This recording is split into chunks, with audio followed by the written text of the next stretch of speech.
A skeletal arm reaches upward, grasping at empty air. It lunges at you, violent fingers grasping only air. Now free, the arm thrashes furiously.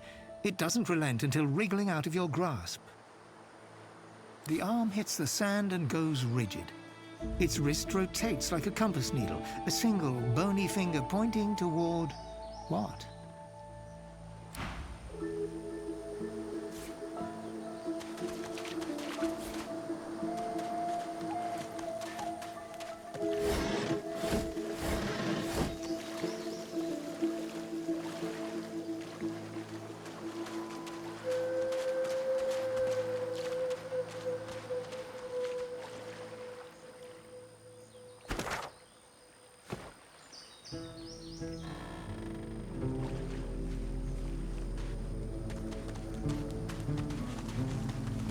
Ah, that scent.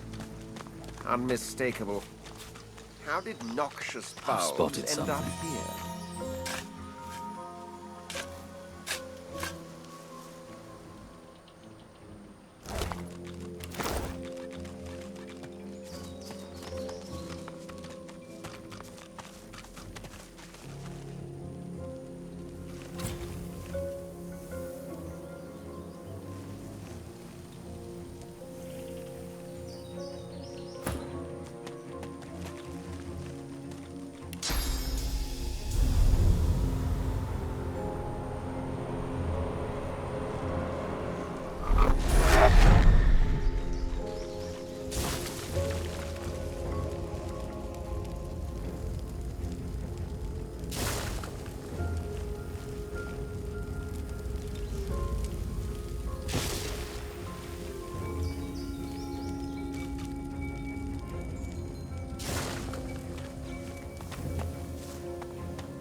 These plants look truly sinister. They're arranged in a ring. Is that a natural occurrence? It's a great chest! Open it!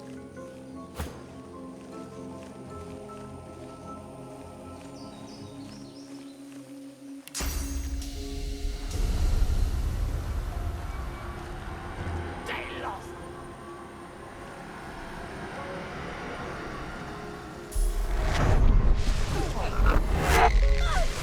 Open the chest! Open it!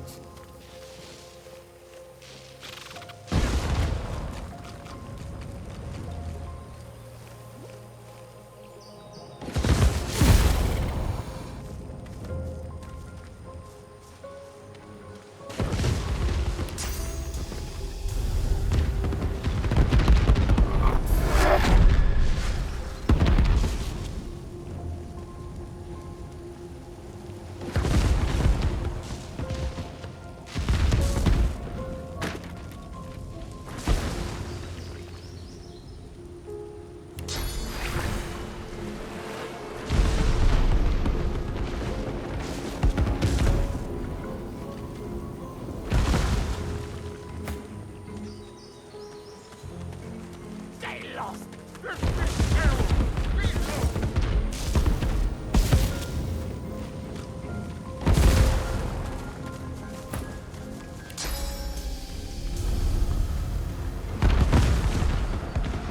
It's a great chest! Open it!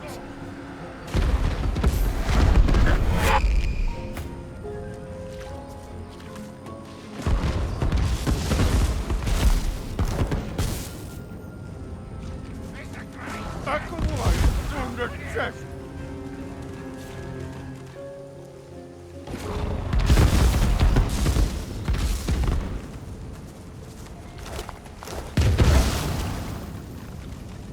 It's a great chest! This is ours! Open it! Get lost!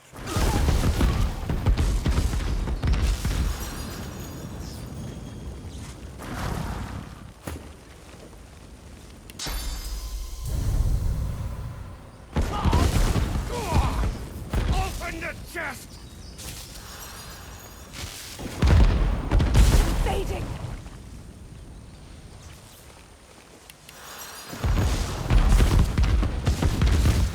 They lost! Go on! Open the chest!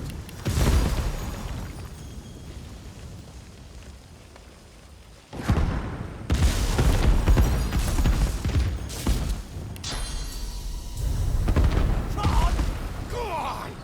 Open the chest!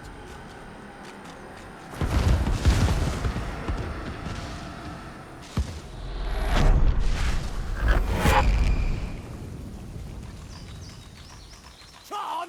Go on! Open the chest!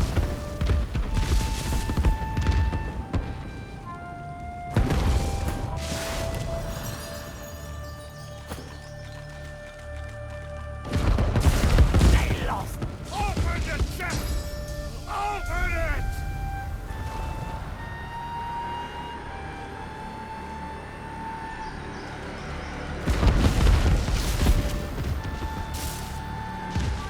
John! Back away from the chest!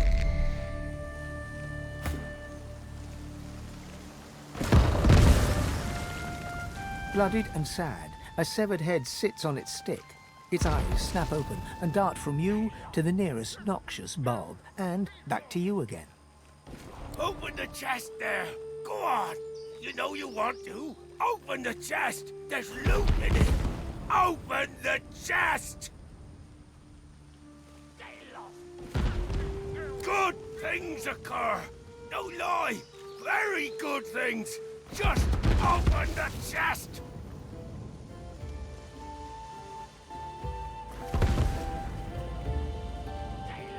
Stuff!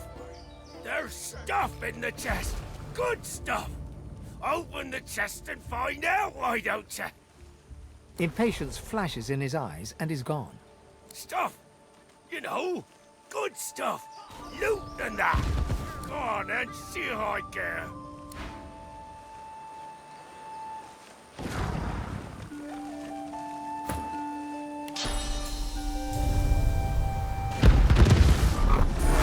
It's a great Back chest! away from the Open chest!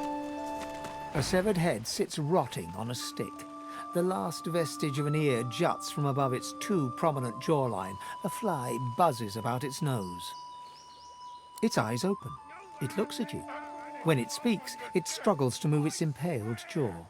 I don't know who you are. Hear this. Don't open the chest. Don't open the chest. Whatever you do, don't open the chest. Open the chest! I swear!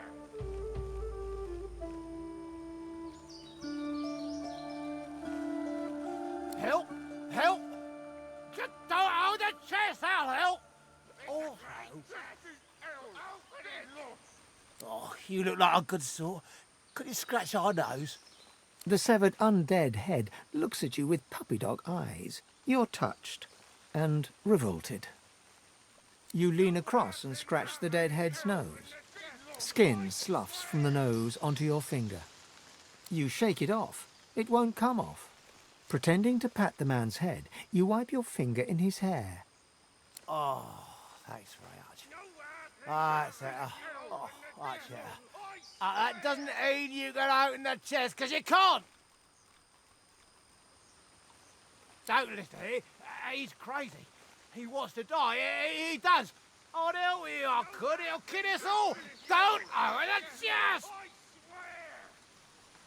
Same story. Usual story. Ain't this state again a good and rotten worker? I was a professional. Lost my head for it. Oh, and it turned out lost iody. Iody. The history!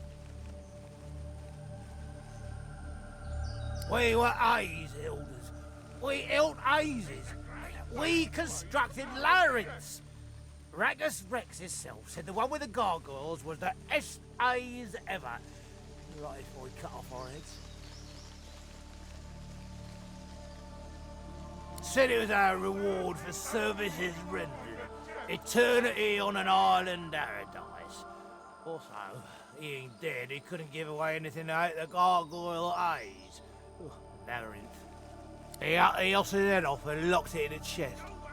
I knew the oss was a you, so couldn't have talked anyway. The oss was a you. The chief couldn't talk, I had to say.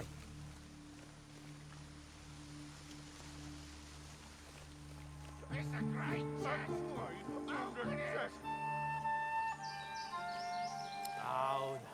Oh, no, you don't. Master A's Ilda doesn't give away the king's secrets. I list a seal. I list... I'll say nothing is wine.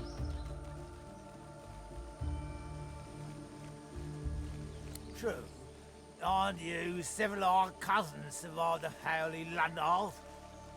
Ludolf. Massacre! Slaughter! Oh, you're not all evil. Anyway, it doesn't matter. We have a code. We are Master A's Elders.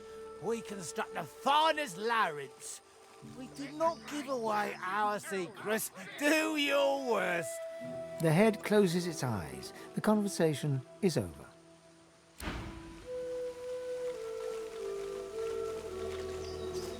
Open the chest! Elves, be lost.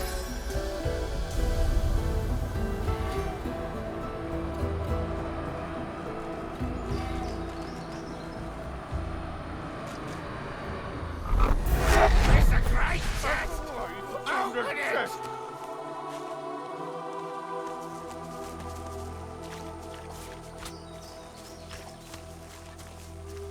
All we're saying is don't open the chest, or bad things will happen. Exploding things.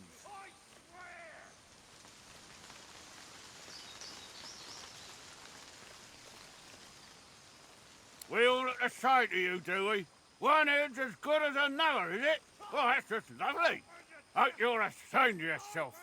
Now, don't make things worse. Don't open the chest.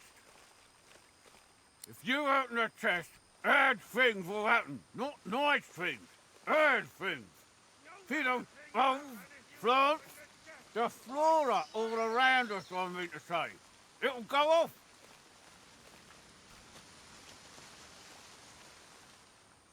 The head's eyes widen in horror. You wouldn't kill perfectly innocent heads like us just to see what's in a chest, would you? There's no honor anymore. None at all. The head closes its eyes. The conversation is over. No bad things happen if you open the chest! I swear!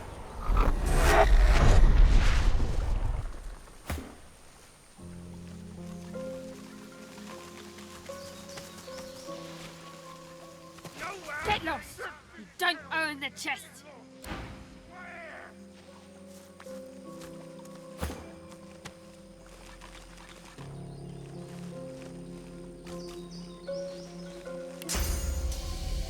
It's a great Back away from the chest.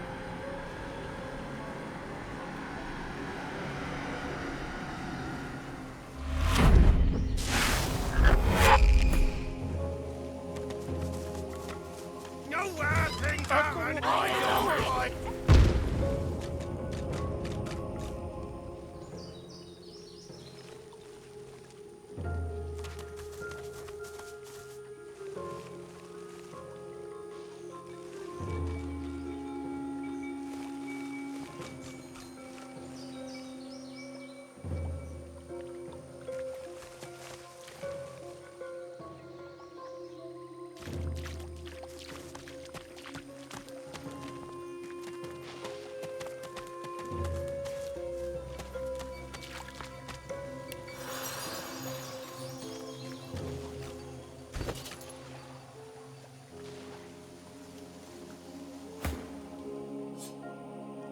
You were a genius maze builder. Clear of mind, sharp of wit. You built an invisible staircase, useful to those who may find it.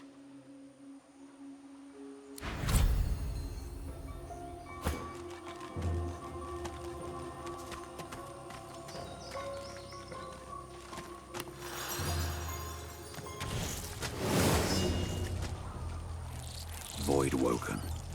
We meet again.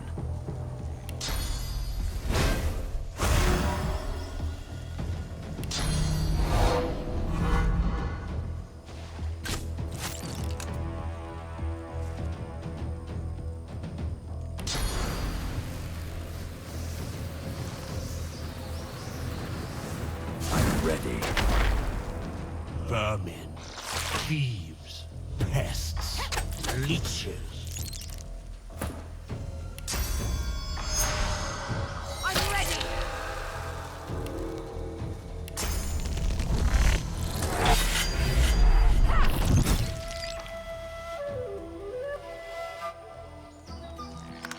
This world is ours.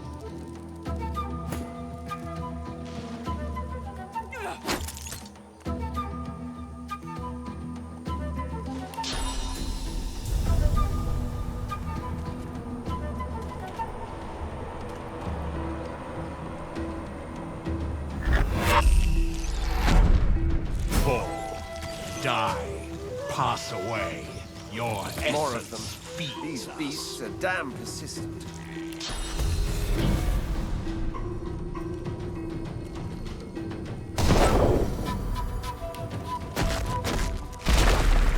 Prepare yourself.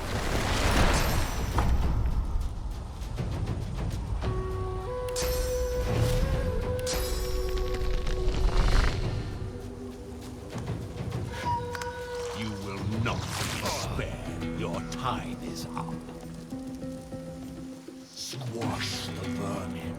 Hang the thieves. Ours. Ours. You are ours. We are the many and the all. We were first. We were first.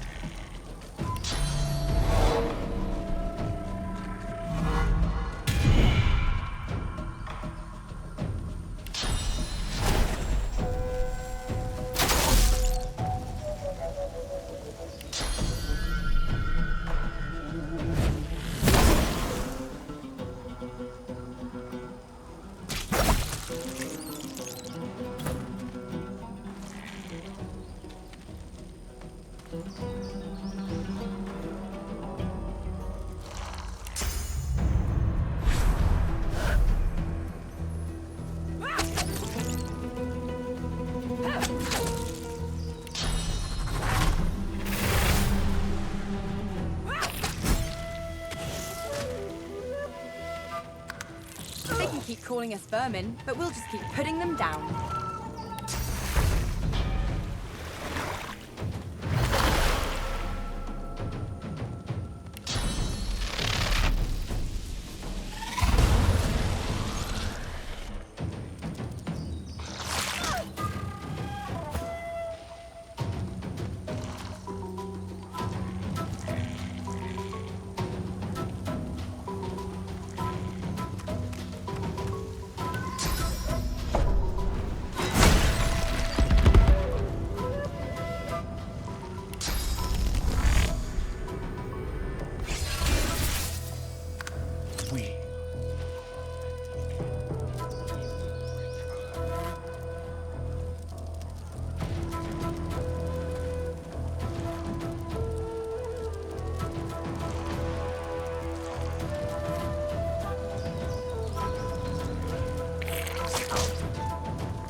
The corpses of voidlings lie in heaps around you, a miasma of cursed fluid pooling at your feet.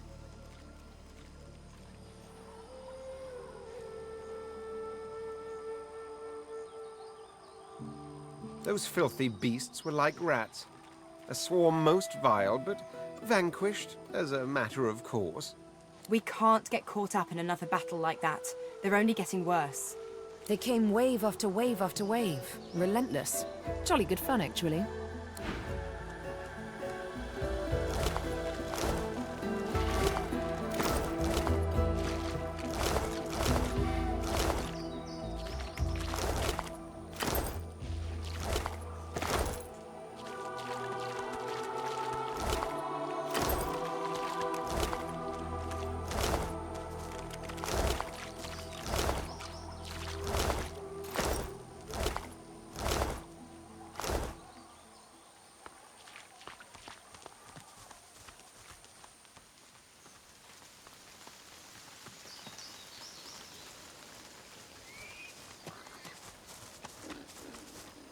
I smell burning. Are those pigs on fire?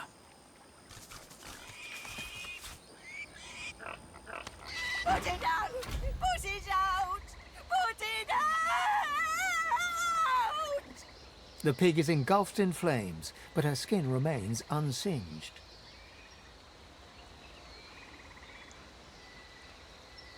Does it matter? I beg you, help!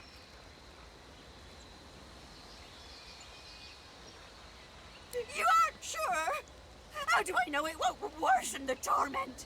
How do I know you know anything at all?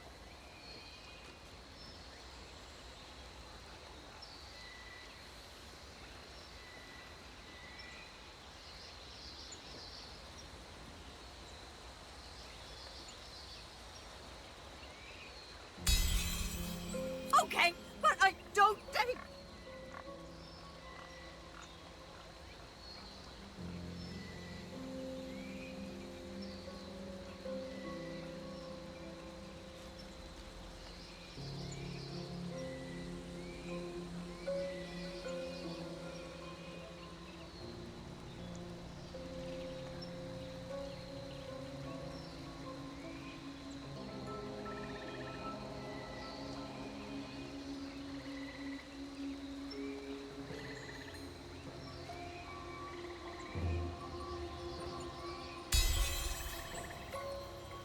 Yes, I have endured this for long. I can't endure longer. But please, please ease this burden, I beg you. It is the doing of Brachus Rex. Kids will always come to see themselves as gods. I should never have spoken ill of him. Many ages ago, we dared warn of Brachus Rex's gluttonous cruelties. We paid the price with these poor kind bodies and the curse of eternal flames.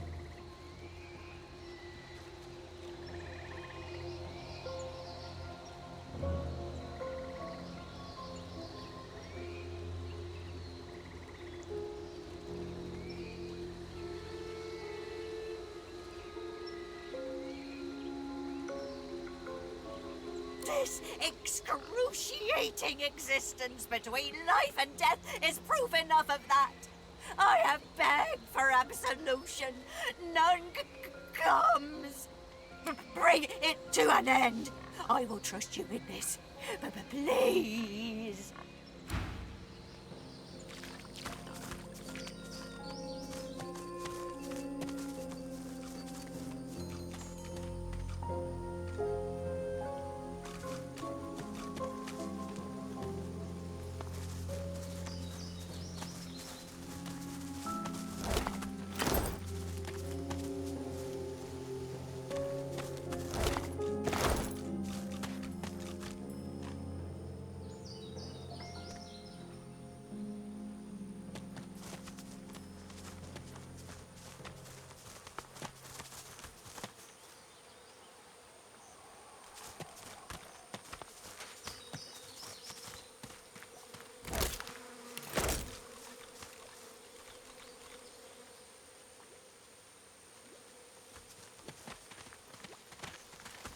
It was madness!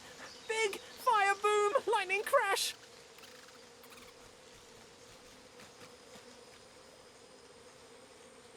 One moment, sun! The next, I feel darkness inside me, then noise!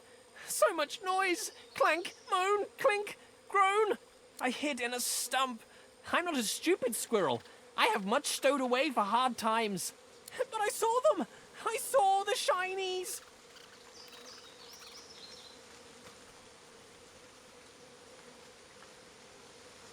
Loud! Fire and steel! Crash, bash, boom, splat! It was warm, then it was cold. No one left, just salamanders. They liked the meat. But I saw the shinies, 4 of them, round. Darkness left, then light again. Warm, saw glints in sand and dirt.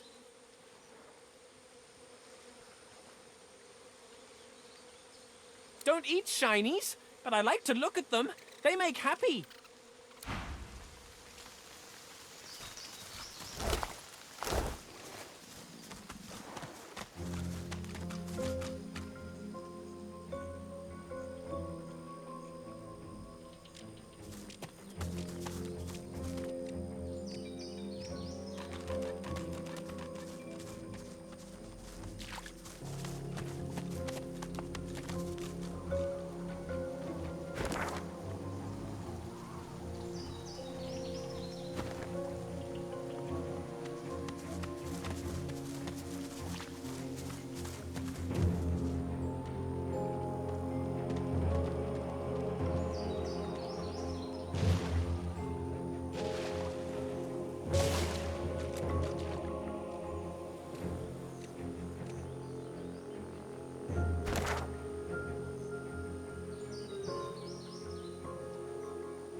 Up on the ledge before you, a lone lizard woman overlooks the marshes.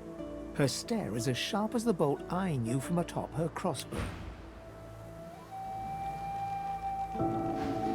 Stand back and keep your hands off your weapons. Convince me you're no Magister, or draw one last deep breath.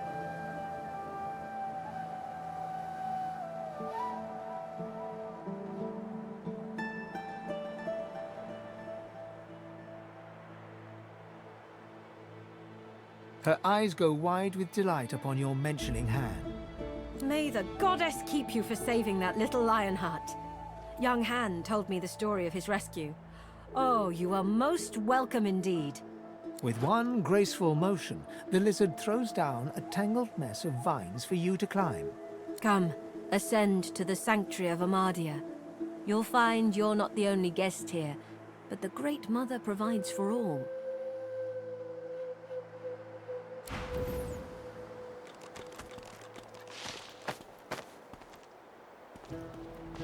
Be welcome to this sanctuary.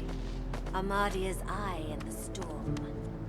The Red Prince interrupts as you're about to speak. This woman is a dreamer. I can see the answers spinning in her eyes. Do rest your legs for a bit while I question her. You're too kind. Red Prince and the Dreamer exchange courteous pleasantries, as if they're finding themselves in a palace hall instead of a death-ridden swamp. She introduces herself as Bahara. To your surprise, they next lie down on the ground in a seemingly warm embrace and fall asleep. What follows, though, is far from peaceful. They claw and thrash as if struggling for dear life, caught in the hold of some hideous nightmare. Then they wake, haggard, exhausted. They speak of a vision, Brahmos, and another red lizard. Praise the daylight. I am now. There was death in that dream, chasing me like 100 hungry lions. But at least I've new directions. When we escape and find ourselves on the mainland once more, I must search for Bramos the Wanderer. Then I will finally know the truth, the very secret of my soul.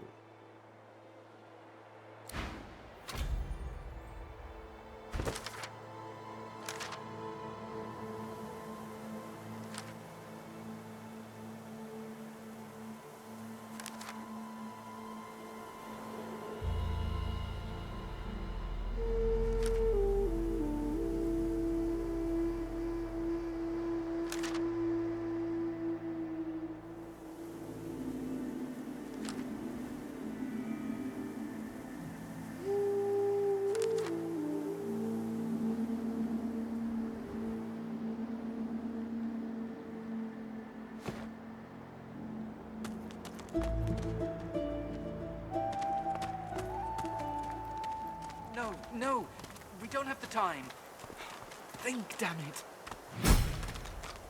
Gareth would know what to do.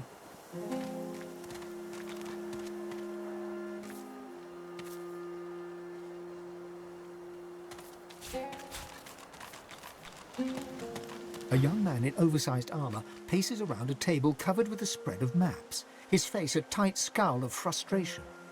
Every approach blocked. Damn it! What good are battle tactics against those things anyway? The birds are asleep. The moon's in the sky. The seven watch o'er us. You're safe in bed. Echoes of death. So close your sweet eyes. He glances up. In quick succession, he becomes aware of both your presence and the fact that you're not a familiar face.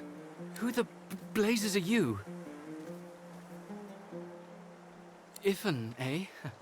On the run from Fort Joy, are you? A seeker can always recognize a sorcerer when they see one.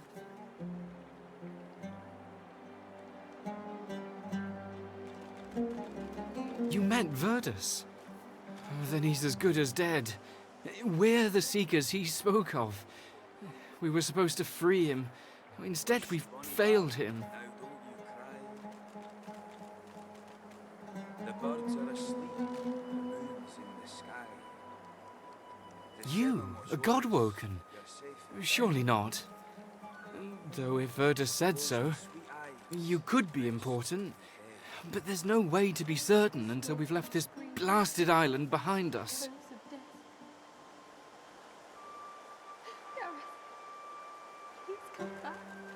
Verdus was Godwoken. He was a powerful sorcerer in the vein of Lucian the Divine. He had the potential to succeed Lucian if he mastered his powers. But now that won't happen. If you're the same as Verdus, then we have to get you away from this place. Someone's been killing the few Godwoken that are out here. Likely that dog Alexander. He's a Godwoken too. A failed one as far as I'm concerned. I can imagine he won't want any upstart Godwoken taking what he figures to be his birthright. The young man anxiously fidgets with his curved bow. You've found a matter close to his heart, evidently. That's easier said than done, I'm afraid. Much easier said. The Magisters have us cornered. They have these weapons called Shriekers. If we try to go against them unprepared, we're dead. We've lost many already. Seekers, well, we guard the true principles of Lucian. And there are sorcerers who can follow in his path and become divine, Godwoken. We seek them out and protect them. Verdus was a Godwoken, our best hope. Our last hope, most likely. We tried to free him, but we failed. Now all we can do is flee. The Shriekers block all escape routes, though. We can't get off this island until we get past them. So close your sweet eyes and rest your wee head. They were sorcerers once, but after whatever perversions the Magister subjected them to, they're death incarnate. If they can see you, they can kill you, instantly. After we retreated here, our leader, Sir Gareth, set out looking for some ancient weapons that could counter those things. Then we could break the Magister blockade and escape this island. but he hasn't returned. If Sir Gareth doesn't come back with those weapons in tow, well, this island will be our grave.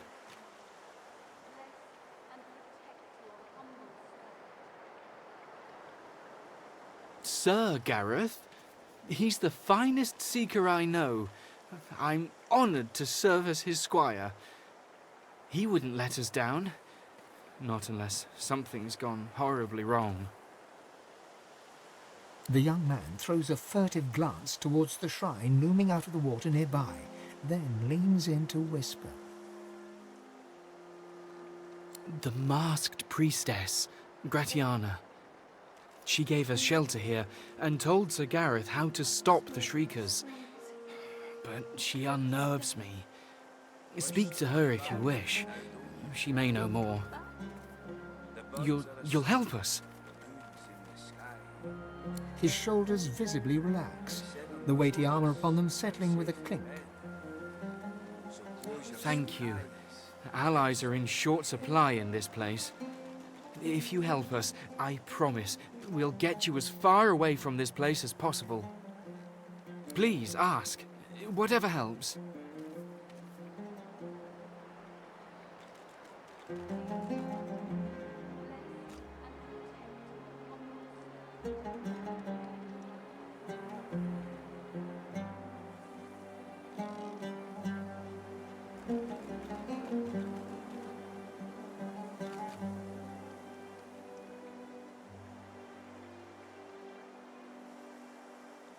Smoke and screams. Echoes of death. None. He set out to find those source weapons, and that's the last we saw of him. The birds are asleep. The moon's in the sky. The Magister flagship, the Lady Vengeance, she's anchored at the old harbour. Once the way is clear, we're to take her and get the hell out of here.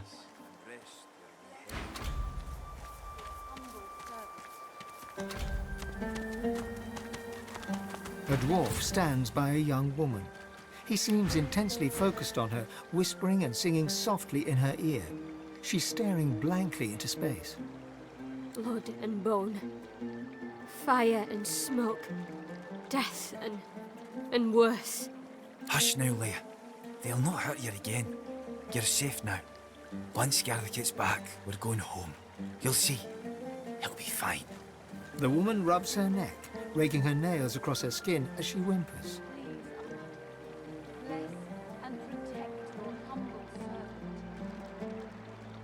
The dwarf starts at the sound of your voice, gripping the woman's arm for a moment before he relaxes. New faces.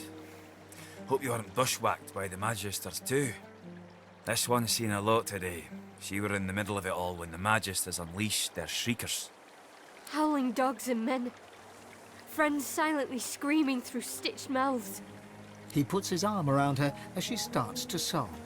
She's delicate at the best of times.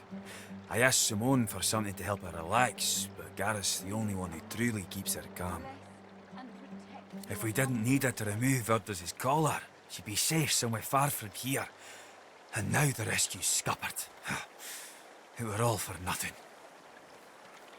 We were part of the caravan headed to Fort Joy, shiny collars and all.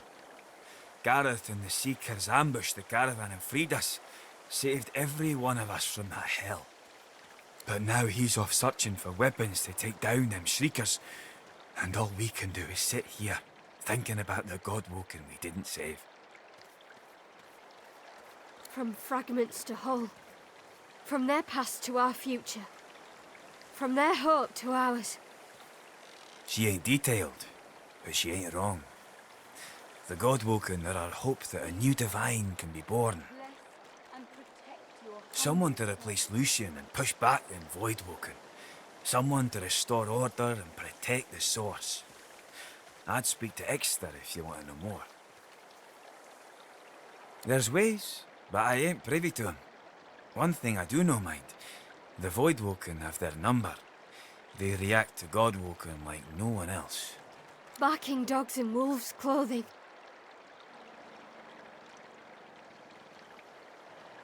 Teeth in the sea. Teeth in the swamp. Teeth in the air. Aye, there's enough of them about. But don't you worry none. Gareth will be back soon. Then we'll be home in 2 shakes of a lamb's tail. We were part of the caravan headed to Fort Joy. Shiny collars and all. Gareth and the Seekers ambushed the caravan and freed us. Saved every one of us from that hell. But now he's off searching for weapons to take down them shriekers. The dwarf starts to sing softly as the woman rocks slowly in her seat.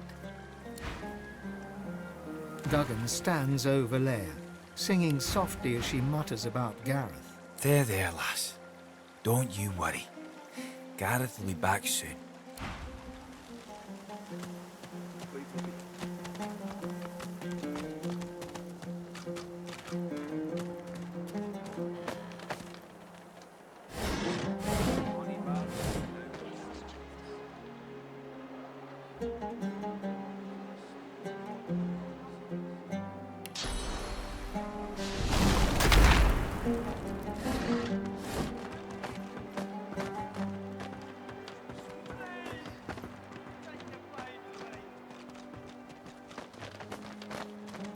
Matey, let me change your dressing. I swear. See to be honest.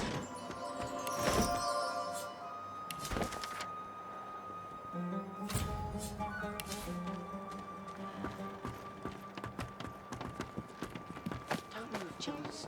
Save your strength.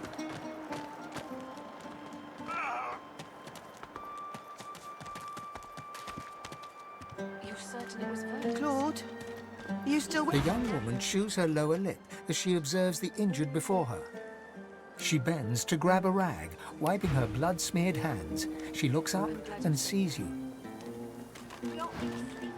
If you're looking for healing, sorcerer, well, there's not much I can do.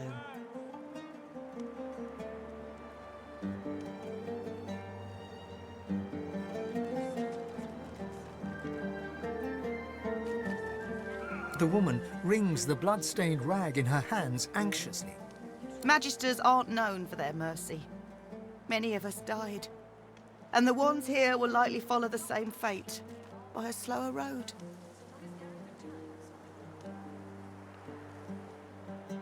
The Magisters sank our ship. Then we ran into more of them on the shore. They had these shrieker monstrosities. They're these wretched beings mounted on crucifixes. They nearly wiped us out with a single blow. We fled, those of us who still could.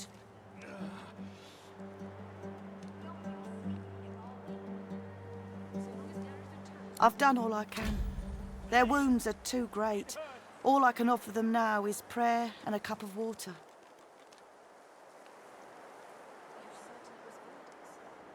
If you know a way, I'd be beyond grateful. Magic? All I've got is my own 2 hands and... She trails off and limply gestures to her paltry makeshift infirmary. I'm not even a healer. Ours was killed in the attack. I'm just the cook. Do what you will. Just don't cause them any more suffering. The lizard holds a crimson-soaked rag against his side. He looks up as you approach, his expression oddly serene. Magisters, they found our camp near the old harbour and unleashed hell upon us. I'm lucky in a way. I was wounded by an arrow. It wasn't just sword and spear the Magisters used on us. No, they had these weapons. Living beings, depleted of source and crucified, pathetic to look at until... the power that they unleashed. There was nothing we could do. Only run. Shriekers they're called. I can still hear that sound they uttered. Makes my scales crawl. Sir Gareth is looking for a way to defeat them now. Let us hope he finds it.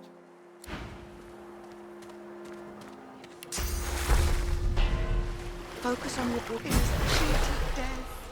Thank you, stranger.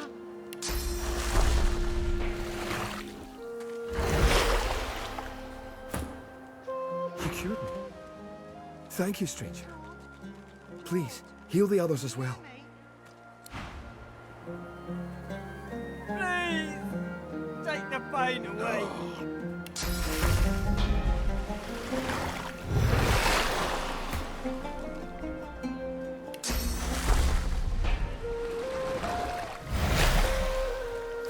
You tried your best. You cured me. Don't move, Jules.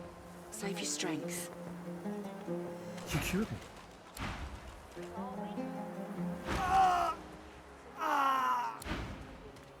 Claude?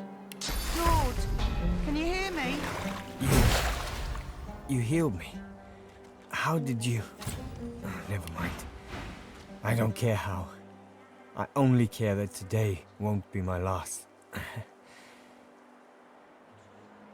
I don't remember much.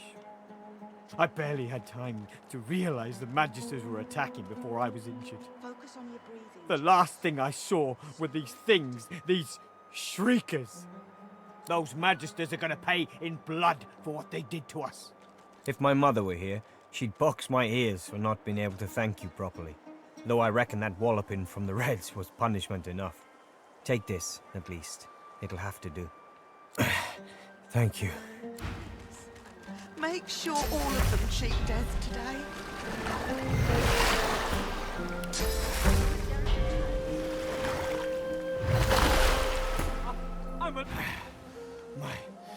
My strength is returning. Oh. Don't move, Jules. Save your strength. You tried your best.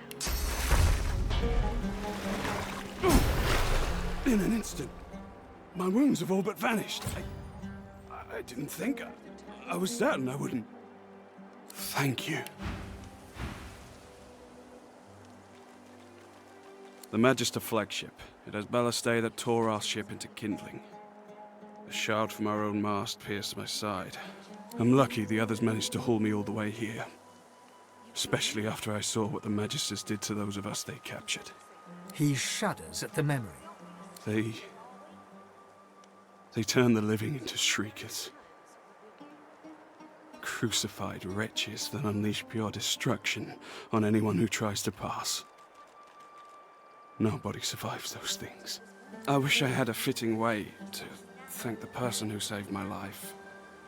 As it is, all I can offer is, well, it's not much, but maybe you'll find some use for it.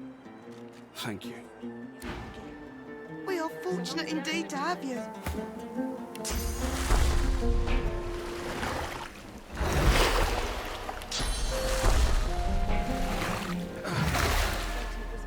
That's better.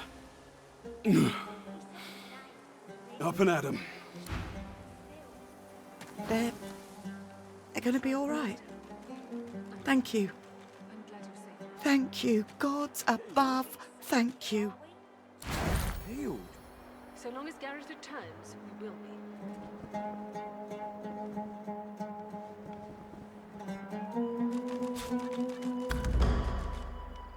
You're certain it was Verdus?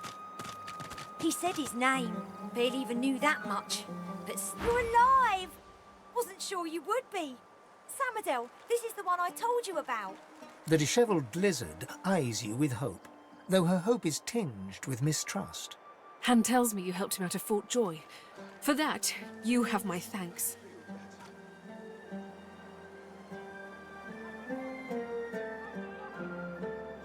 We helped each other. That's what sorcerers need to do nowadays. Can I ask if... Did you happen to meet a man named Gareth on your way here?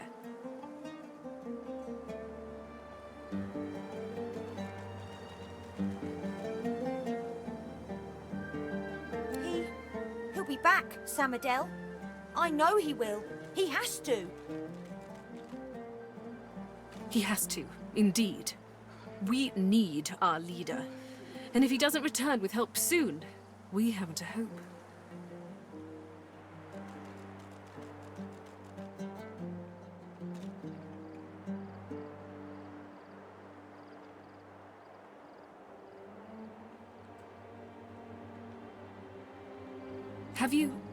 Have you heard of Shriekers?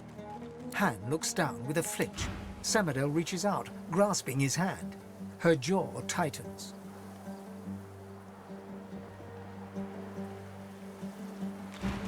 They're weapons that can kill with a screech. The Magisters patchwork them from living sorcerers. Don't misunderstand me. We're not afraid to fight, but we are powerless against Shriekers. The priestess at the shrine told Gareth some ancient secrets, some defenses that could be found in Brackus' armory, and he went there, in the hopes of finding it, whatever it is. You're kind to offer, but you'd best talk to Gareth's squire, Exeter.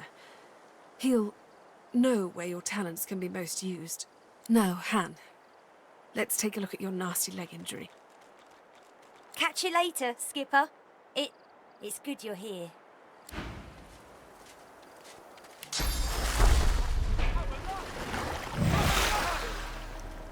Samadel smiles with relief at Han's healed leg, bowing gently in thanks when your eyes meet.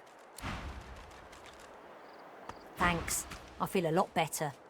Sure glad you made it here.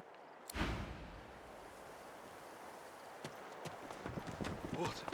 Please.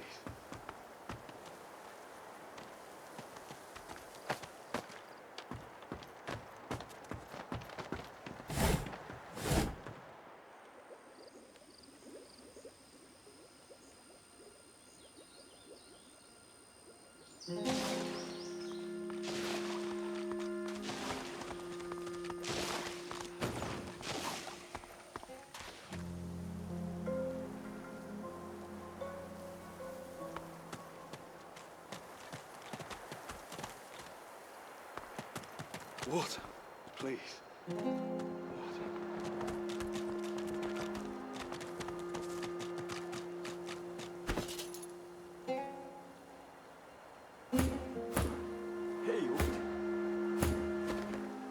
Speak if you wish to. Are you certain you want to dismiss your companion? If we have different paths to take, you and I, so be it.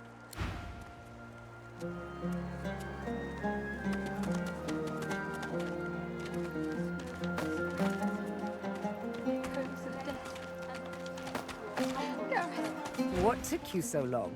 I'm ready to take up arms if you are. You're not quite certain you'll ever sleep soundly with Sabine in any sort of proximity.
Wisht, bonny bairn, now don't you cry.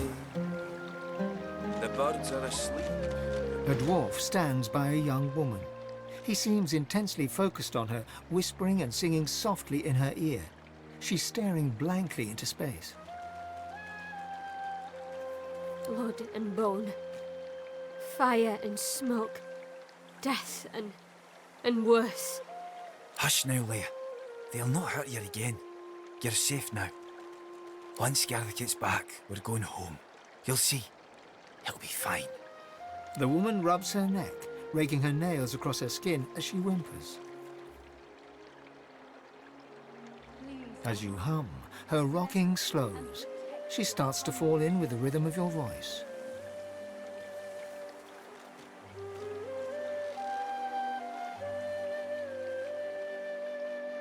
As your song unfolds, she moves less and less. A worried look appears in her eyes.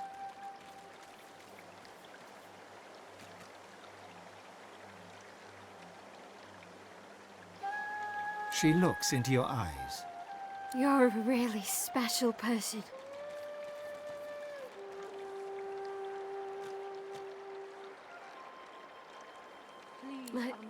My face is warm. My stomach, too. I'm glad you're here. The dwarf stares at you, his mouth agape. I've never seen her react like that to anyone but Gareth. You're a miracle worker, and no mistake. Oddballs. Yes, like you and me. Leia, it does me heart a deal of good to see you smile like this. You don't belong out here in the fray, do you? Gentle souls don't. I'd give anything to see her home. But Gareth says we needed her to remove Ardis's collar, and what Gareth says, this one does. What do you think, Leia? Can you help? She looks nervously at you and reaches her hands out towards your neck. You feel the collar slowly twist on your neck.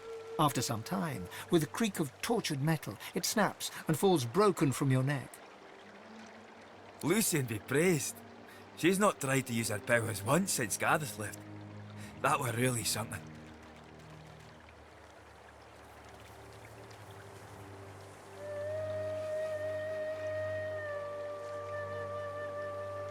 She slumps back into her seat as Duggan pats her back.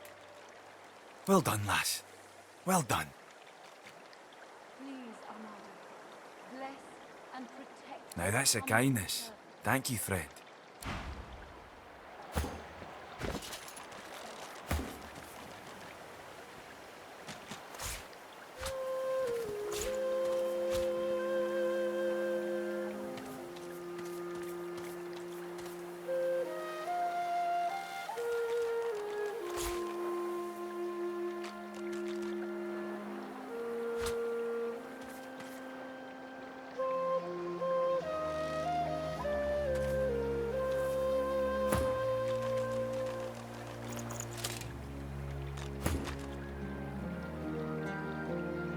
Smoke and screams. Wished, bonny barn, Echoes now of don't death. you cry. Bless and protect your humble. The birds are come asleep, back. the moon's in the sky. The seven watch o'er us, you're safe in bed. So close your sweet eyes and rest your wee head.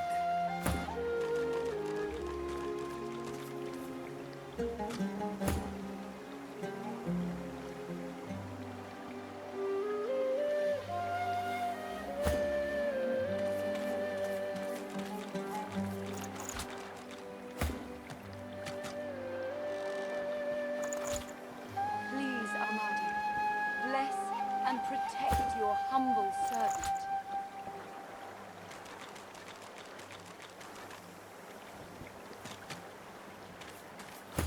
Smoke and screams. Echoes of death. Wished, bonny barn, now don't you cry. Gareth, please come back. The birds are asleep, the moon's in the sky. The seven watch o'er us, you're safe in bed. So close your sweet eyes, rest. Before you stands a figure, her body wreathed in cloth. All you can see of her eyes are two dark holes in an ornate mask. Armadia's blessings, child. I have not seen this face in our sanctuary before. Pray, who are you?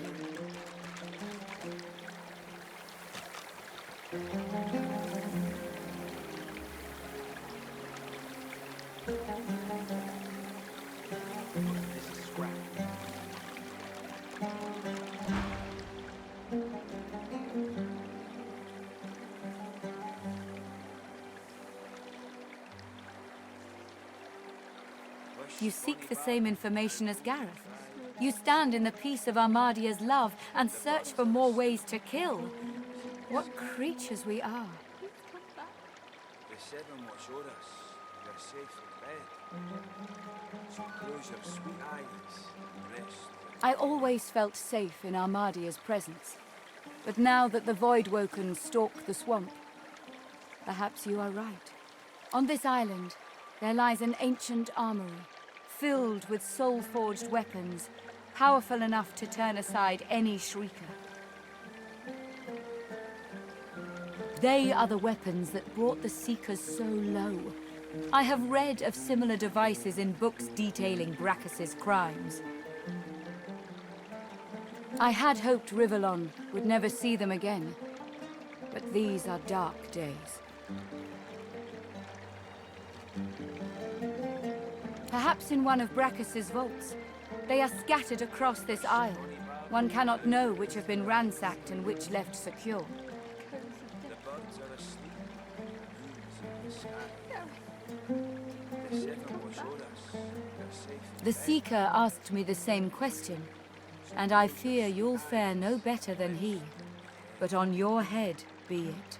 North of here you'll find the ruins of Brachus's Source Armory. Nothing in this land can counter the Shrieker's power like those weapons. Without them, the Seekers are truly hopeless. Walk ever in Armadia's grace, child.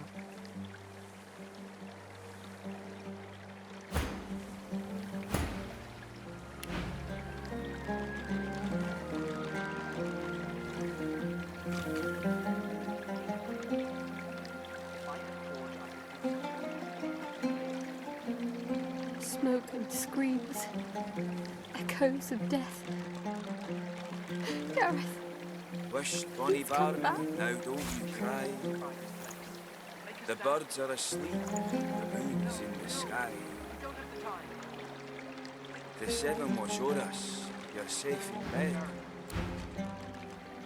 So close your sweet eyes and rest with me.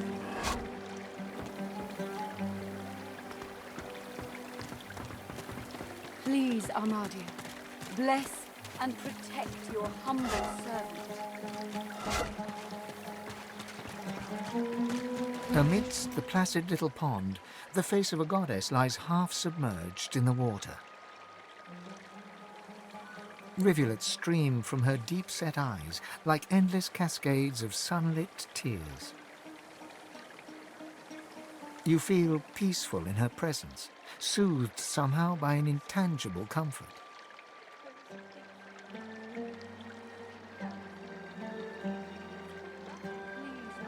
As you gaze upon her loving face, you find yourself drawn into a trance-like state.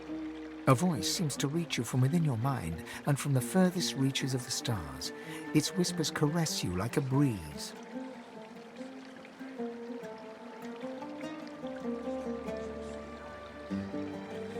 The voice grows stronger, like a breeze picking up. What were whispers become words. My children, my children. Gone are my children. Dead are they in the cradle I have ruled.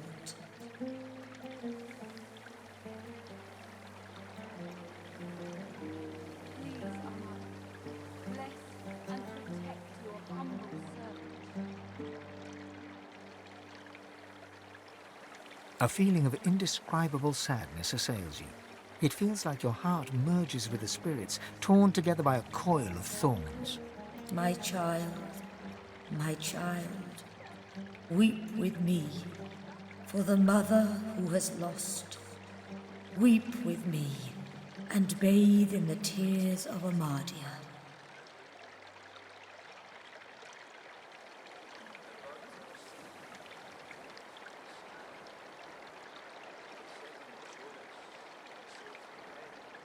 Your tears mingle with those of the goddess down in the tranquil crystalline pond. As suddenly as it came, the voice is gone, and you wake from its presence as if from dream-filled slumber. The pond now shines with an inner light, and standing in its waters, you feel rejuvenated, pure, as if born anew. Armadia's grace, Blessings upon this day. By Armadia's grace, what did you do?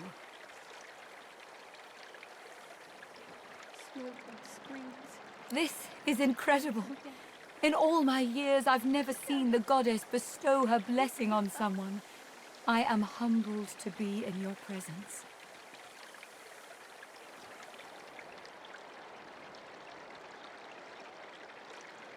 Perhaps once, when the 7 gods were still strong.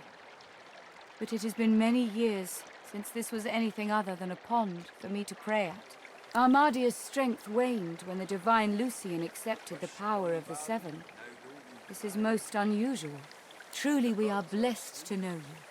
If Armadia favors you, that is all I need to know. Go in peace, brother. Close your sweet eyes and rest. And what might that be? Gareth. He set off to find the soul-forged weapons of Brachus Rex. A brave mission, and a dangerous one. But I cannot stop you, if you wish to follow in his footsteps. North of here you'll find the ruins of Brachus's source armory. Nothing in this land can counter the Shrieker's power like those weapons. Without them, the Seekers are truly hopeless.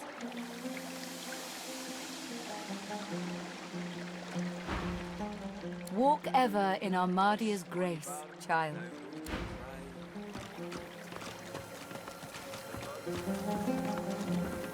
A grim-faced man sifts through a pile of badly damaged weapons, salvaging the repairable, ditching the broken. He picks up a rapier, the blade nicked and splintered, the hilt twisted.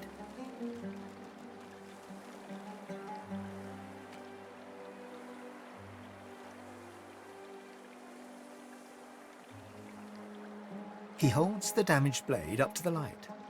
This was Halorn's blade. It was his first, it was also his last.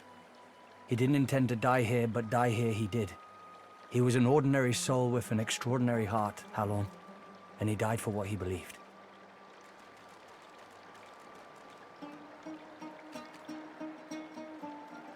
What did Halorn believe in? He believed in truth. He believed in hope. He believed that Alexander is a killer of Godwoken. I believe that on one point at least, he was right.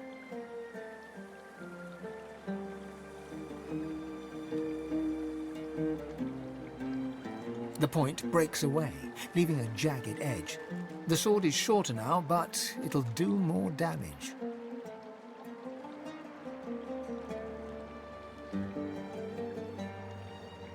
Who are you?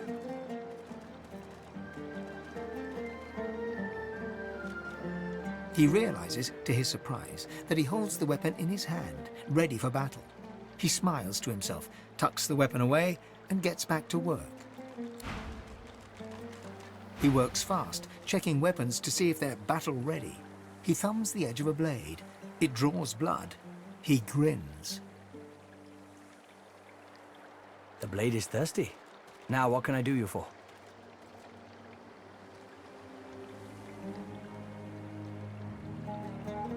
Nice doing business with you. I wish I had better wares to offer.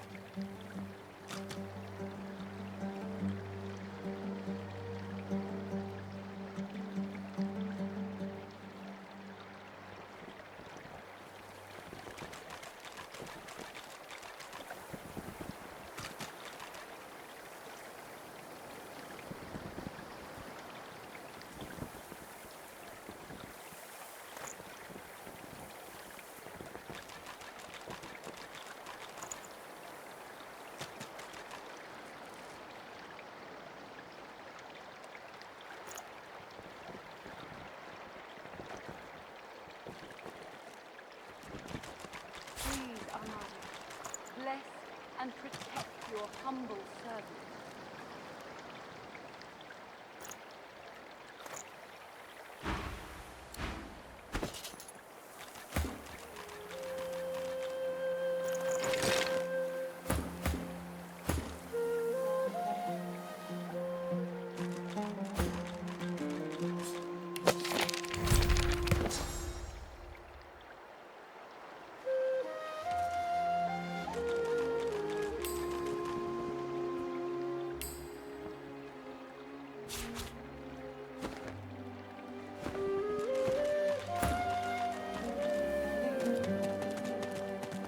This is ruin. Bless and protect your humble servant.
I am your death, Silverclaw.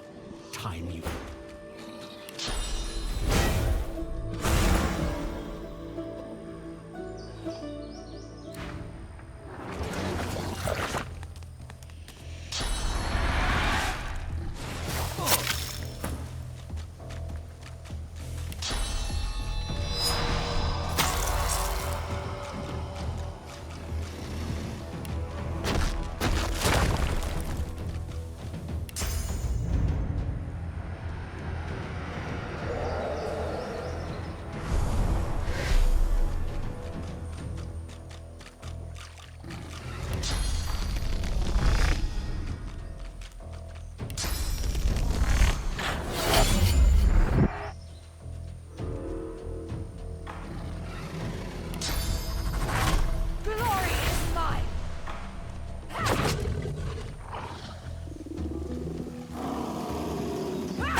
Death and light.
what's inside.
I've spotted something. For your father's shield.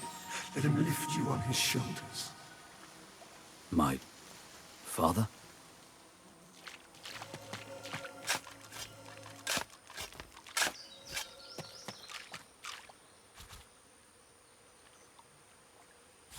Lucky find.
Shinies!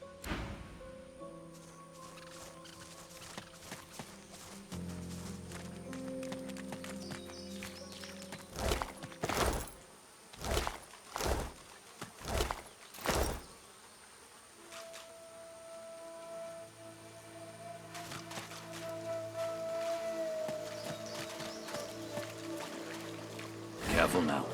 That's a trap.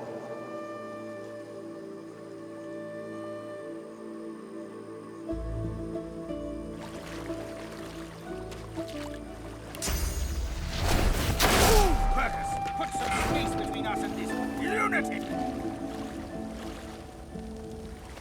I've spotted something.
What strange witchery is this?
Need supplies?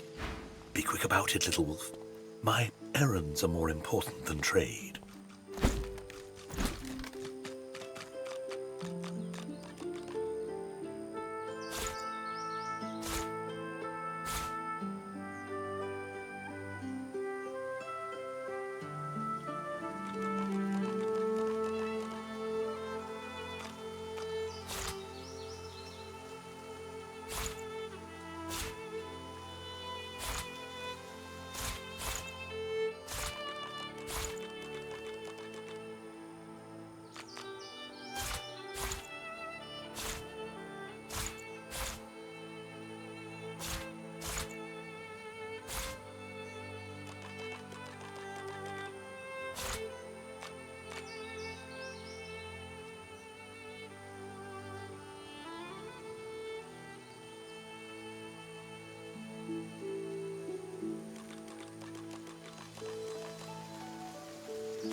Magister finds us. Worse than war rations, these. Get my name here.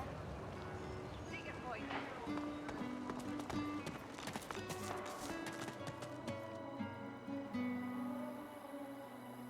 Tough as tiger teeth. Just like me, ma'am. Our healer's walk is never done. Unless everyone's dead, of course.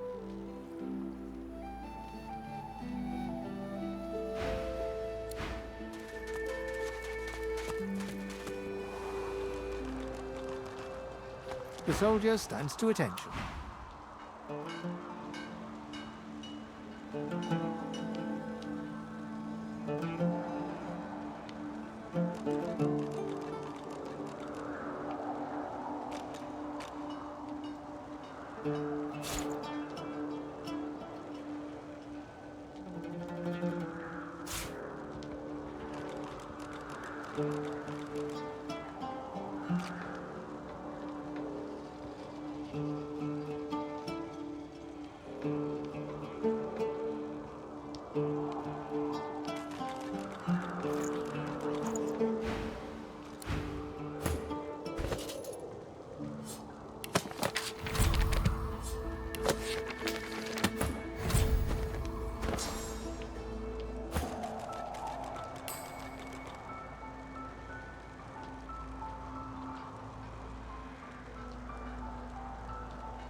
Stand off, stranger.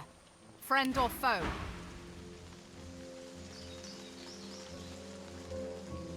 She searches your face. A grin spreads upon her own. I suppose you're right. All right, then you can pass. But I suggest you don't. I suggest you turn around and head another direction entirely. The Magisters of a Shrieker up there. It killed my friend. May have killed that Magister too. I wouldn't tangle with it alone. Fact, I wouldn't tangle with it at all.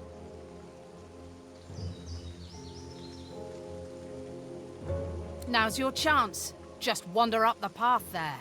But I sincerely suggest you don't do that. If you like living. She gives you a long look. Well then, if we're going to be friends, let me mark your map. See this place? There are others hiding there. You should join them. You're welcome. Once Gareth emerges from the keep there, he and I will join you directly. He may be interested in you. Me? Not so much. You're in the right place, but I'd find another way to proceed if I were you. She turns her attention back along the path. You are dismissed.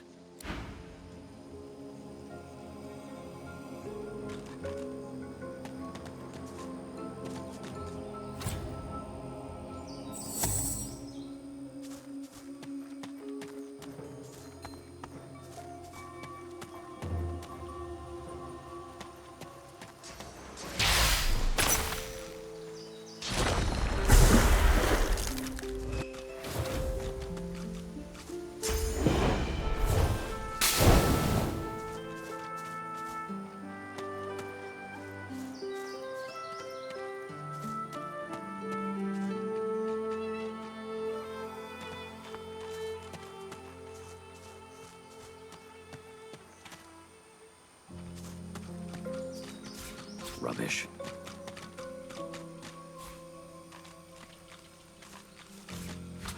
This again.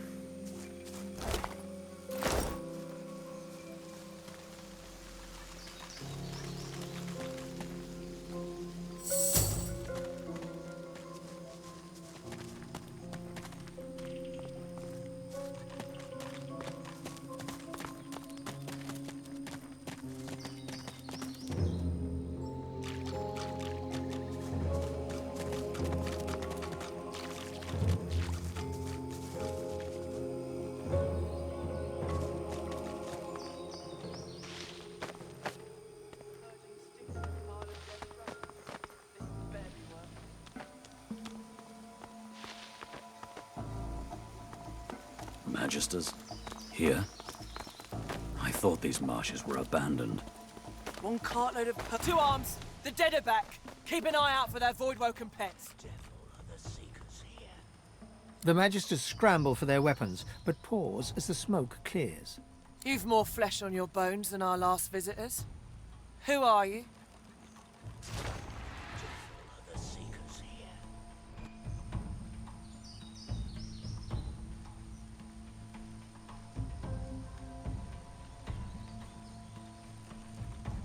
Keep a sharp eye. Once the Seeker's dead, we can follow the cart to the Lady Vengeance.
Who's your maker?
Broken.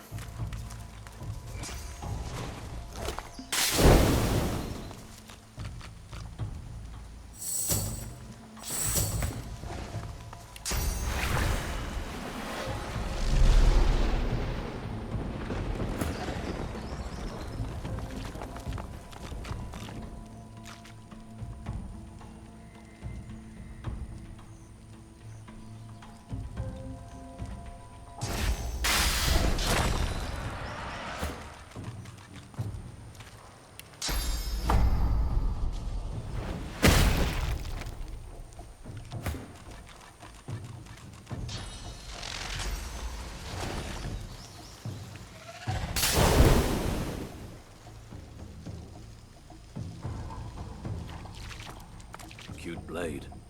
I gather you're guarding quite the prize with it.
Glory is mine.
In the face of danger is inspiring, my friend.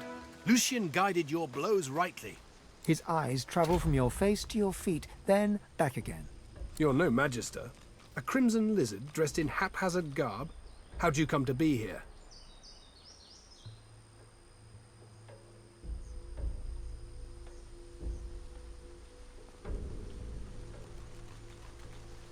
Name's Gareth. I'm a seeker. I can give you shelter and hope.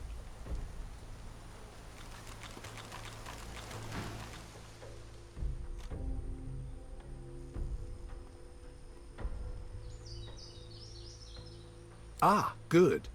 Then you know us. And you know we can help you. And perhaps you can help us.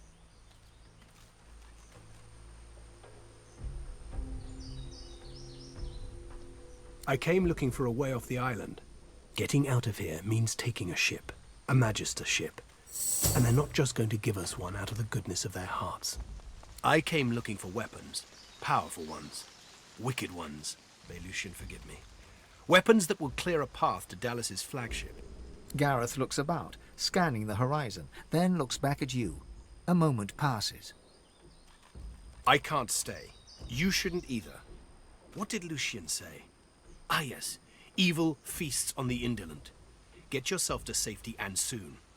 You'll always have a place at the Seeker's table.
large ship sits just offshore.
Your grip tightens around the blade's hilt. You never felt such rage. These freaks, they are tearing the world apart.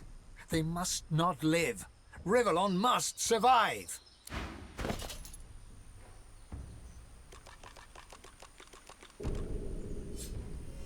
You are awash with muddled thoughts, confusion, anger, sadness, loathing, a shocking absence of joy.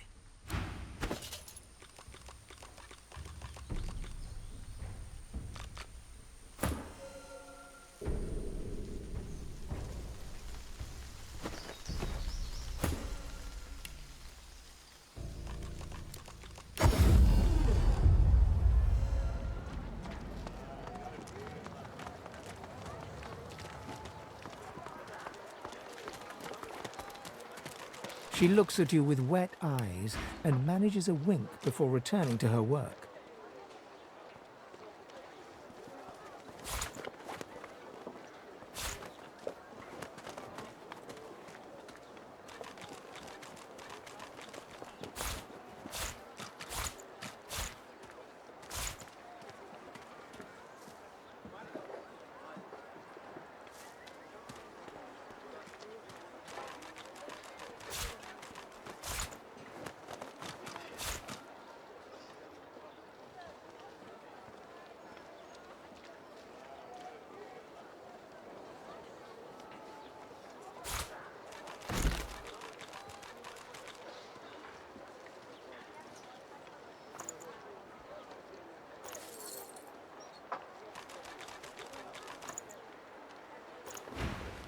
Good to see you.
She looks at you with wet eyes and manages a wink before returning to her work.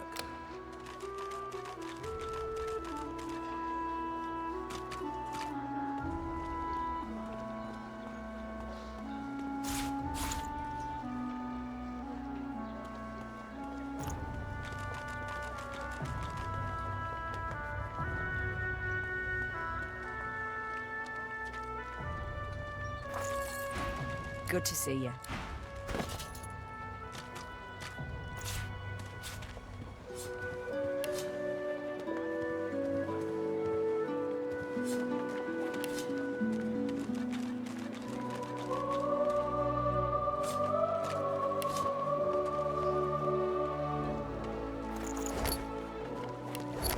Dallas, you maniac.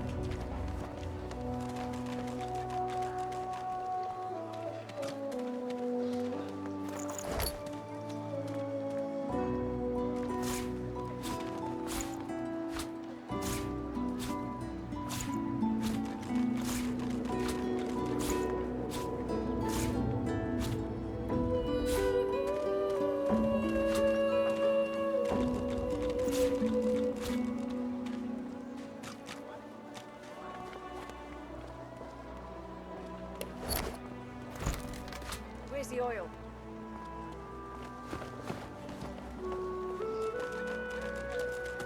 She looks at you with wet eyes and manages a wink before returning to her work.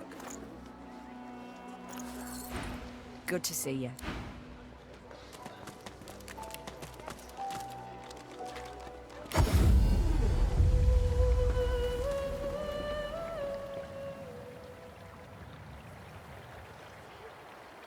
Garrett's back. He's here to take us home. Blessed Armadia. So, you returned Gareth to his flock. I must say, I never thought to see him again. You have my thanks for giving them hope, but I fear for their future. Thank you, sir. They cannot escape these swamps. They do not have the strength. It's peaceful here, but I'll not be sorry to see the back of these swamps.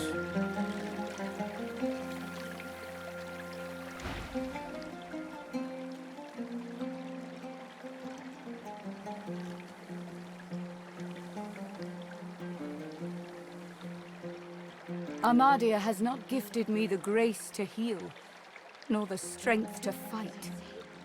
There is nothing more I can do.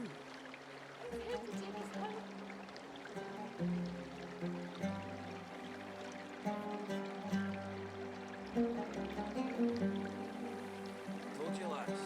We have only no time.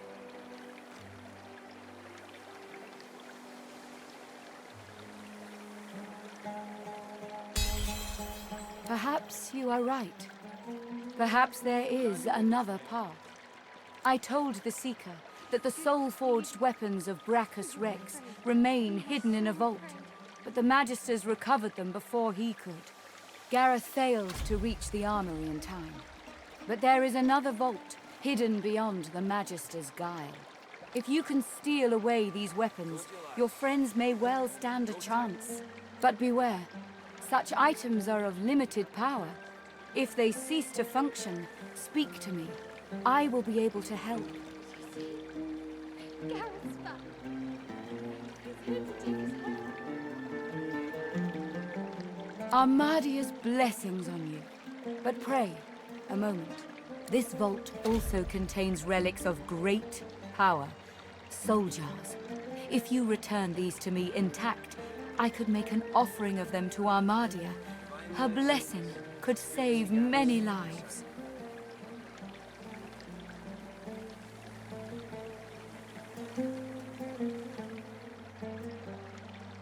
Armadia's blessings upon your brave soul.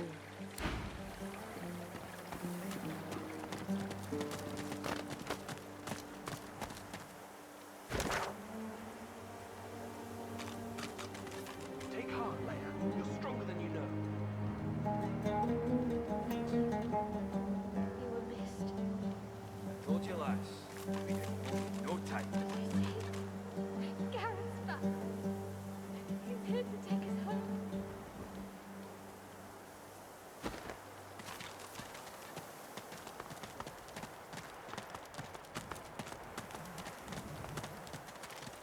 proud man has returned, but yours is the pride, is it not? All in this sanctuary rejoice to have Sir Gareth back, but yours is the glory. You are too modest. You did well. These seekers were blind without their leader, but you returned their one-eyed king. He is a good man. He will try to do well. But you, I think, will be the one to make the true difference.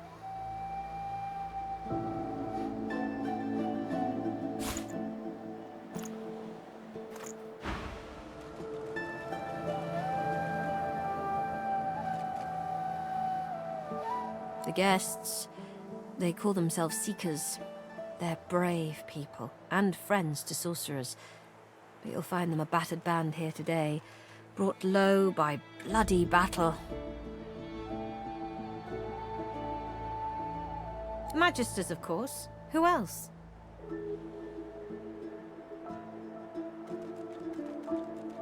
The Seekers came here to rescue a sorcerer from the fort.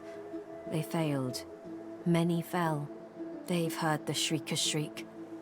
I thank the goddess I'm not haunted by their sound.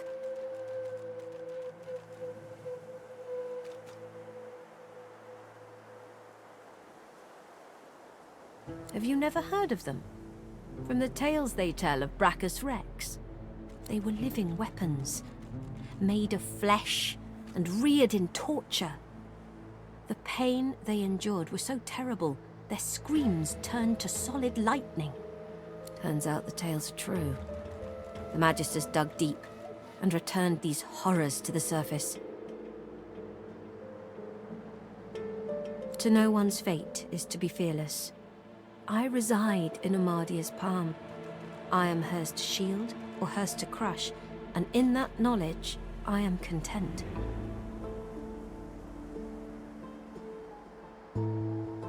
They knew him to be God-woken. They sought to kindle the divinity slumbering deep within his soul. But Alexander bears no rivals. Only the son can follow the father, or so he is convinced. For him, divinity. For the others, the dungeons. It is truly harrowing to know this man seeks to be the Seven's chosen. As you wish. It is the laboratory of a lunatic. A place removed from mercy and sanity where mad Brachus Rex would experiment to his dark heart's content. There are ruins in the marshes. Stonework vultures that perch above the king's long-buried treasure. But his is not a treasure of gold, ruby, and sapphire. It is a treasure of death, weapons, and vile magic. The nights here are long and lonely, but I often listen to my mistress Gratiana speak of days long gone, the heydays of Brachus Rex. Perhaps she will tell you her tales as well. She is a goddess, and I am her servant, a hand and shield maiden of Amadia. Praised be her name, and praised be her starlit eyes. Your chant has no meaning, for you know not of whom you speak. So let us sweep away such ill-starred ignorance, and allow me to enlighten you. Amadia is the Great Mother. She is the goddess in whose womb magic was conceived, from whose sacred body immortal wizards were born. Gratiana, her priestess in this sanctuary, is teaching me her ways. For several years now, I've been her disciple. But she has resided here for centuries, sustained by Amadia's love. I was like you once, a lost soul driven by instinct from the bowels of Fort Joy. There have been others. They tried to make it back to the mainland, but were never heard of again. I chose to stay. My home is here now. This is where I found solace, found sanctuary. I found the Great Mother, and have been nurtured by her magic ever since. Haunted quagmires is what they are, and what is mired in them is madness. Brachus Rex. He went too far. Source was never meant to be harnessed in weaponry. May Amadia curse his soul for turning creation into destruction. My knowledge is but a pond. Gratiana's is the sea. It is the sea you should speak to.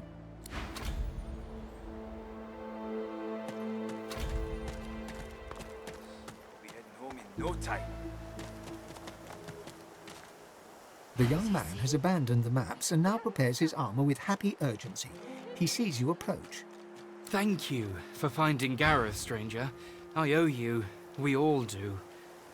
I just hope he's found what we need to get past the Magisters. Then we might actually have a chance at surviving this.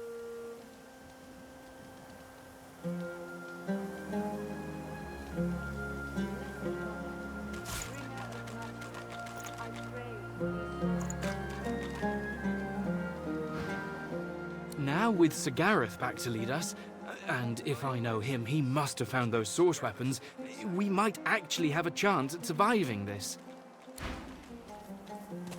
May they be granted the strength to do what must be done. Gareth is back. Gareth is safe. She throws her arms around you in a tight embrace. Thank you, thank you. You're so good, so kind, so brave. She smiles and hugs you again. What a beautiful day. What a happy day. My thanks, friend. I can't remember the last time I've seen her smile like that. If there's anything we can do for you, you have only to ask. Well, know that you have my deepest thanks. And mine. Mine too. Thank you. Divine blessings upon you.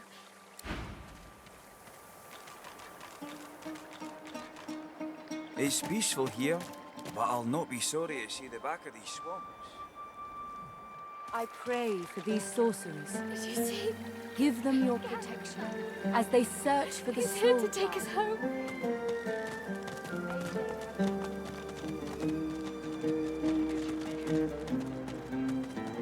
Chin officially up, Sir Gareth. Welcome, my friend. Enjoy the quiet while it lasts. I know you seek answers. I'll tell you what I can.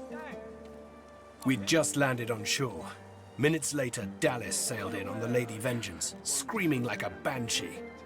We had no hope. Most of us were dead in the blink of an eye. She had horrors at her side, shriekers they call them. They still protect the harbor, firing pure death at anything that catches their eyes. The Lady Vengeance is still anchored there too.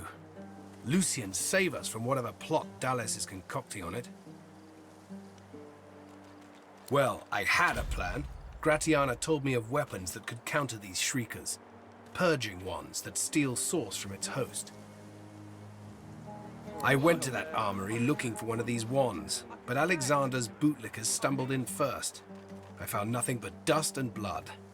We've got to find a way to silence those shriekers. If we do that, the Lady Vengeance is ours. Freedom is ours. I can't imagine anyone more capable. Lucian truly shines his light on you. See Gratiana. She knows every songbird and blade of grass on this isle. I'd go myself, but she seems, shall we say, dissatisfied with my recent failure. The Lady Vengeance waits offshore, ready to sail for a righteous cause. Find a purging wand. Alexander's shriekers will rot.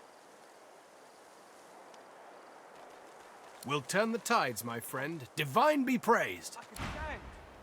Gareth's returned to us. Maybe we'll be able to get out of here alive after all.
Oh, that mark.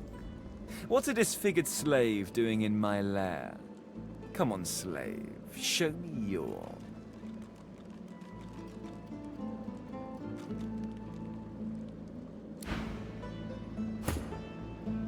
Oh, look at you. Tell me, do you always slink around with the air of a child caught drawing naughty pictures in church? What are you so afraid of, lad? Daddy's bell? Or is it Daddy's...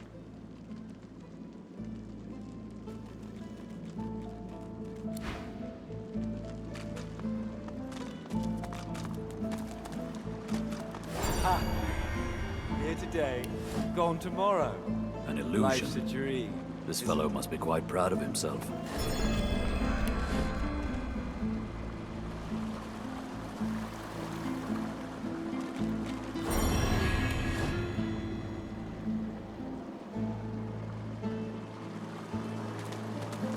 Ha! Clever.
Didn't I tell you to leave?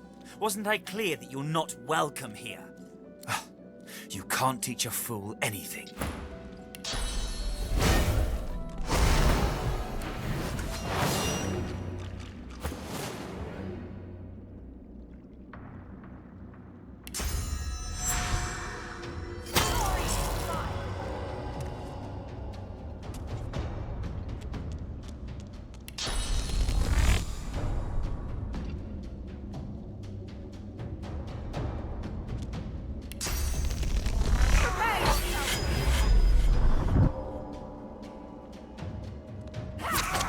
Doesn't it?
riddle, innit? A conundrum. What's it you'll have to solve?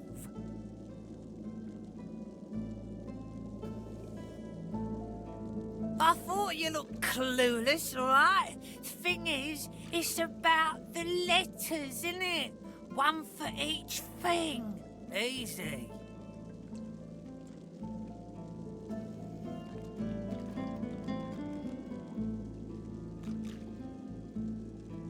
Yeah, sure. Hope you don't die. Well, nice to meet you too. Rude thing.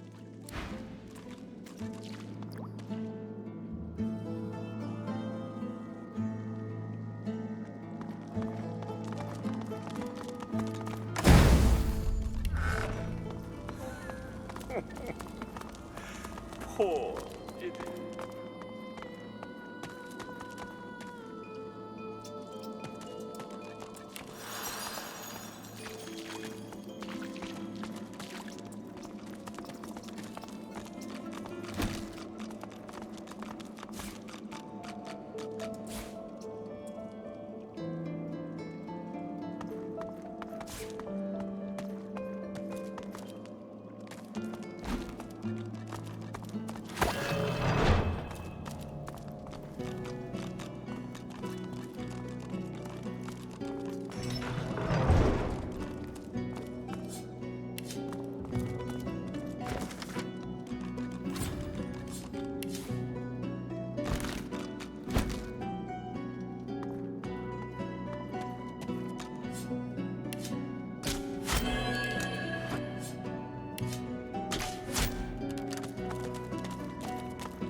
You come to find, you come to search, but you won't find the way. A pity. Brachus has willed it. Trompdoy must abide. You have met the unfortunate guardian of this vault.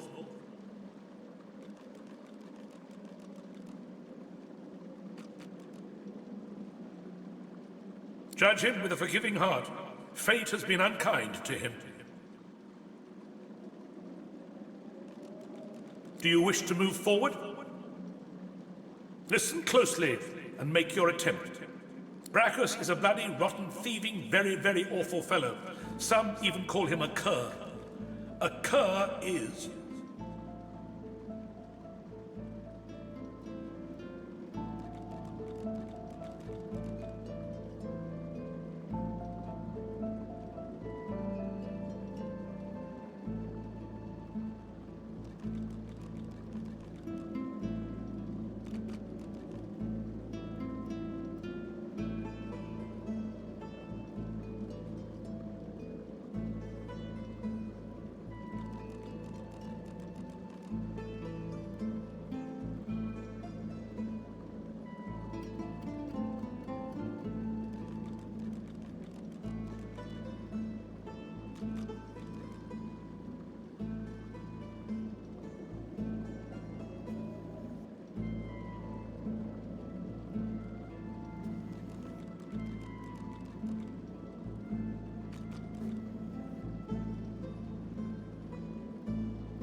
Either you're very good at guessing, or the slightest bit clever.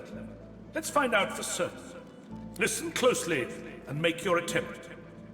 Source is a scourge, a devil, a misery, a blight, a hex, a curse. And yet, the cure is...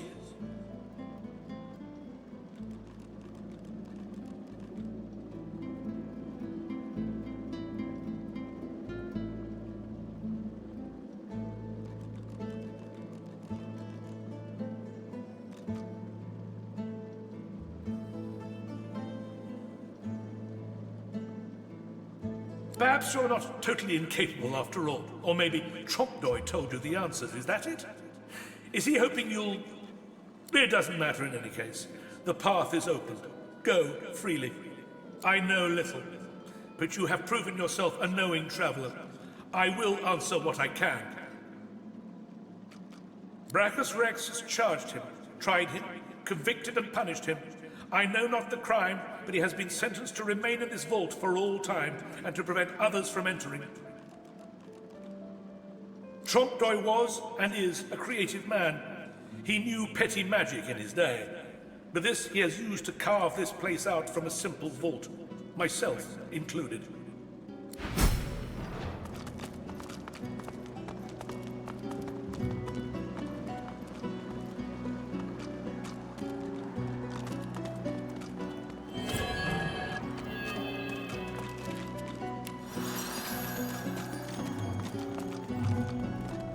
Open your eyes.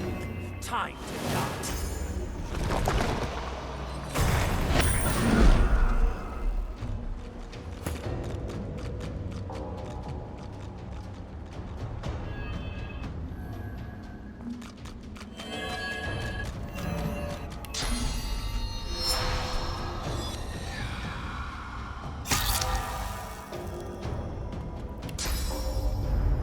I'm ready.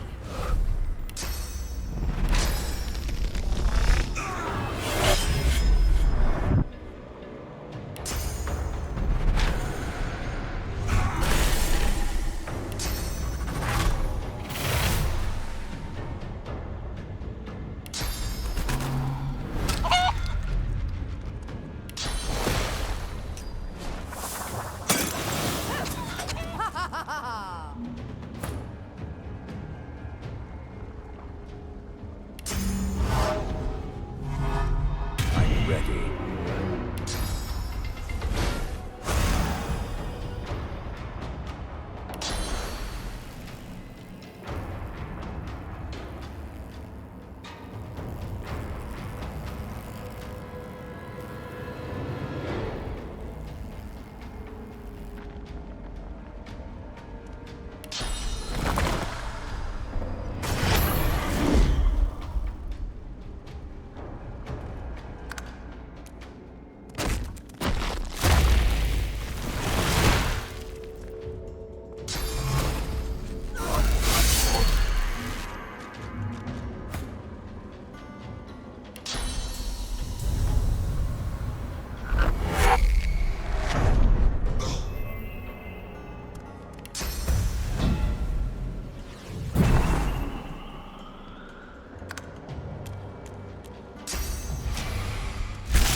I sense something nearby.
You'll see what's real when it stabs you in the eye.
As you pick up the ring, you feel a cold, dark pain shoot up your arm. Your mind itches. You don't hear, but feel a whisper in your ear. It tells you to slip the ring onto your finger.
That's plenty.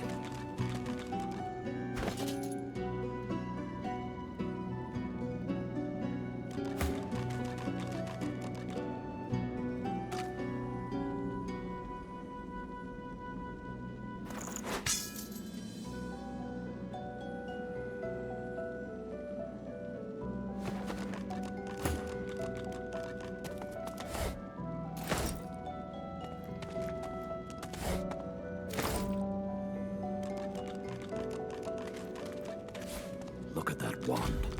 It hums with inner source.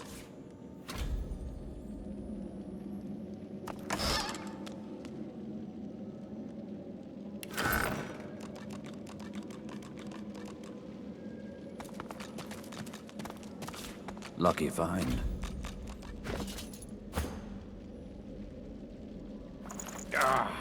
been cursed.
You made it all this way.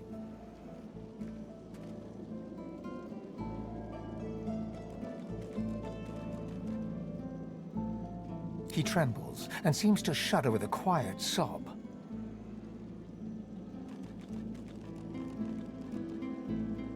I'm cursed, you know. Bloody Brachus bound me here to protect his vault. He has my soul in that jar just there, and I can't leave without it.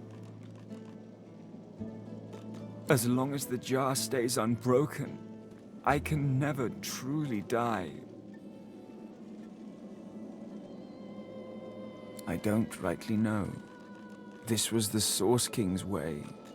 Befriend you, then destroy you. I was a fool to expect I'd be an exception. His favor was intoxicating. That's no excuse, but it is the reason. Really? You would? He drops to his knees before you and grabs onto your feet with both hands, head hanging. Thank you.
A soul jar rests between two fallen columns, emanating a faint odor of seaweed and timber.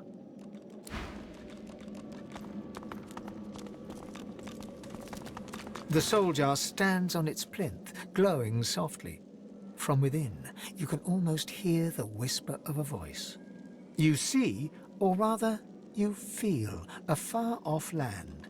Frozen breath hangs in the air, pine needles brush your cheeks, and in your arms you can feel a weight. A body, dead. But you have hope. Your vision swims. You're older, but perhaps not wiser. You march at the head of a shambling host, the enemies of Brachus Rex melting before you. The scene twists again. Now Brachus stands before you, a beautiful woman at his side. You lash out in treasonous rage, but cold arms bind you. You're sealed away in a tower. Your screams fill the darkness. You feel a jolt and open your eyes to see the soul jar before you, lying still in the vault. Your hand falls from the jar and grips the pillar as you try to calm your ragged breathing.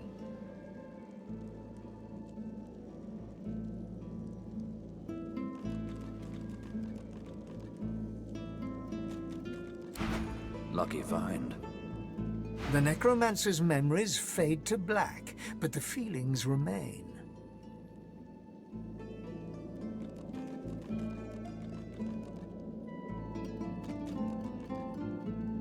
They may have been a necromancer, but they did not feel evil. Misguided, perhaps. Anyone who marches at the head of an undead host deserves whatever punishment they get. One must wonder how many more lives they took, how much more misery the scum caused.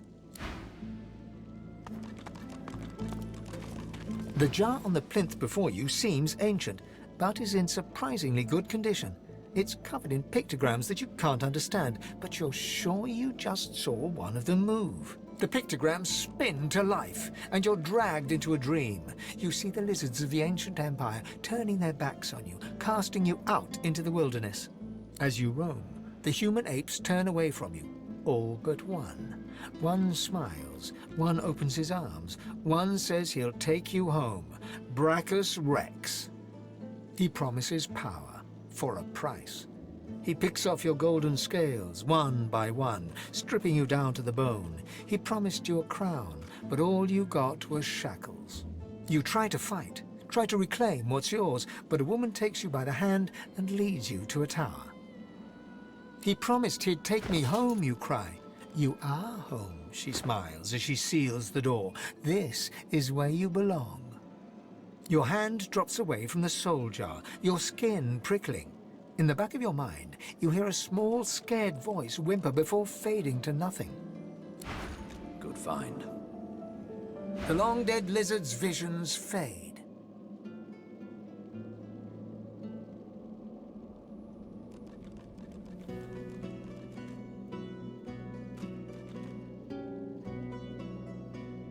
I can't help but sympathize with him. He just wanted to go home. No amount of loneliness excuses wickedness. He helped a monster for selfish reasons. What he did shames his people.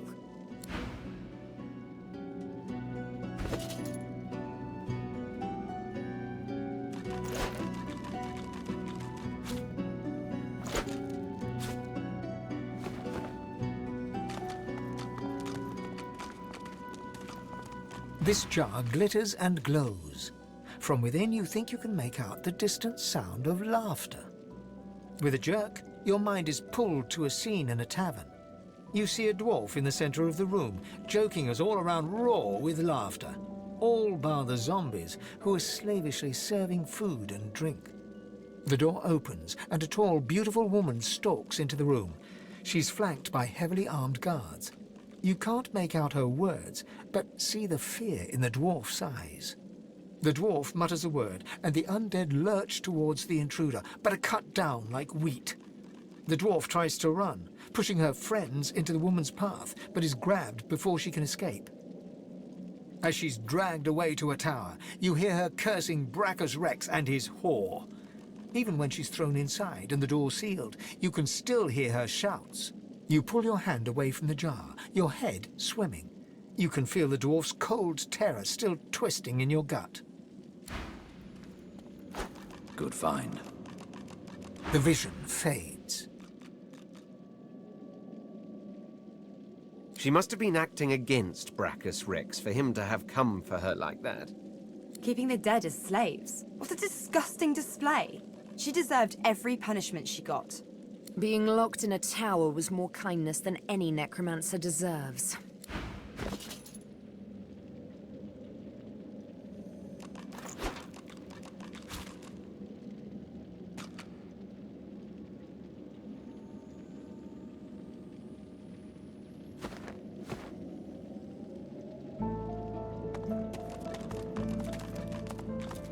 The jar before you may have looked opulent once, but no longer. Now it's covered in grime, its paint chipped away, and its jewels long stolen. The soul jar rocks slightly, light flashing from underneath its lid. On its rim, you can just barely make out the name Gratiana. As soon as you touch the jar's cracked surface, you see a vision of splendor. Silks, fine food, and decadent lechery. But underneath it all lies bone and blood. The vision shifts. You see burning villages, slaughtered women and children. You see her, purging wand in hand, standing amongst it all. She throws her head back and laughter echoes in your skull. A shadow falls across her, and you see a large, weeping face. She reaches out as if to comfort, but Brachus drags her back. You see her fall into the mire of the swamp, trapped. As you pull your hand away, you can feel a deep, longing sadness in your soul. Is it regret, or just sadness for a life that used to be? Good find. The terrible vision fades.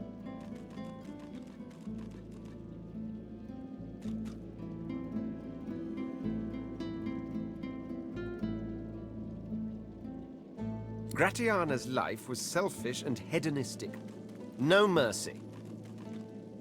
Whatever a person may have done in life, they can always be redeemed. However her life began, it ended well. No one should be damned because of their youth.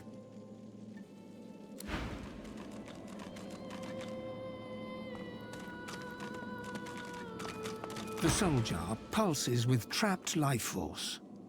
When you touch the glass, your vision wavers. You emerge on the prow of a fine ship. Your armor pulses with enchantment, dominating those who draw near. Your flag flies for Brachus Rex, a tyrant who traded for your soul. With his power, your flesh and blood is no longer relevant. The vision fades as the soul thrashes, trying to sever your connection.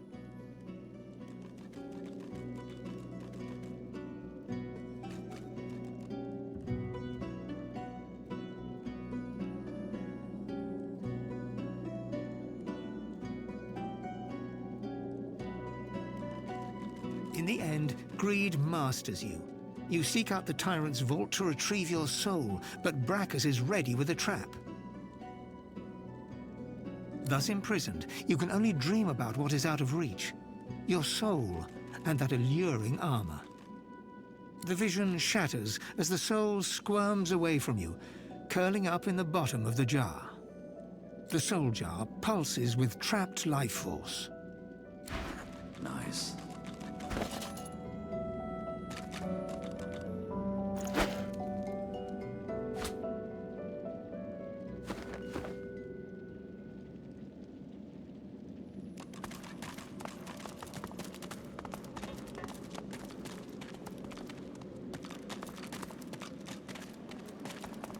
The deity's head and hands are missing, severed as if by a sword. You can't tell if this was meant to be symbolic somehow, or a mere act of vandalism. As you take in its chiseled details, you have a vision. The statue comes to life and embraces you awkwardly with its broken arms. Unable to resist, you're flown away into an endless dark. That shrine seems to have brought me here. What is this place? Quercus, where are we? No trees, no soil. This is horrific! Our shield speaks, Quercus. Prick up your phantom ears. Ask away, shield. A giant body, but no giant brain, eh, Quercus? Surely even the tall folk know that Rivellon was bare before the great acorn fell from above and seeded the Irwood, covering this land in beautiful, perfect forests. Beautiful and perfect until the giant races, no offense, realized they could use it to build their houses and fuel their fires. They carved the Irwood up, and the forests shrank and shrank. None of the original wood remains. But someday, the great acorn will fall again. Indeed, Quercus. Let's be off.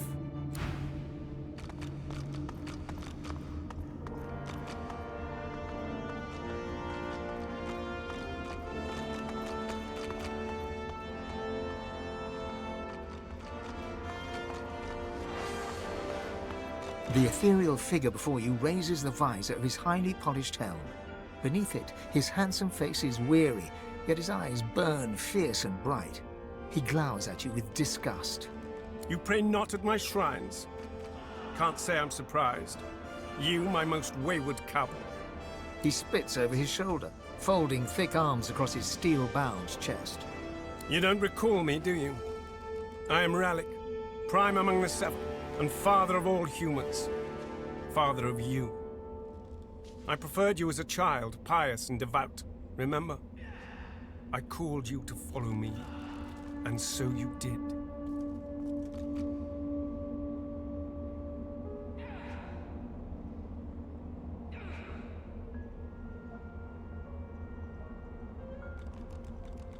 Ralik gazes at your upright form, a contemptuous frown creasing his face. Look at you now. My child, a killer for hire. You can't hide. I see the dead who whisper your name as they pass the threshold of the halls of echoes. And who's to blame?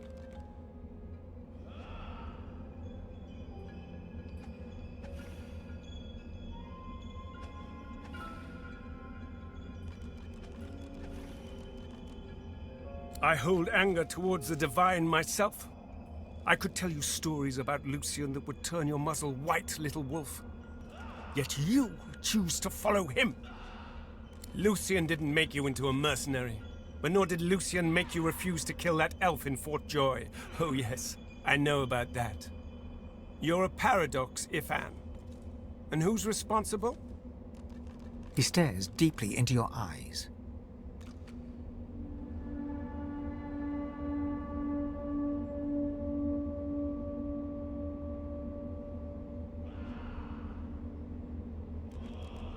As you gaze into his deep green eyes, you feel your whole consciousness following. You notice every shade of stone within, from iridescent emerald to flecks of grey. The verdant pools encompass you.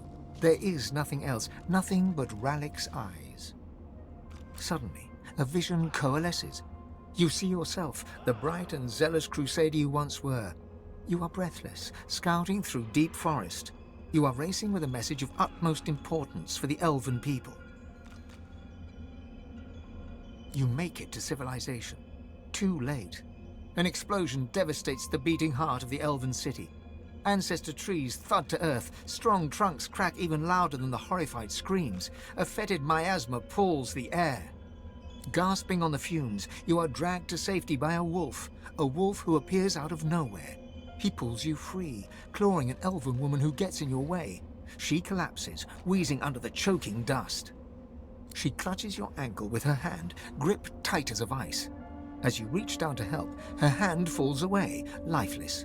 Through the haze, the death fog, you see her dead eyes, black and stare. Through her lifeless eyes you fall. You see them, Legion.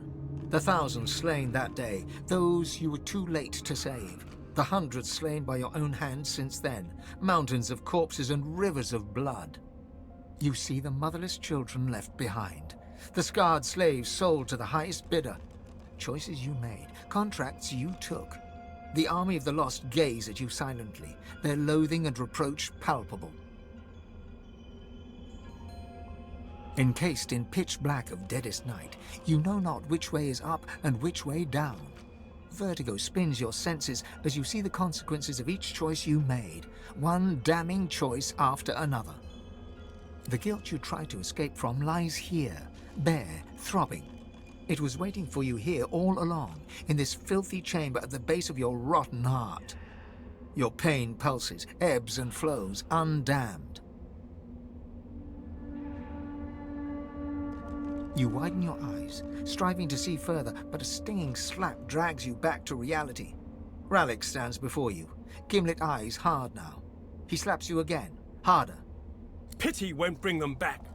Nothing can bring them back. But you can yet come back yourself. Long ago, you turned your face away from all that is light. Turn back to me, and you could yet save others, could save all. Rallick slaps you again, full force. He stares into your eyes with challenge.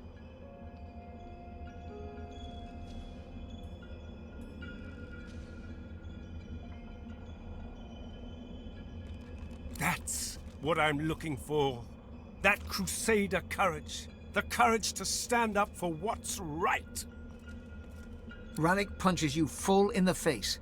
You feel a familiar sensation as the delicate bones of your oft-broken nose give way. He catches your arm in one vice-like fist and dangles you above the ground. He laughs and shakes you like a rag doll. You feel rage surge within you, barely containable. Feel it electrifying the blood in your veins, pumping through you. You feel like yourself.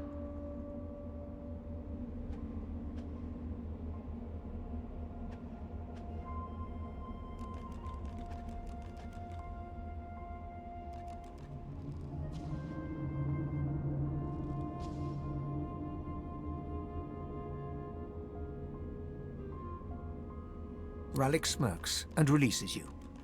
That's it, Ben Mesd. That fierce spark of zeal is why I chose you, why I saved you from that sinking ship. You tried to hide it behind apathy, but the light shines through. Embrace who you really are. Why did you become a crusader in the first place? You heard my call, not Lucian's. So fight for me. I need you. The Seven didn't abandon Rivlon. We are trapped here, powerless and squabbling. You, ruthless son of humanity, you will be my champion in the world. You are my God-woken.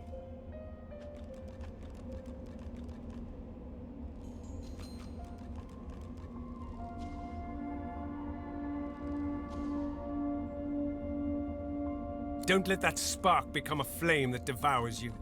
I chose you for your wildness, yet I can leash you if needed. I will grant you my blessing, fierce wolf. It will aid you on the path out of this place. And then, we will have words again. Rallick steps towards you, solemn of face and bearing. He raises his right hand and presses it upon your heart. A surge of warmth and well-being rushes through you. You may have noticed I've tried to help you on your journey. I blessed the water beneath your feet so that it would aid you. Now, you have the power for yourself. And this is only the beginning. More and greater powers await you, if only you will seek them. Only one like you can wield them. Now go, God-woken. Go with my blessing. Let it remind you always of who you are. My crusader.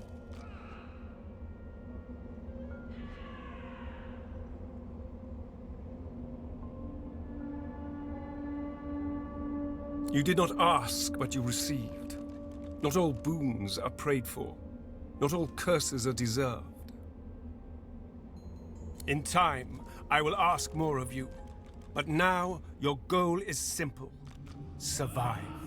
Escape the grasp of those who would imprison you, who would break you, who would limit your true potential. My child, you and you alone must rise above the reach of minor people. But before you lope away, let me ask. You are traveling with company, yes? Be aware, they are not your friends. They are your rivals. They are God-woken too. But you are the one who will be a god, none other. Keep your claws sharpened and your eyes bright and keen. See everything from two sides. Take the wolf that saved you, that follows you so dutifully. Watch him. The wildest animals often turn and bite the hand that feeds them. Oh, and Losa, that pretty little one you think of at night. Kill her now, and be done with it. Until we meet again, my child.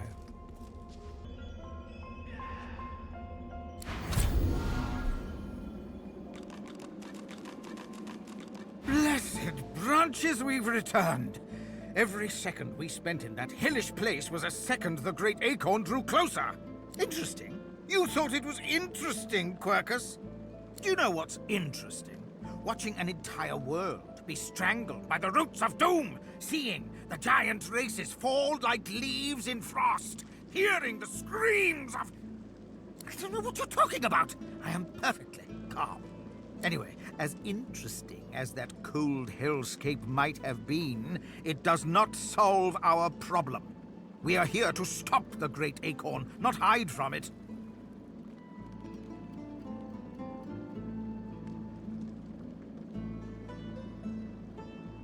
It's already helping more than it knows, Quercus. The fate of the world depends on our ability to research a spell to protect Rivellon. We need to travel across the land, gathering clues, experimenting with different magics, and come up with a spell to shield Rivellon from its doom. Of course, for us to do that, we must avoid being eaten by the servants of the Great Acorn, and that is where our big, foolhardy shield comes in.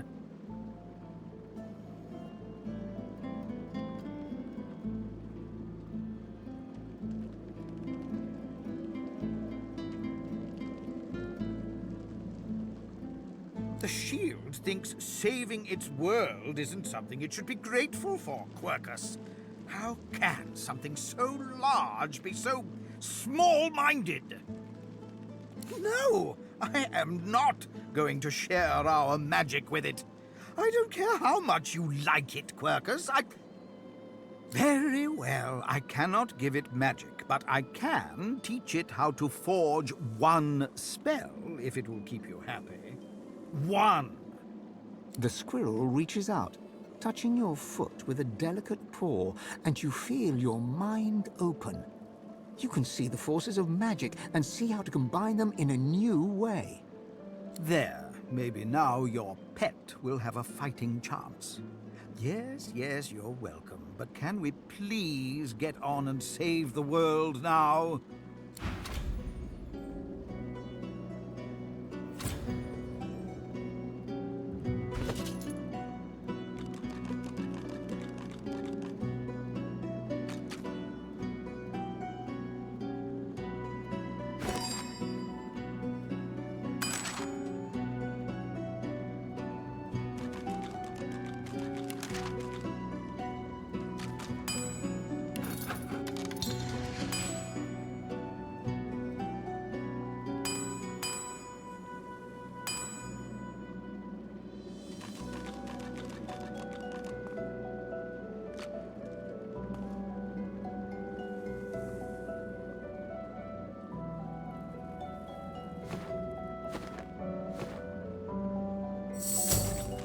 Speak if you wish to.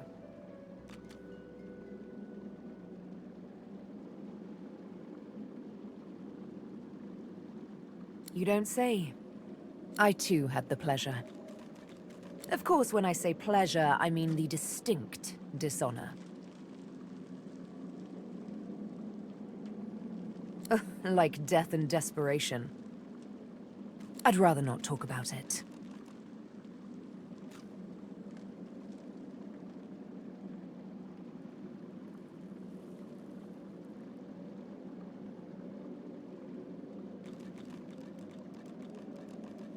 You're very kind.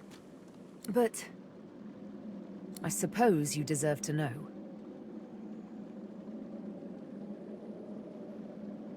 Indeed. And so I'll acquiesce. Just this once. The thing is, Tyrsendilius, the Old Father, the Golden Leaf, he wants me to become the next Divine. Her eyes fix on some unseen thing of darkness. Beware of gods bearing gifts. Divinity. And yet, he treated me... exactly. His was an exercise in power, brutal, like all true power is. His was a lesson, meant to discipline, not to edify. Why would I obey such a god?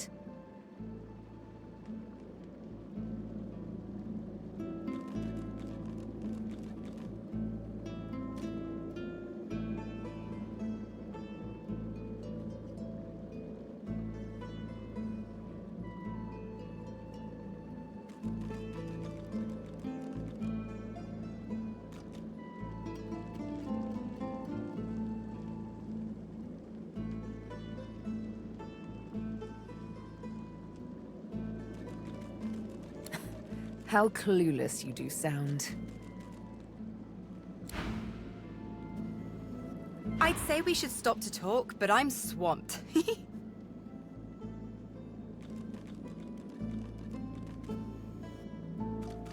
Don't make much of it one way or the other, but the farther we get away from the joy, the better. There's got to be a way off this island. Sure thing, Chief. What's up? One of the gods? Really? Well, look at you go. What did they say?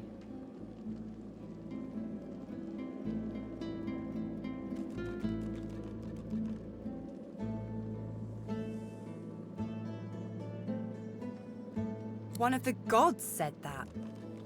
Losa huffs on her fingernails and buffs them on her tunic, smirking. Nice.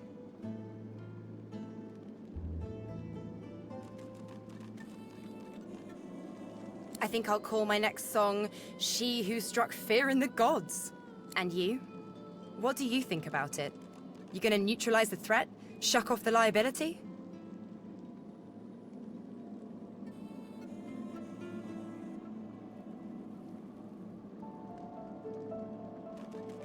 Her face cracks into a mischievous smile. She capers around you, bouncing from one foot to the next, chanting. You like me, you really, really like me. She stops suddenly, goes rigid, then relaxes, smiles broadly, and leans over to whisper in your ear. Psst. I like you too. I'd say we should stop to talk, but I'm swamped. Sure thing, Chief. What's up?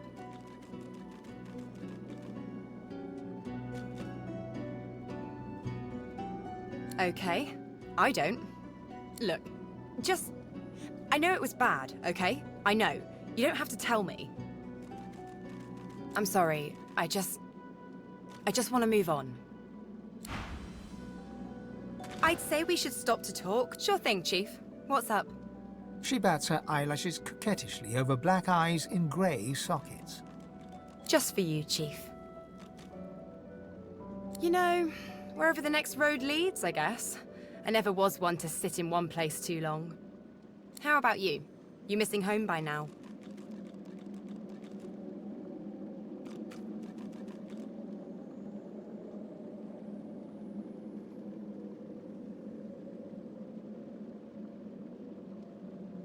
I hear you.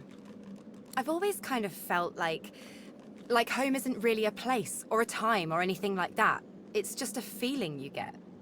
It's all in the mind.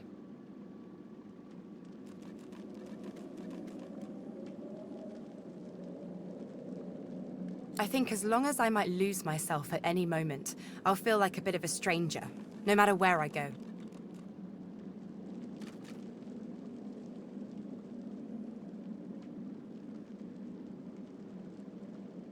Forward!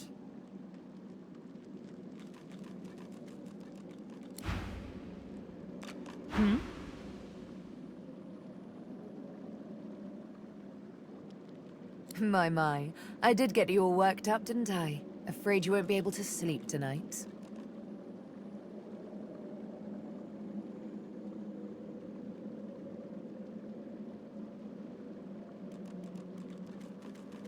She pulls her hand away, quickly and violently, as if bitten by a snake.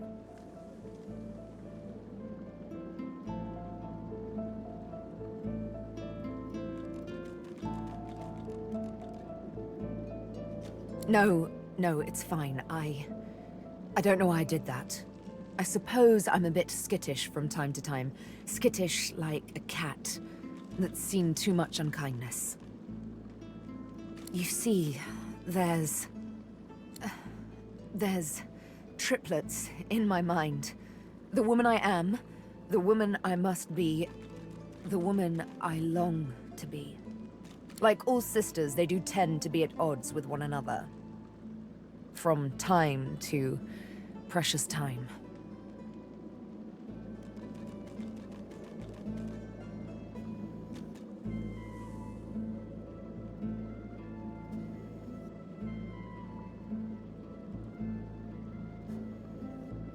To be better, I must butcher. All new beginnings require sacrifice.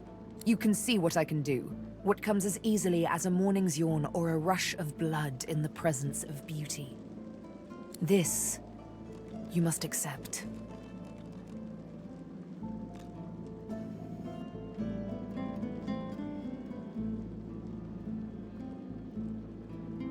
Thank you.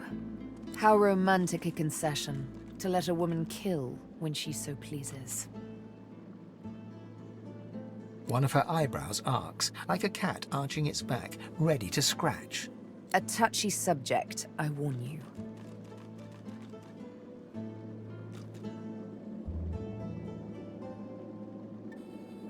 It didn't exactly feel like a kiss. But the true pain came after, when I lost all of my own volition. I served but the Master. The Master and none but he.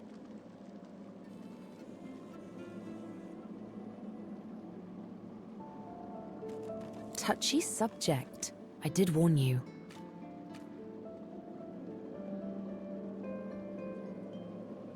Sabine looks at the flask with surprise, but accepts it with a nod and takes a long draught. My word. Warms the heart and everything else besides. Thank you. I needed a bit of good cheer. So, cheers. And there goes the rest of your bottle.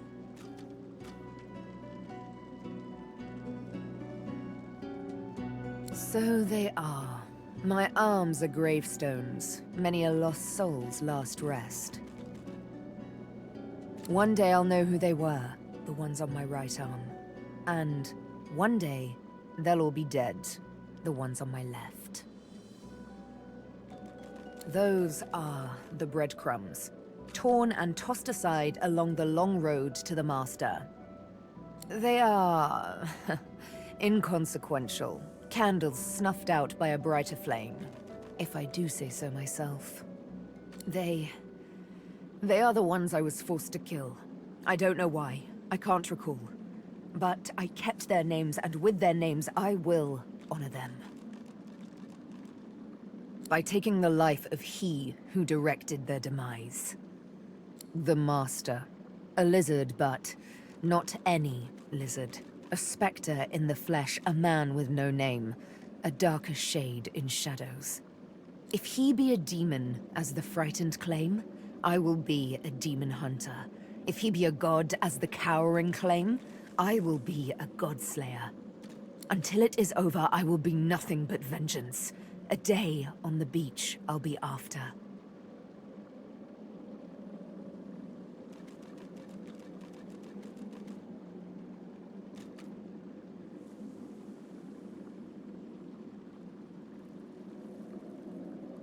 She returns your smile, though you can read the skepticism in her eyes.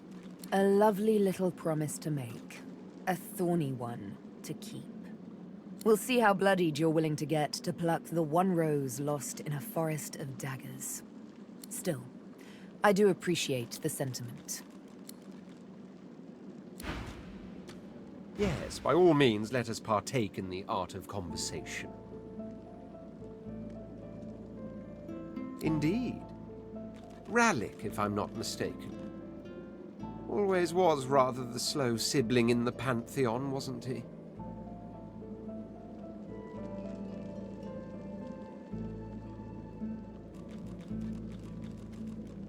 Quite so. I suppose you too met with somewhat of a disappointment. For we do have to wonder, can a god be called a god still if they have to plead with another to assume the powers they seem to have lost?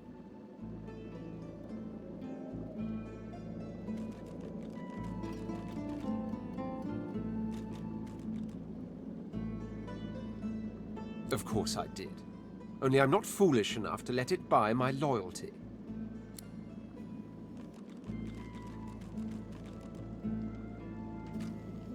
The Red Prince takes on a reserved air, and you've the feeling he'd blush if such a thing could be noticed. Secret of my soul, I said. What poppycock. Didn't sound like me at all, not in the slightest. So drop it. More glorious than you could ever imagine. More glorious than I wish to recall here. Ask me again once we escape, and I'll tell you tales that will last us 1,000 nights. Oh, don't tell me you've never heard the stories. The tale of my birth has been a bedtime staple for years, a dinner party favorite.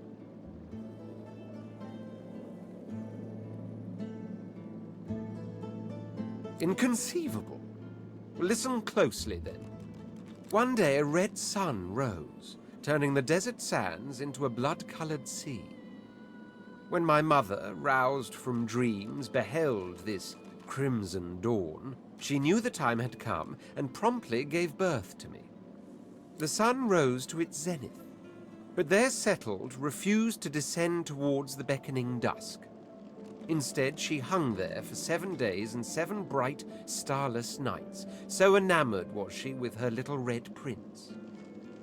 Indeed, I've been a married man since the day I was born, for they call me the spouse of the sun. She who is all life and beauty, she whose colour I wear not in cloth, but in skin.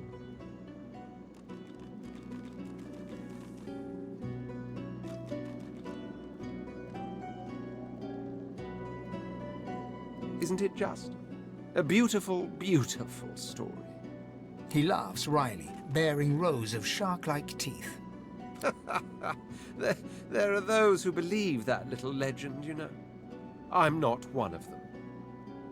To tell you the truth, I've no idea why I'm red, but I do fancy I was rather lucky to be born a prince. My heritage made people celebrate my uniqueness. Had I been common-born, they might have just drowned me in a well.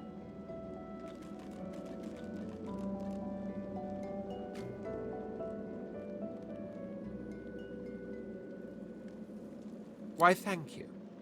You'll find I don't live up to expectations with remarkable frequency. Case in point is that I have a high opinion of myself because of my unparalleled skills and intellect, not because of the bed I was born in. Though I won't go so far as to deny absolute wealth has its perks. Absolute power, for instance. No wonder I seek my way back to the throne.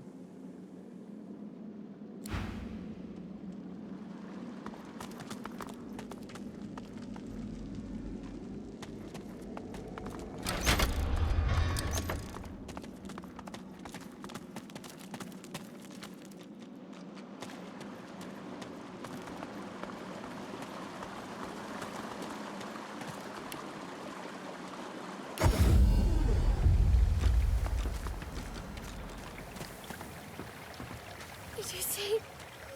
Gareth's back. He's here to take us home. And? Have you found them? Did you bring the soul jars? It's peaceful here, but I'll not be sorry to see the back of these swamps. You have? That's wonderful, of course. But tell me, did you see anything else? Did you find any soul jars?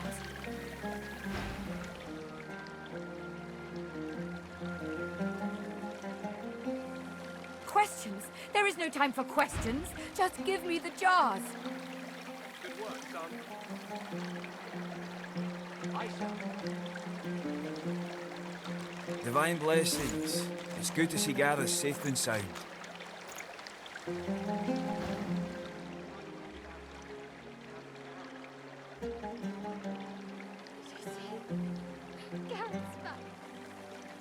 You don't understand. You couldn't understand. Please, I need it. Please give it to me. Hiding. Impatient. She reaches up and tears off her mask, revealing a wet skull, stained by centuries. You stare into the empty eye sockets of the undead creature before you. You dare speak to me of hiding? You dare speak to me of patience? I have waited centuries, watching lives come and go, while my soul lies locked in a cage. I have been patient enough. Return to me what is mine. Return my soul, you insolent pup!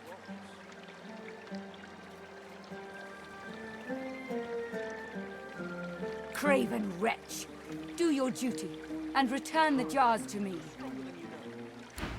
It's good to see you. Please, return the jar to me. You must! You don't understand. You couldn't understand. Please, I need it. Please give it to hiding. She reaches up. You dare. I have been patient enough. Return to me what is mine. Return my soul, you insolent pup!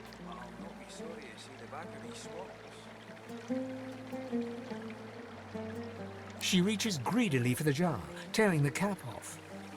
You see a green glowing light emerge from the jar, enveloping Gratiana. By Armadia, I feel wet. Oh, goddess, I can feel your tears upon my face. I suppose you deserve to know. Before I knew Armadia's grace, I was a very different person. I was the concubine of Brachus Rex. But more than his lover, I was his partner. I discovered his power to feed on the source of others, and I allowed it to... No, I made it happen.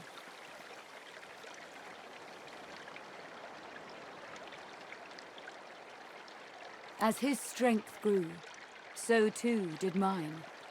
There is nothing you cannot do when you sit on the lap of a powerful king. And I did it all. But power changes a man, as he changes his nation.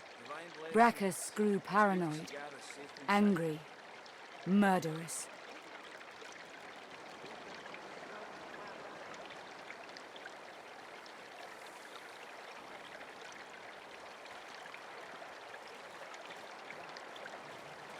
Hold it together, lad. You're doing great. Armadia, forgive me. It's true. As he grew distant, I just pushed harder. I gave him more and more, trying to win him back to me. I offered him the source of whole villages. He devoured them and demanded more. The lands outside were once green and beautiful, until I came, until I turned them over to him. Now all's poison, and the dead are restless.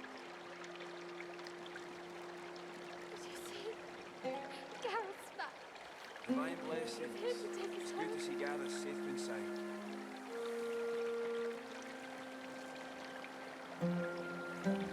Armadia is merciful in her love. I found this shrine while hunting a band of wizards. I found the goddess weeping for her children, and I wept too.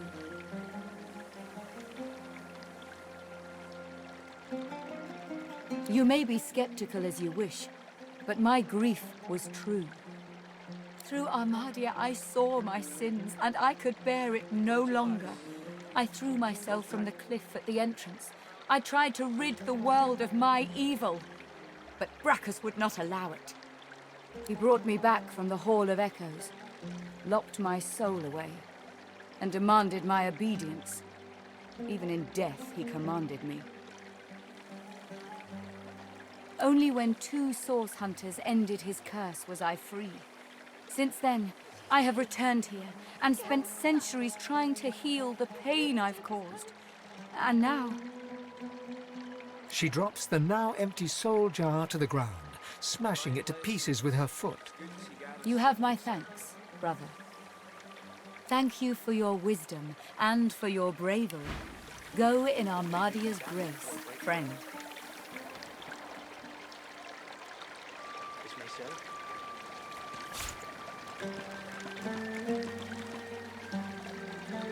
You've done well so far. Keep it up. It's my honor to serve you, sir.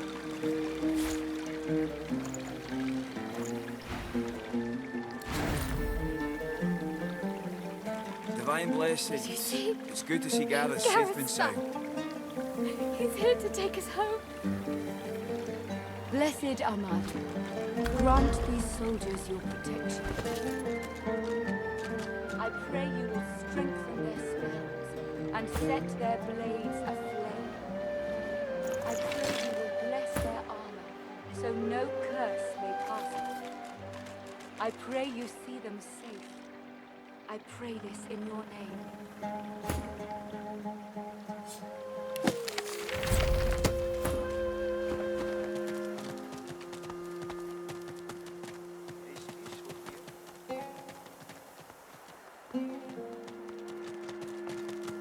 May you always walk in wisdom's wake, the flower-strewn path of Armadia.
Did you see? Gareth's back. He's here to take us home.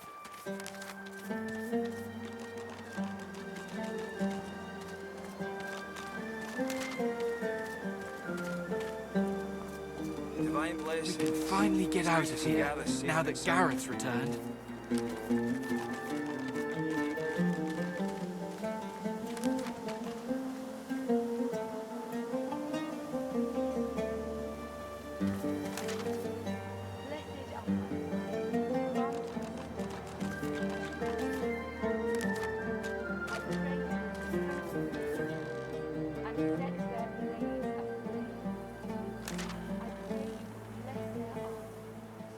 Did you see? Gareth's back. He's here to take us home.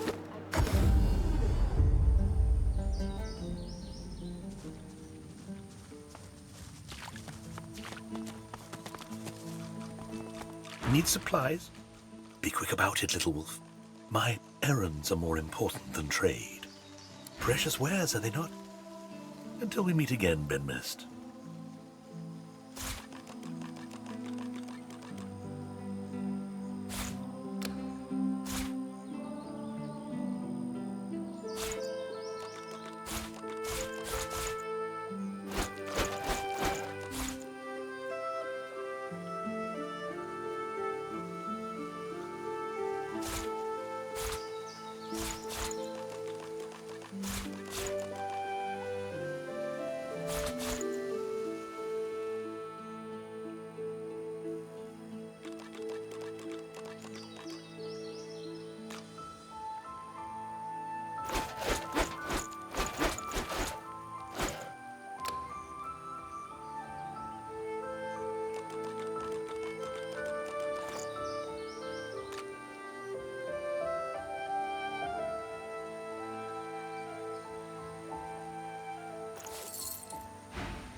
Look out.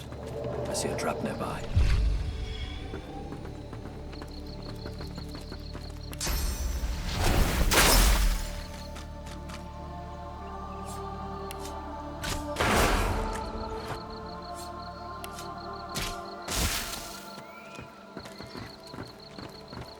Careful now.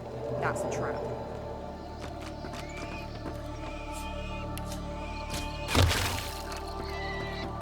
Careful now. That's a trap. I'd say we should stop to talk, but I'm swamped.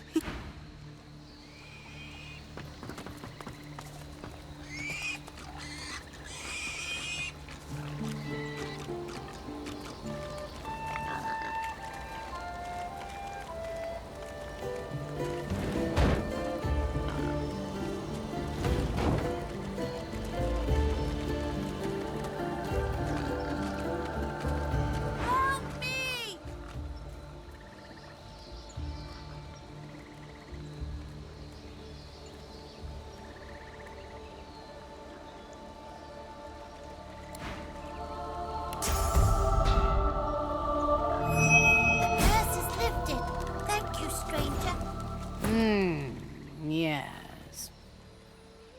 The menacing skeletal guardian looks at you wearily, then yawns.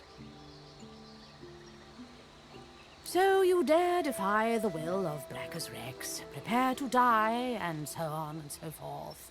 Let's get this over with.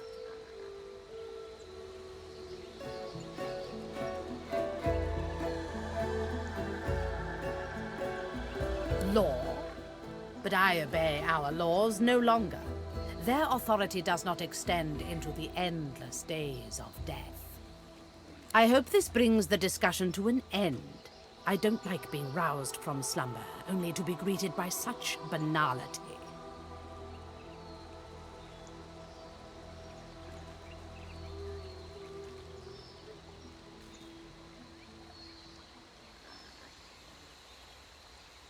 I was a loyal servant of the Source King. I carry out his will in death as in life, and all that sort of thing. Now, can we get down to the fighting? I was enjoying a lovely dirt nap before you helped those heretical pigs.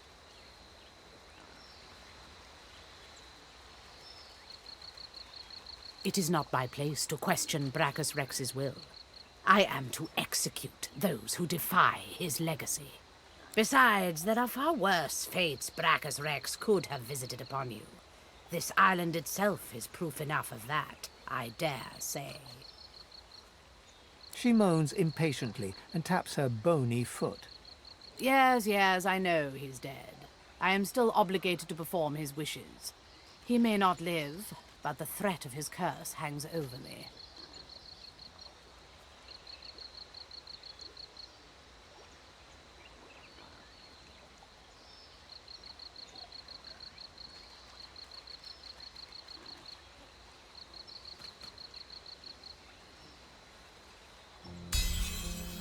It is as you say.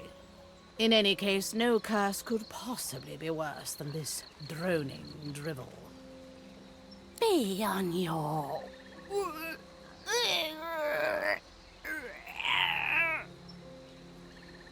The guardian chokes on her words, as if strangled by an invisible hand.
vanquished.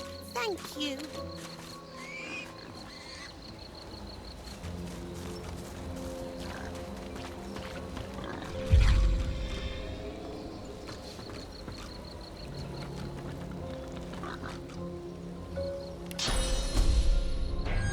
The curse is lifted. Thank you, stranger.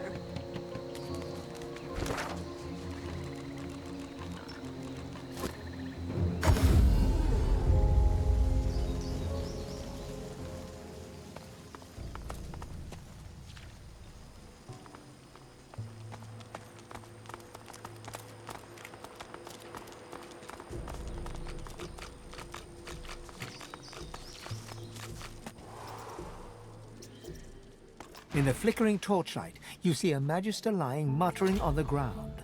As you approach, he turns with a jerk. No, stay back. Not another step closer if you want to live.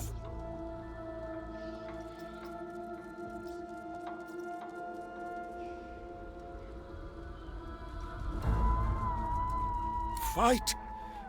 I'm not afraid of you. You should be afraid of me. The Magister nods towards his hand, and you see the skin is midnight black. It seems to undulate, as if worms were squirming through his flesh. He grimaces and tucks it underneath his arm, squeezing it tight.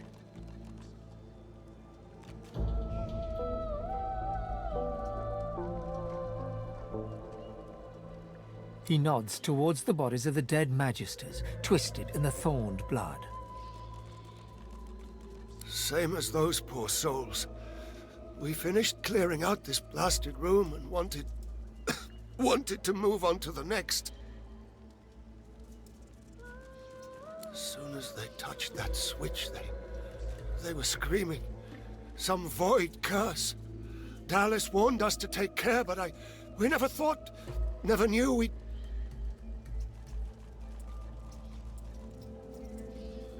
Excavations. Digging out old weapons. More purging ones.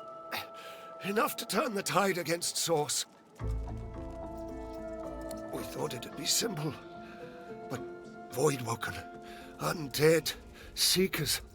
And now this. We were doomed from the start. Dallas must have known. She told us it was old. Told us it was dangerous. Told us it was important. More weapons to fight the sorcerers, she said.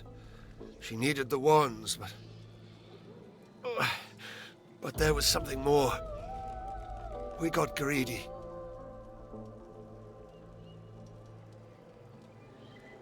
I don't know. Something powerful. We thought it might help, but... whatever it is, the Void itself is fighting to protect it. Dallas told us to be careful, but this is wrong. It's evil. Death.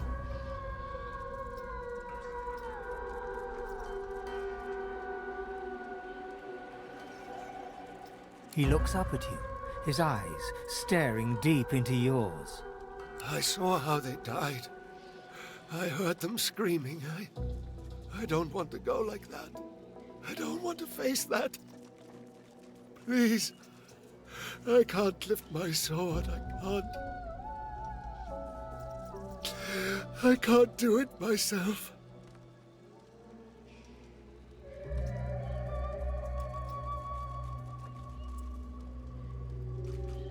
He lowers his eyes to stare at his black, squirming hand. Just make it quick.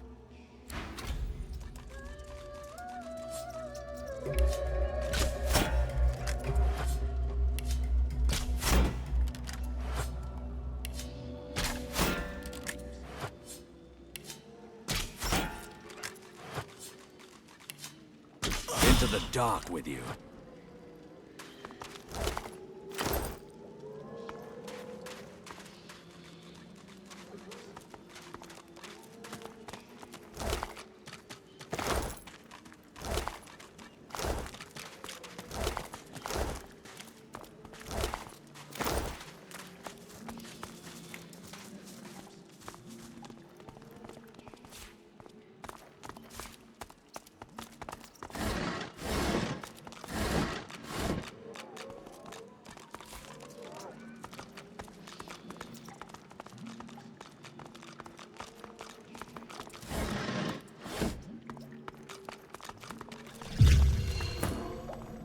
puddle. It glows. What could this mean?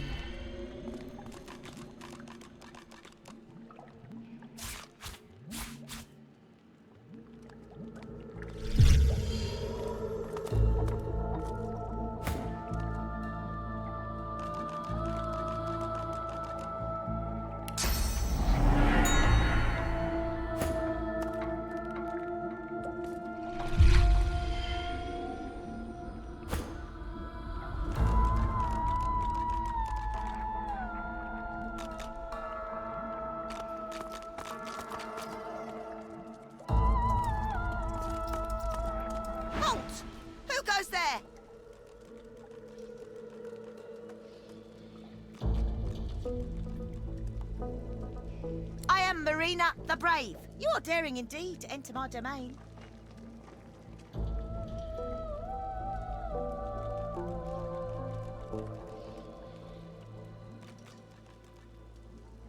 As well you should. I'm an assassin of ants and crucifier of crickets. All rodents bow before me. So do lesser beasts, like humans, for instance. My title is bestowed upon me by the King of all Rats in honour of my renowned achievements.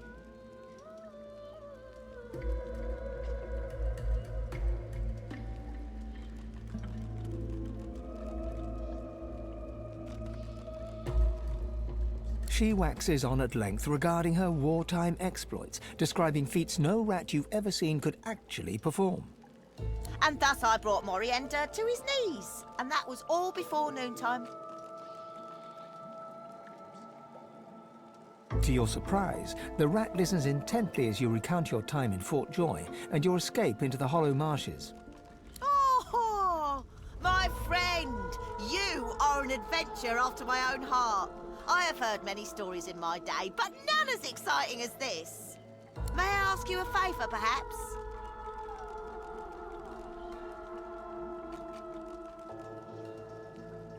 I want to know more. More! Return to me when you have a chance and share your adventures. I want to hear about every spell cast and cliffside scaled, every chest pillaged and every sword swung. But if you are to return, I need to make sure you remain in one piece. So, let me share another morsel of information I've picked up on my travels. The levers in here are cursed. Best not to touch them unless you bless them somehow, lest they infect you with their torment. Now hurry back. I can't wait to hear if your ventures can hold a candle to the other. I mean, to my own.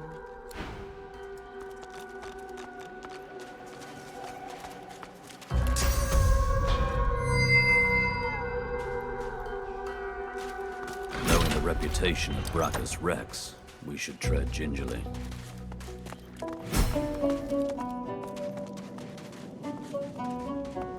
What is this contraption?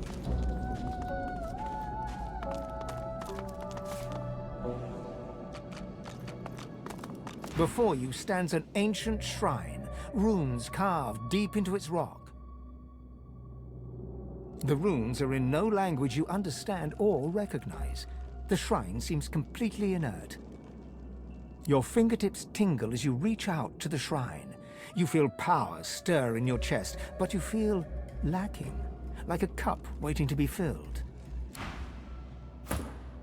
Before you stands an ancient... You feel the source inside you swell up, filling your chest, yearning to be free.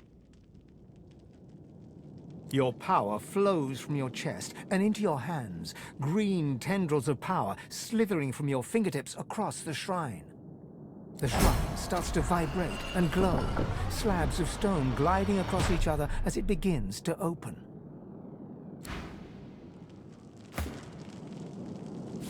Lucky find.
Ah, it's been cursed.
I'm guessing that's one of those shriekers.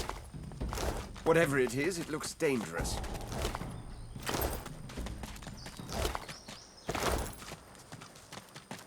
I nearly took you for a Magister and put a blade through you. That was close.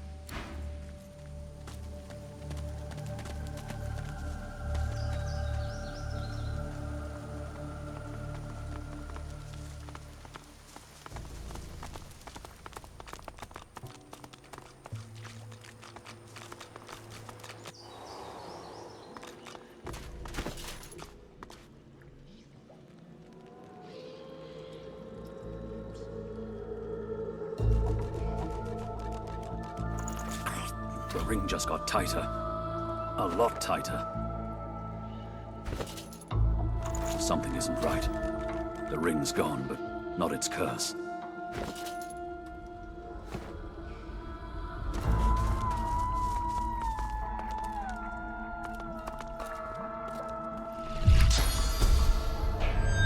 Bloody ring.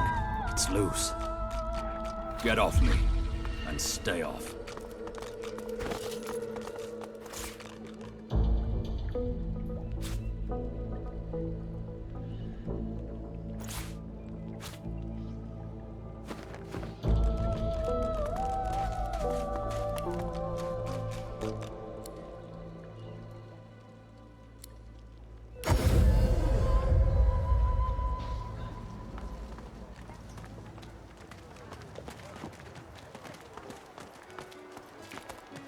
She looks at you with wet eyes and manages a wink before returning to her work.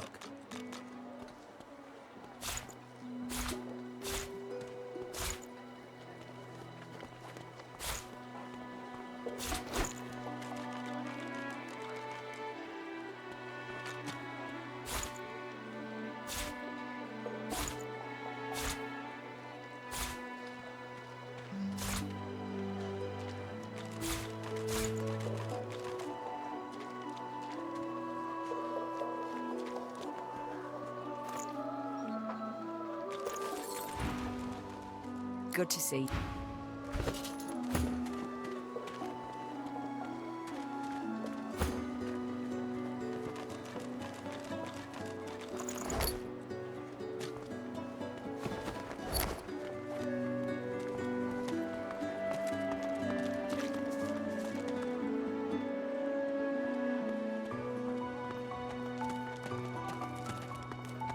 She smiles and gives you a long, meaningful look.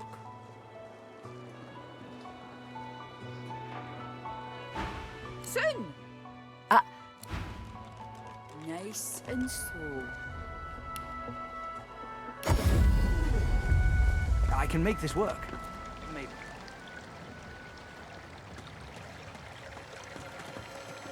My Told you eternal last. thanks.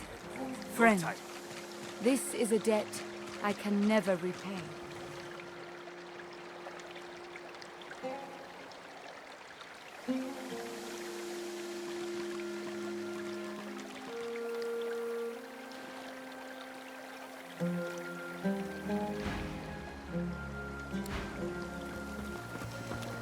My thanks, friend.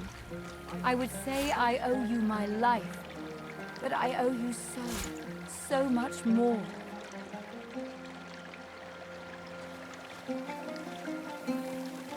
Did you see? Gareth's back. Divine blessings. It's good to He's see going to Gareth take us safe home. and sound. Hold it together, Leia. You're doing great. Thank you, Gareth. I can't wait to go home. We can finally get out of here, now that Gareth's returned.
with the Reaper for me.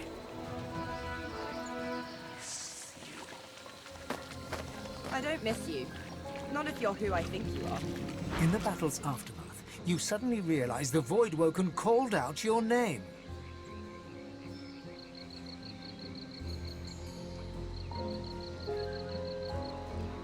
Calm yourself. Meditate.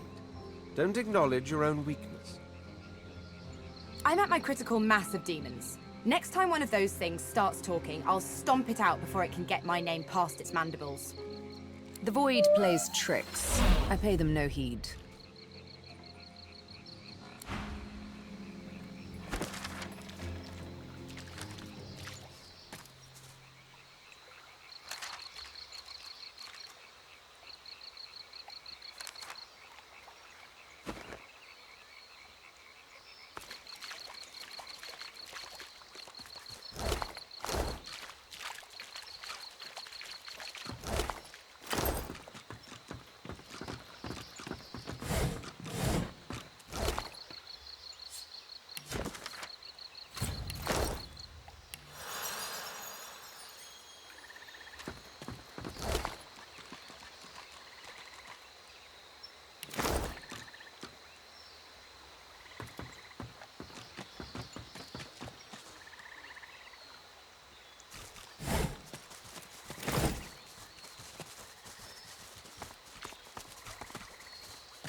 Your gaze wanders over the solemn stone face that overlooks the shore.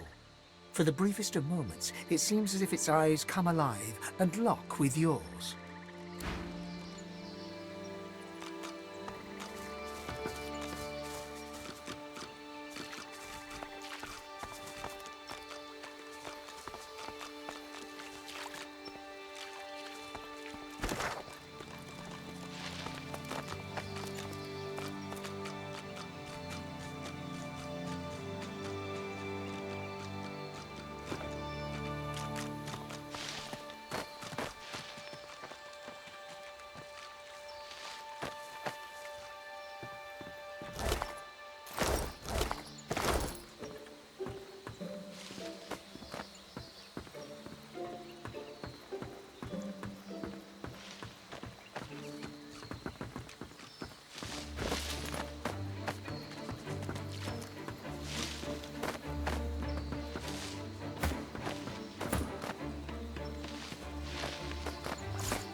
What's up with you?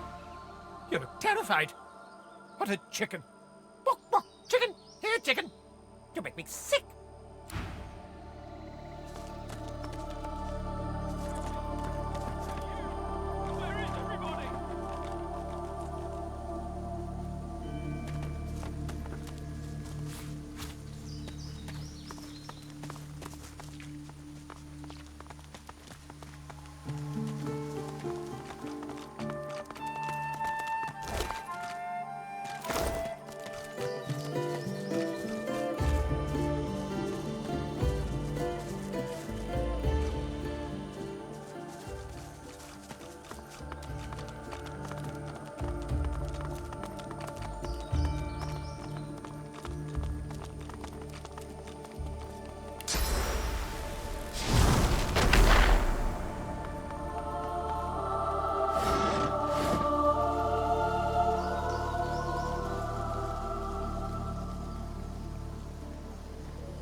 Captain, is that you? Where is everybody?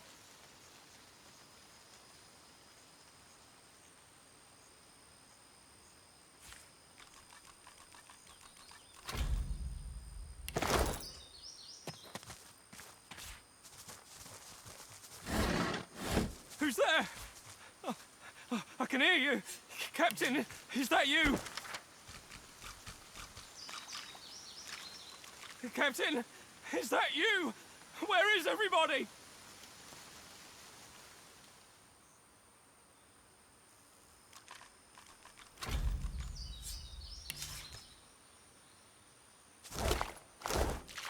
A young Magister tenderly fingers 2 fresh gashes across his eyes and face.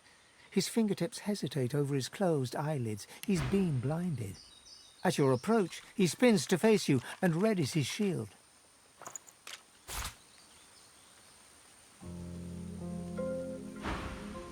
Stop! Stop! Who goes there?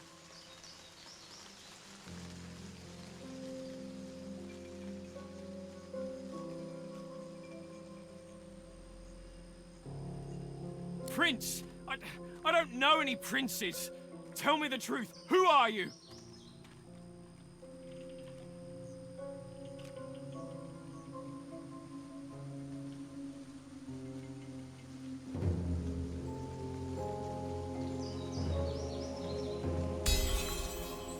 I'm sorry, I can't see anything. I feel like a sheep in a wolf's den. So, how much did you hear back at the fort?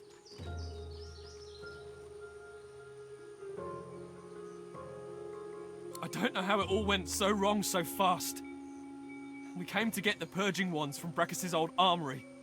Loaded up the last of them without any trouble. The cart was good going. But we hit a snag. Those bloody skeletons had laid a trap for us. They turned the cart, pulled us out by our hair. We lost Faray. Landon and I beat the rest back. But not before one of them got me across the ice.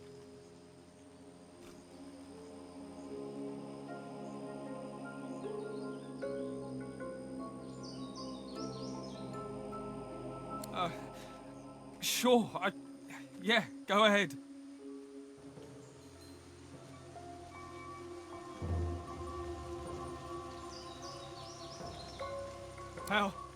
How bad is it?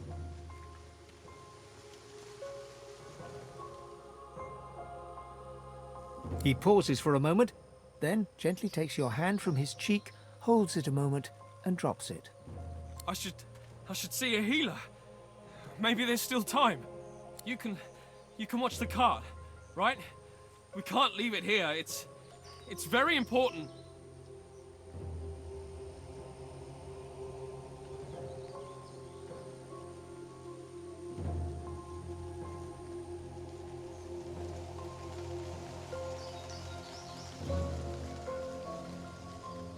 A sorcerer!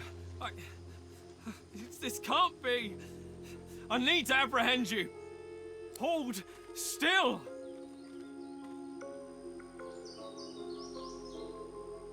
Please! Please! Oh, come here!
You are an abomination, a crucified figure blazing with sauce.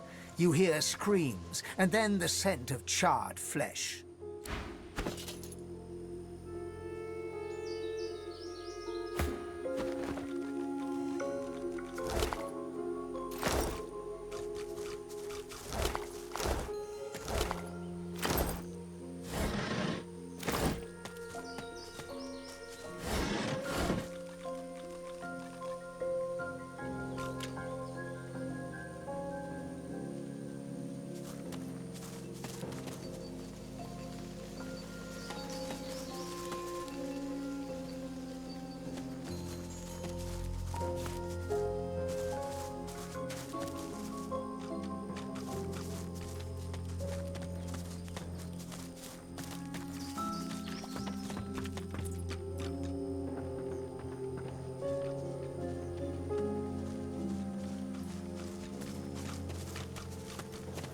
The cub looks sadder than anything you've ever seen. The cub stifles a sob. I want my mum.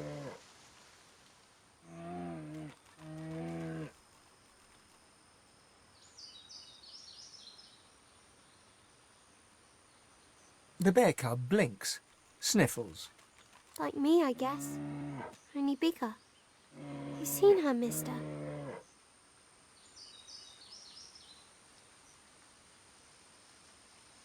Panic and sorrow fight for position on the cub's face. It fights hard not to cry. Oh no. Oh Mum. I'll go find her. Mum, I'm coming! The grief-stricken cub hurries off.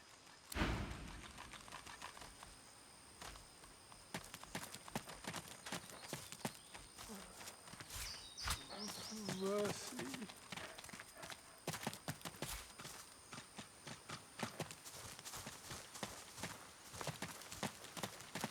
It is you!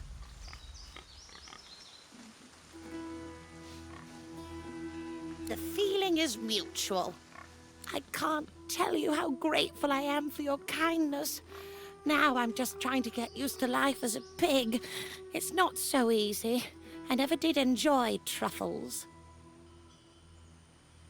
Well, I can trace it all back to Brachus Rex, of course. Many of us opposed his reign. Few dared to speak against him, though. A few of us wizards took the chance, though. We figured if we spread the word of his deeds, we might encourage enough people to come together, find a way to take him down. But we underestimated the cowardice of our comrades. All we succeeded in doing was being branded heretics and brought to Brachus Rex's court. The results were horrifying. A double curse, turned into pigs and set aflame for eternity. I like not being on fire, so I don't want to complain too much about the pig part. I'm not sure. I have prayed to Armadia, but she offers no answers. Really? There must be a shrine there. If anyone can restore me to my previous wizardly self, it's Armadia. I'm so grateful for this news. I'm going there now to seek Armadia's blessing. Thank you. Thank you.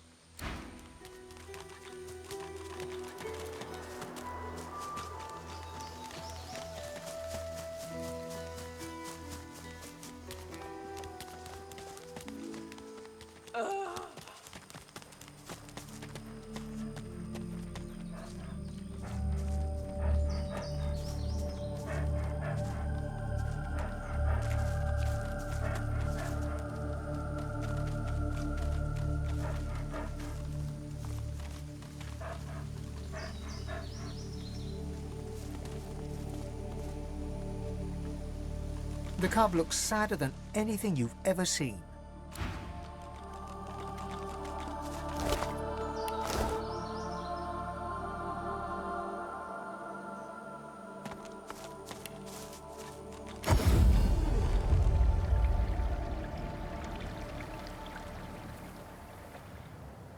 This one might serve, but not long. Thanks for sending me here. It's quite beautiful, isn't it?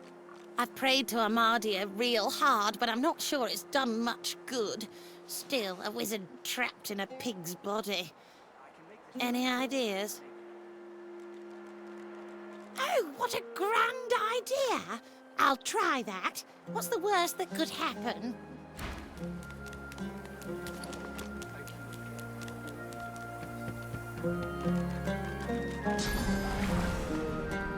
And her children. Armadia, you have heard my prayers.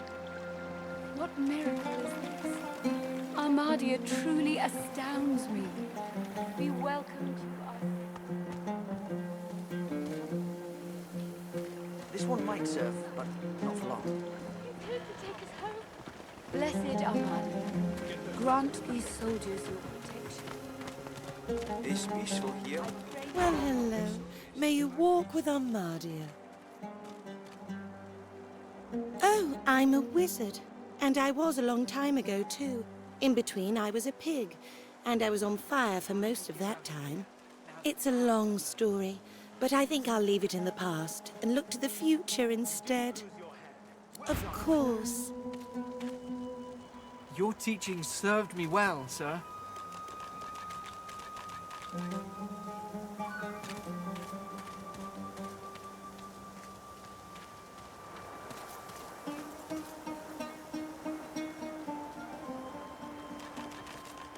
told you, lass, we'll be heading home in no time.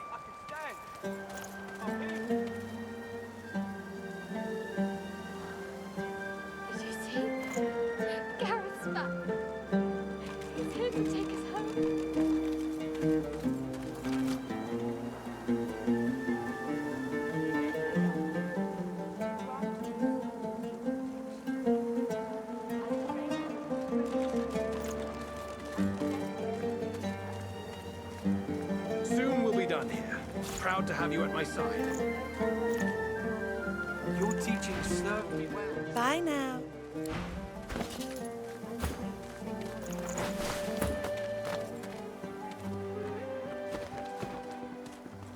Divine blessing. It's good to see Gareth safe and sound.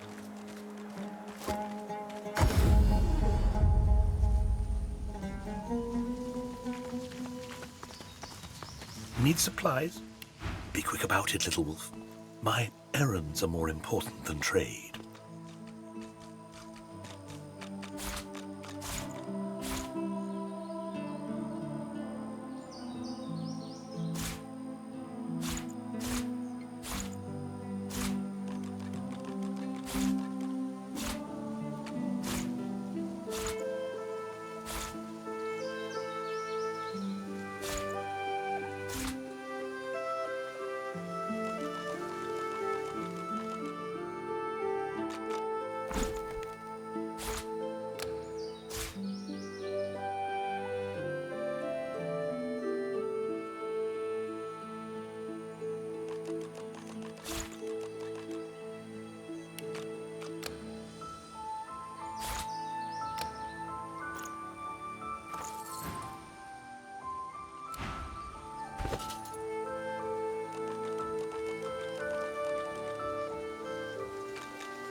Frozen ground in the middle of a swamp. What's going on?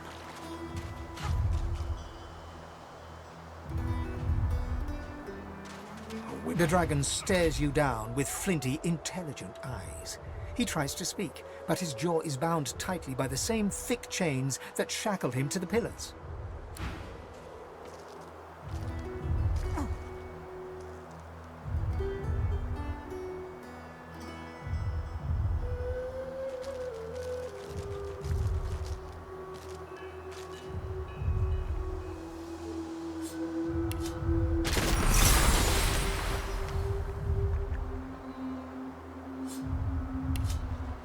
The dragon rakes the earth with icy claws. Quakes from the impact knock you back. The freed dragon looks sick and pale. As you approach, he stretches his tattered wings weakly and fixes his intense gaze upon you. Frozen tears glint in his eyes. My gratitude for your efforts, friend. Yet I am no more free now than I was in those chains. Please, help me find true liberty, or sing me to the endless slumber. But of course, that must be why you stand before me. Slain called to the Lord of Death, and here you are. A coincidence?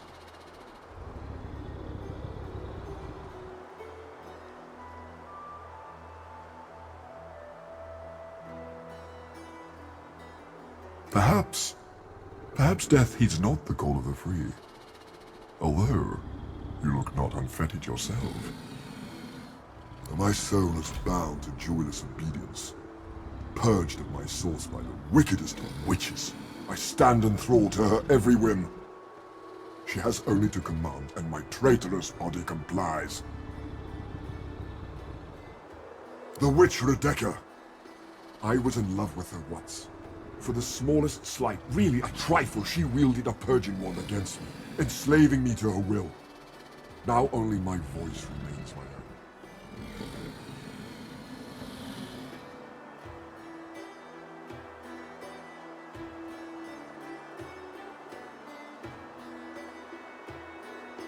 She trekked far underground beneath a nearby tower seeking ingredients for her vile potions. I can feel her dark heart beating within my own even from here. I await her return, yet I would prefer to welcome death in the sight of her face again. Allow? I did not choose this, as I am quite sure you did not choose any number of indignities in your own life, least of all your presence on this hellish isle. The dragon sniffs and rakes at the ground with one razor-sharp talon. A thought cannot mend a soul. A prayer cannot heal what has been ruined. You talk to soothe yourself, not me. That you would even ask such a question of a stranger already in your debt. There is much goodness within you, but this task would not be easy. Rebecca is a canny one. Cat to your mouse. She consumed all my source with her purging wand. So long as she holds it, she has absolute control over me. If you could retrieve it for me, I could be free again.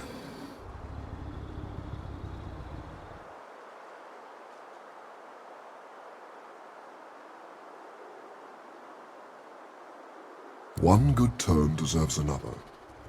If you can help me, I can promise to do all in my power to help you in return, however I may.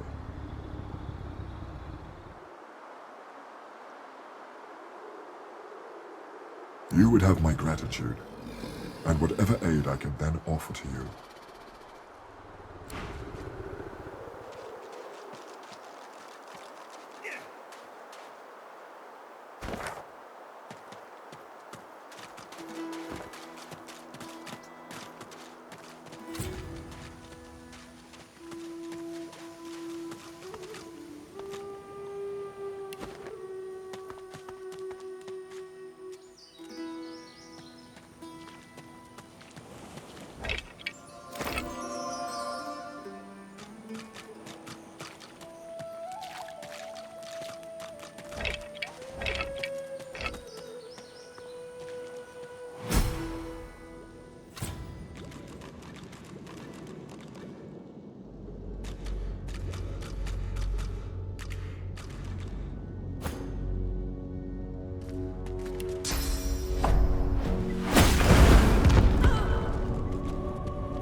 What's this?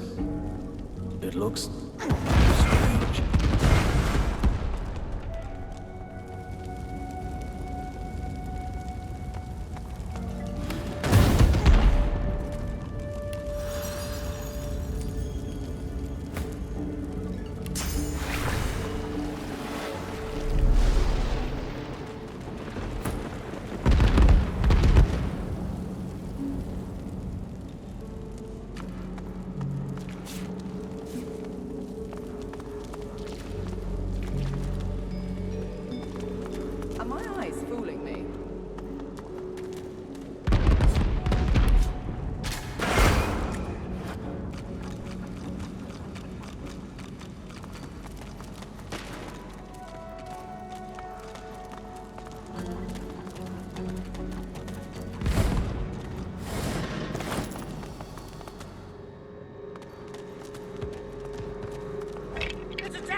Evasive maneuvers, Quackers!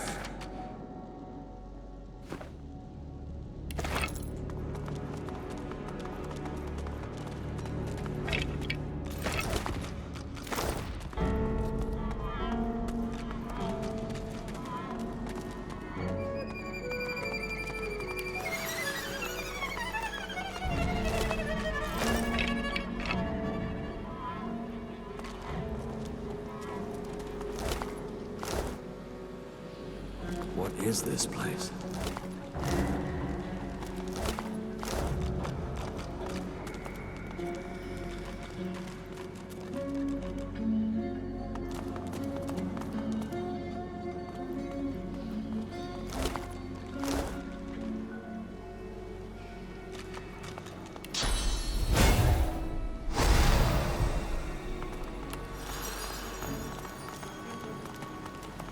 A tall woman stands amid a field of corpses, some fresh, some ancient. The sour smell of them stings your nostrils, your eyes. As you draw nearer, the stench blooms into a humid flavor you can almost taste. The woman turns to you, bitten lips parting into a grin. She tucks a small bunch of black-red roses into a leather strap across her left hip and, preparing to curtsy, offers you a hand.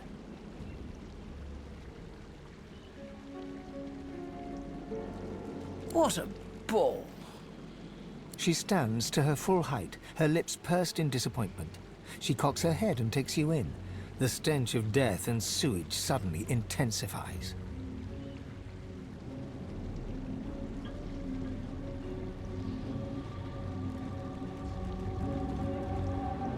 She peers closely at you, a shrewd smile playing about her lips. Ave de more de mergalach.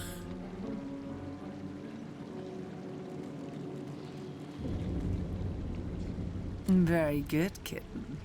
Now, I imagine you're here for the same reason I am. She pats the bouquet at her hip. But you're too late. These roses belong to me. Looks like we'll have to find some other way to keep you busy.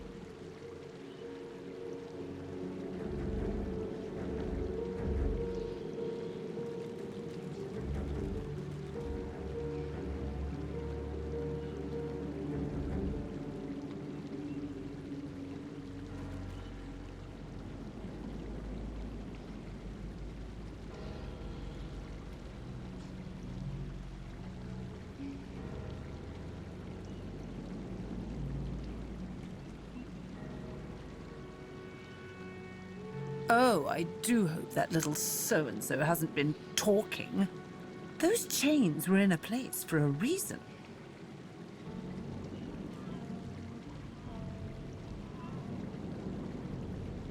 Ha! How earnest you are. I do love that in a man.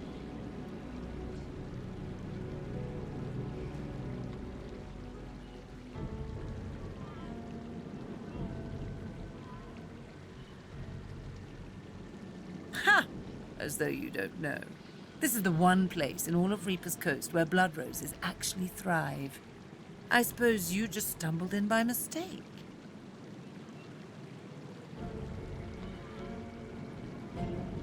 Then I suppose you aren't leaving, darling.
cornered.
Right where I want you.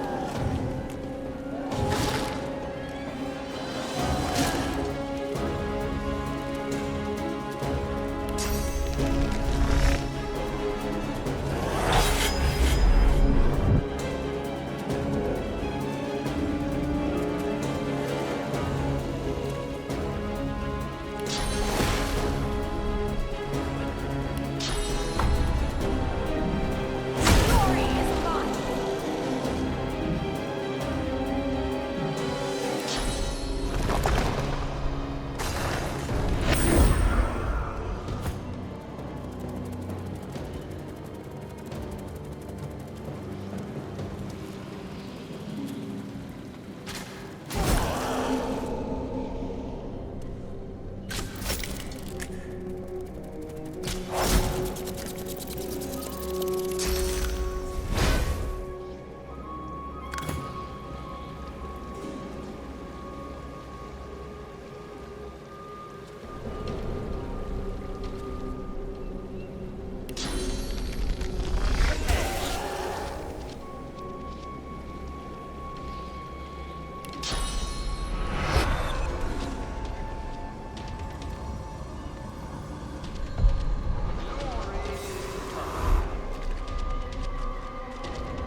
You see a glimmer of hope flicker across Slane's eyes as he notices your approach. It's quickly doused with a practiced scowl of the oft disappointed. Have you brought it? Or am I to remain a slave? Slane rears back in eagerness, grasping the purging wand with razor-sharp claws. Before your eyes, the source from within the wand surges into his draconic form, filling him with a light so bright that you must shield your eyes from the glare.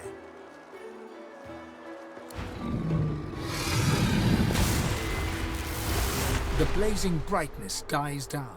Squinting, you now see no dragon before you, but the figure of a handsome lizard. A handsome lizard with the same eyes as Slane. His eyes still blaze, a piercing silver. A triumphant smile dominates his face as he bows extravagantly before you. Slane, at your service.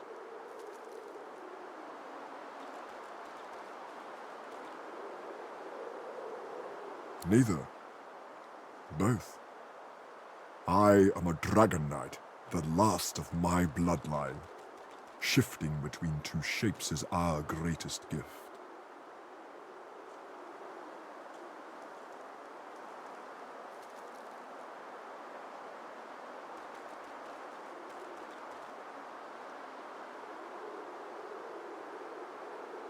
If everyone thought like you, this vile place will be little more than a sunny island. Perhaps before we're done, we can return it to such a state. Knowing such a steadfast and noble soul offers help to those in need gives me great comfort. I'd like to offer you the same.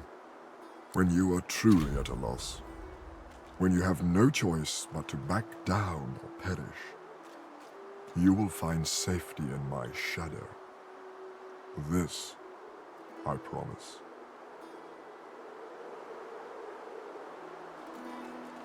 This is an island of many mysteries, of many horrors. I'll learn what I can. Perhaps there is some possible reprieve for the souls who suffer here. Slane smiles at you and turns to leave.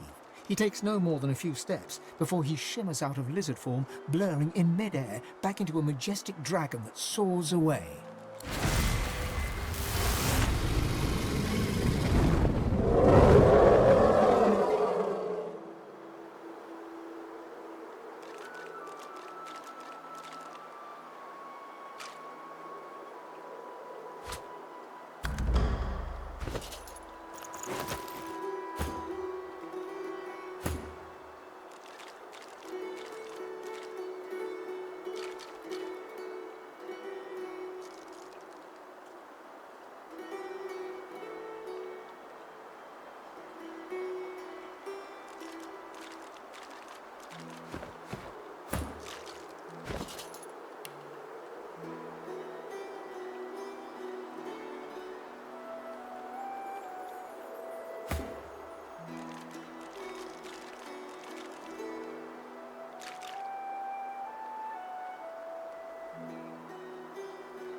The stone gargoyle trains glistening agate eyes upon you. Its jaws creak open, raining dust as it begins to speak.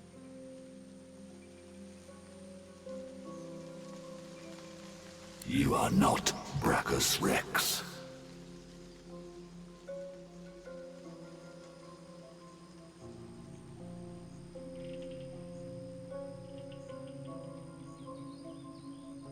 Welcome home, Master.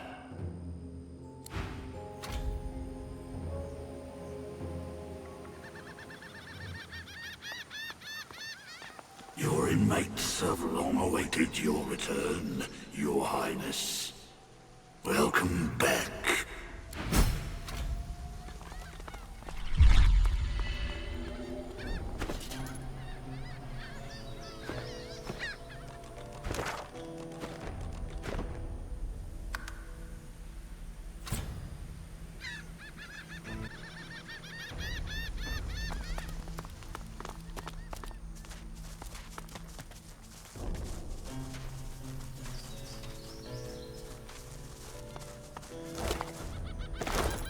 These skulls crumble to dust after one use.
A purple barrier hums as you approach, sealing a chest inside a circle of ancient stones. An unseen force tears at your shoulder. It yanks harder and harder, trying to rip the arm out of its socket. Your mouth tastes like salt and ash. Dark energy surges across your body, eager to punish your greed.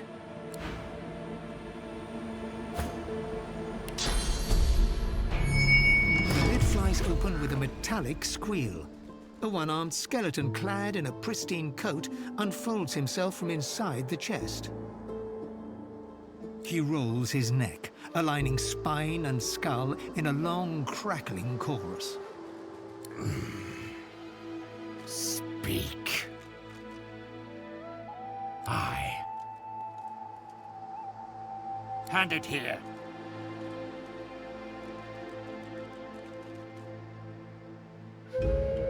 Your life.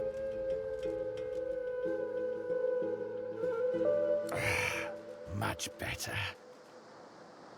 Thank you for your help, do I? Now, I'll thank you for your life.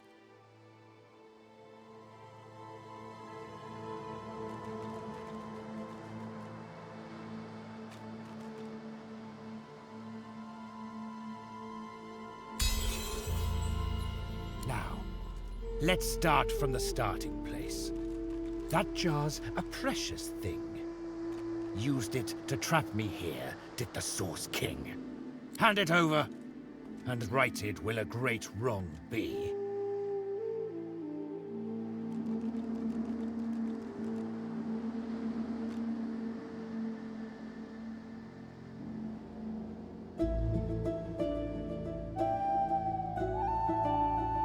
Sapor tilts his head. The vertebrae in his neck bulge unpleasantly while he thinks your words over. Agreed. Worthless without its like is that coat. I hope no ill-intended collector should find you. Cut it right off your back. For your sake, may we never meet again.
Another skull crumbled to bits.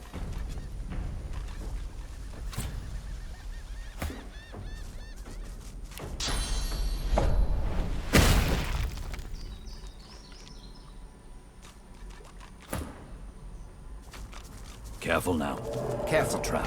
I've spotted a trap. Careful now. That's a trap.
You look lost.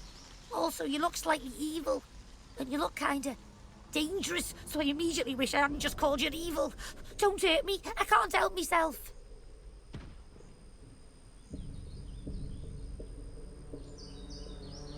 It's a curse, or possibly a reorganization of the string inside me brain. I'm only able to tell the truth, and I can't stop telling the truth. Yes, I think you can, yes. A short, sharp shock of something magical will untangle the wool in my head, and I'll be free to lie all I want.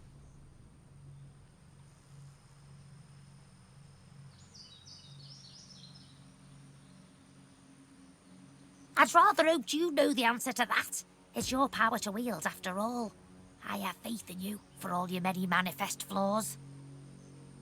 Oh, thank you! Thank you, thank you, thank you, thank you! You're not as mean as you look stupid. It closes its eyes, steels itself for what's coming.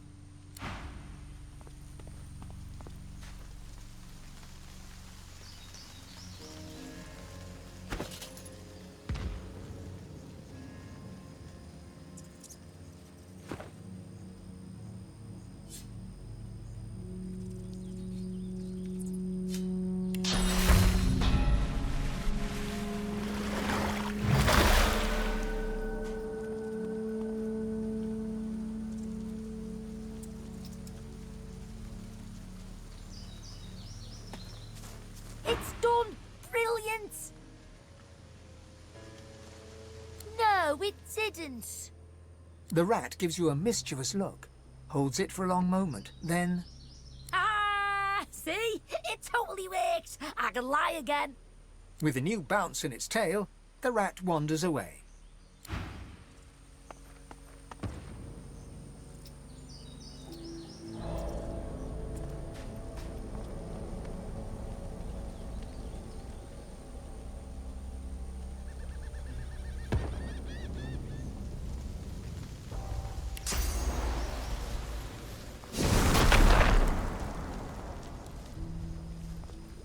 Careful.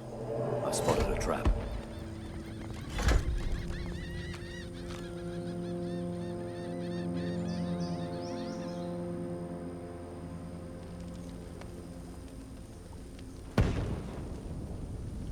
Careful. I spotted a trap.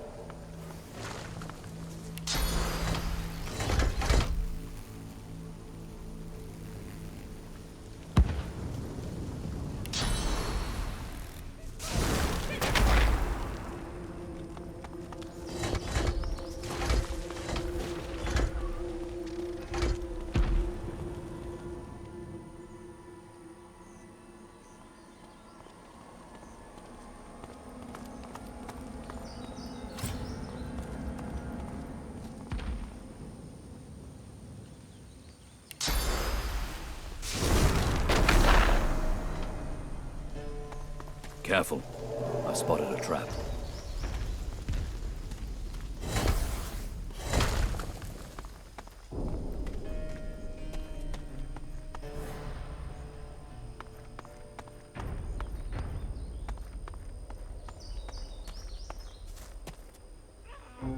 Fire! It burns! It won't stop!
Douse the flames!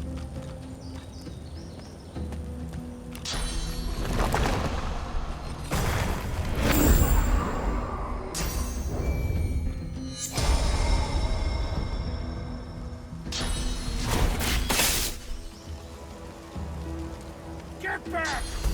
Marcus Rex has decreed none of you may approach him!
Fire!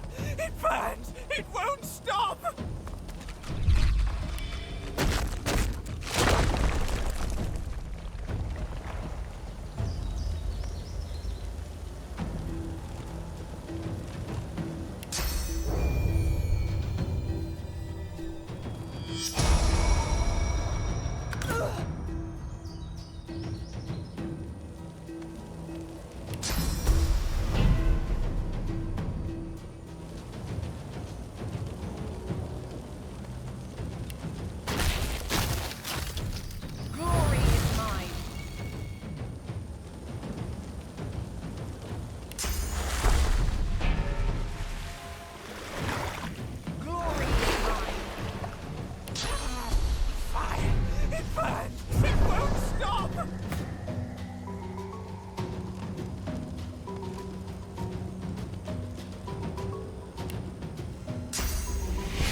fire!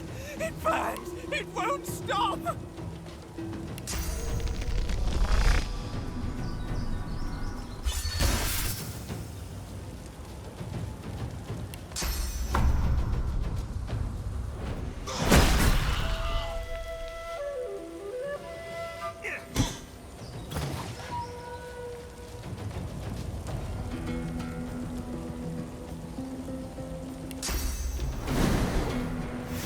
Glory is mine.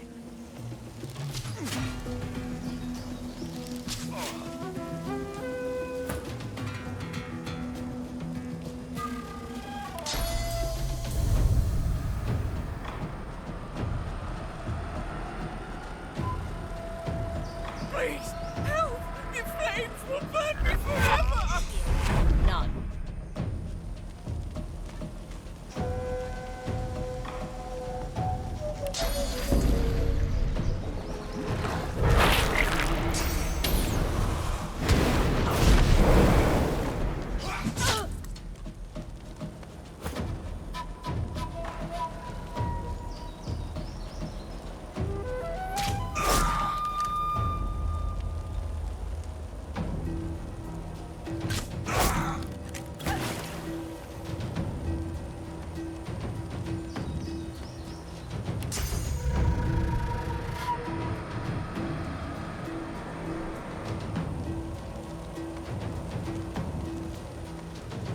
Please, help!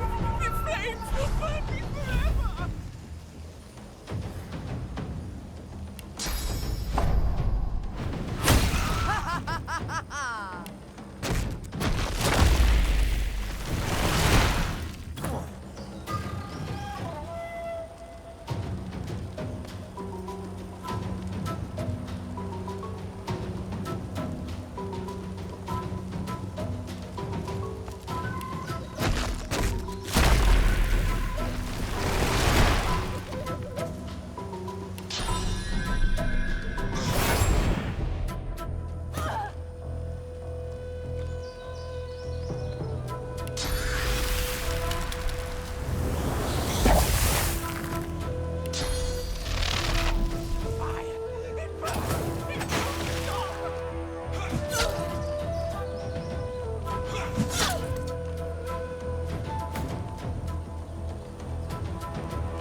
Please, help! The flames will burn me forever!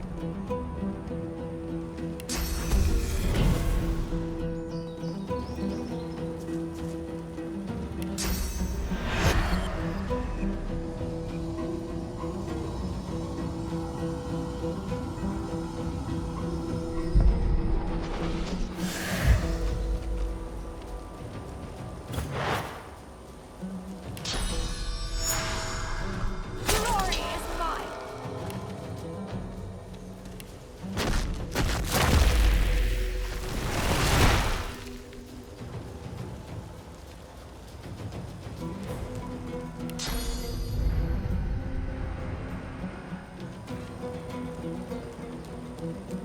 The flames! Down the flames!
cannot go. Please, help! The flames will burn me forever!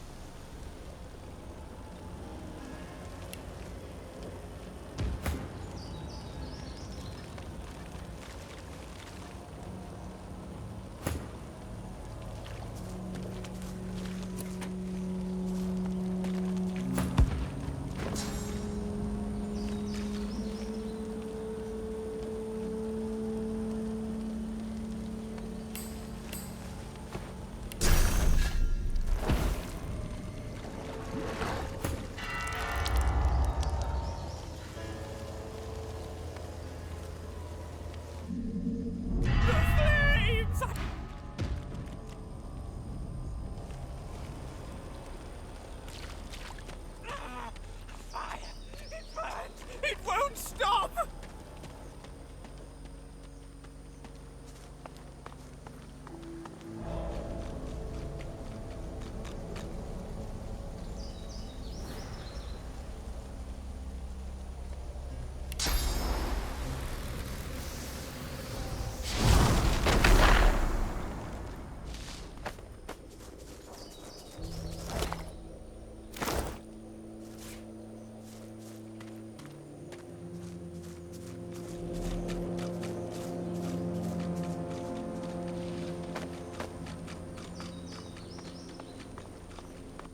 Down here to melt silver.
This gargoyle flares its lichenous nostrils as you draw near.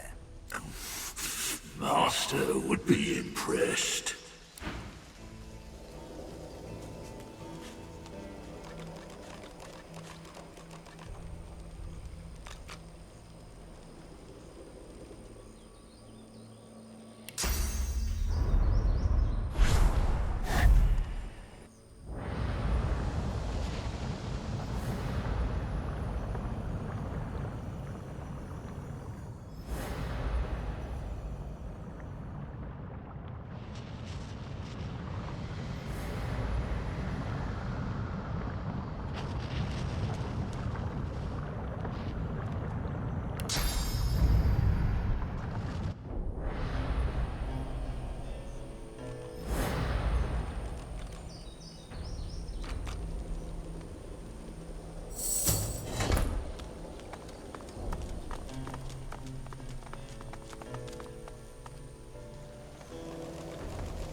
Another skull crumbled to bits.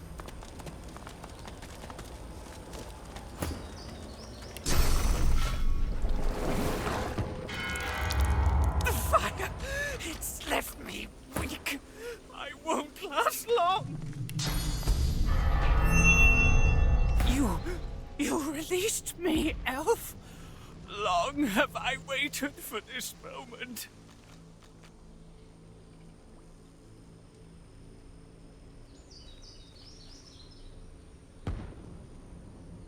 You're in the wrong place, then, I fear.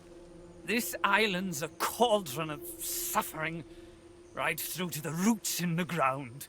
You know of Brachus Rex, I assume?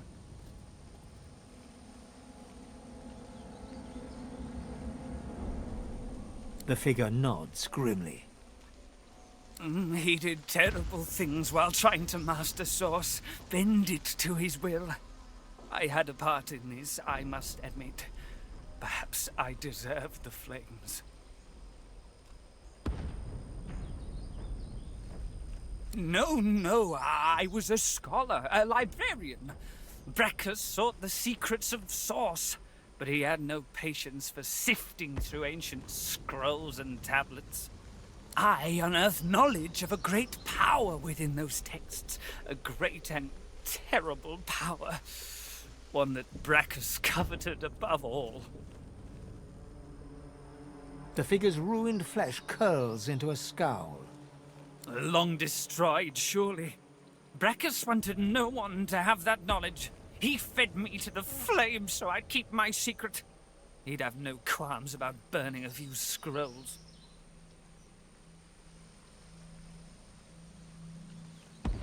The figure slowly shakes his head.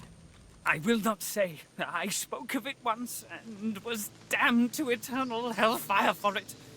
Were I to speak of it again, I could damn the whole world. Brachus must have failed. Had he not, the world as you know it would be gone. What I learned of could still be out there. I will not speak of it. I won't risk having another Brachus discovering it. Good! Were I to say any more, I'd only put you in danger. Leave this awful place. Go live your life. Forget about all this. It is best left buried. And stranger, thank you for freeing me. I had doubted this moment would ever come.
Another skull crumbled to bits.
curse that court. As you enter the room, you see 3 skeletons sitting around a table, cards in hand.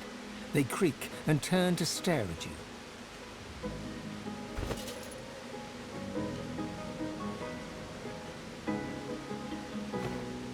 Beating heart. Does Brachus need us once more, jailer? Are we finally to be freed?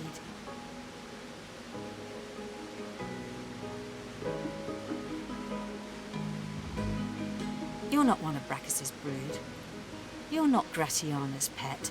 Then why do you disturb us? The flesh yearns for our secrets. Did I not say that word would spread about you, miss? Even after the maggots took your tongue, you still talk too much. Silence your jaw.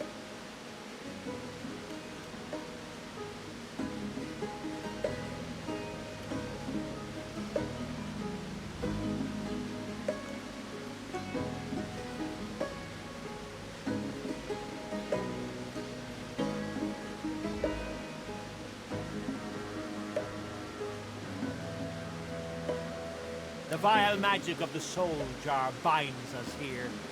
We cannot die, but nor can we live. Our souls are lashed to this plane, never to enjoy the rest of the Hall of Echoes. It ain't the afterlife I had planned, if I'm honest. I was sure there'd be no drinking. Destroying the soul jars that bind us here. There is no other way. But beware. They are found in a distant treasure vault, guarded by traps of a cunning not seen by your babe's eyes, and... By the horns of Balderith, you design one reasonable trap and won't shut up about it for centuries. And thine were better. Couldst thou have brought forth such cunning use of light? Oh, mine did not constantly disintegrate the labourers building them. The fault was in thine zombies. The worms in your skull follow instruction better than they.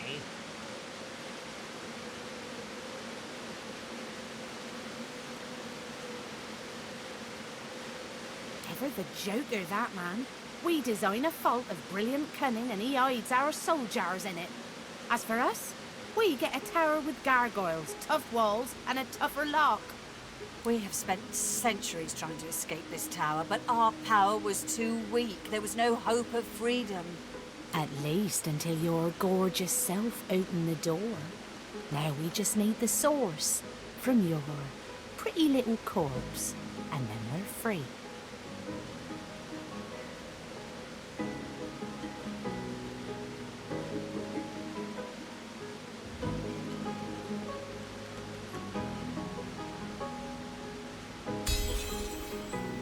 You would.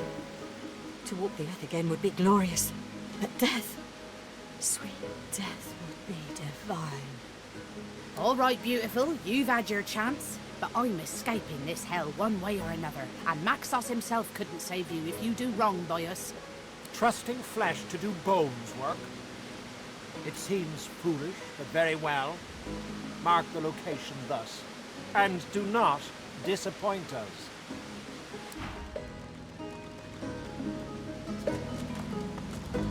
Do you ever wonder if your lizard empire still stands?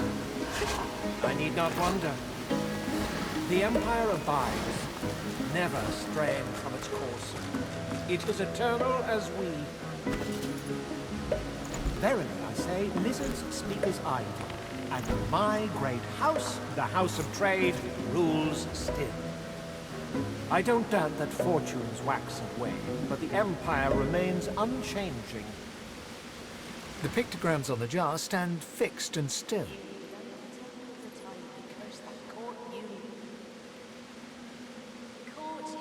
You see a shape emerge from the ruins of the broken jar, a lizard in the finest necromancer robes.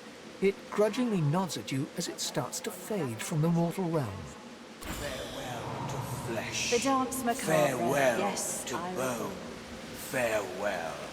And the time I travelled to. Yes. But what about... The jar stands before you, cold and still. As you remove the lid, a fresh wind fills the room. For a moment, you think you smell pine, and then power rushes inside you. You can feel source coursing through your veins. For a moment, you're seeing through someone else's eyes. You behold a dungeon, a deck of cards in your hand, and a pair of skeletons before the vision passes.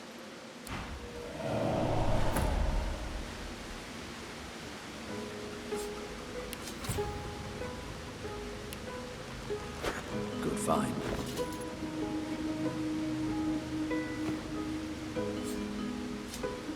The jar seems quieter now. It sits still. Something inside you strains. You are replete. You cannot absorb more source.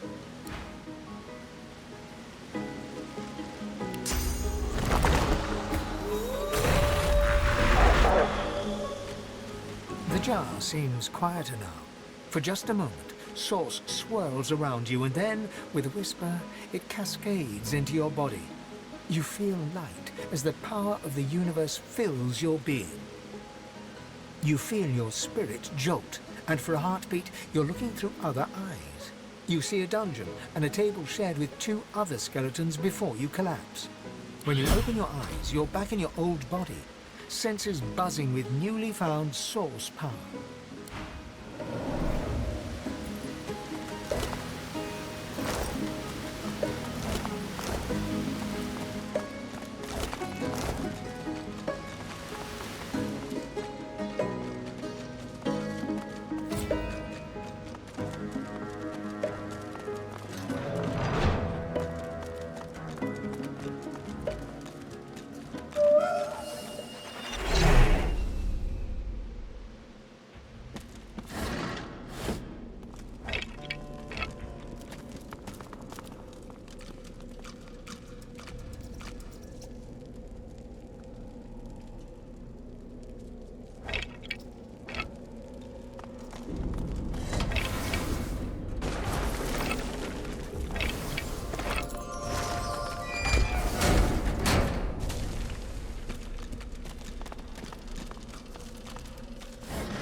Look out. I see a trap nearby.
I heard something. Something seemed to move into place.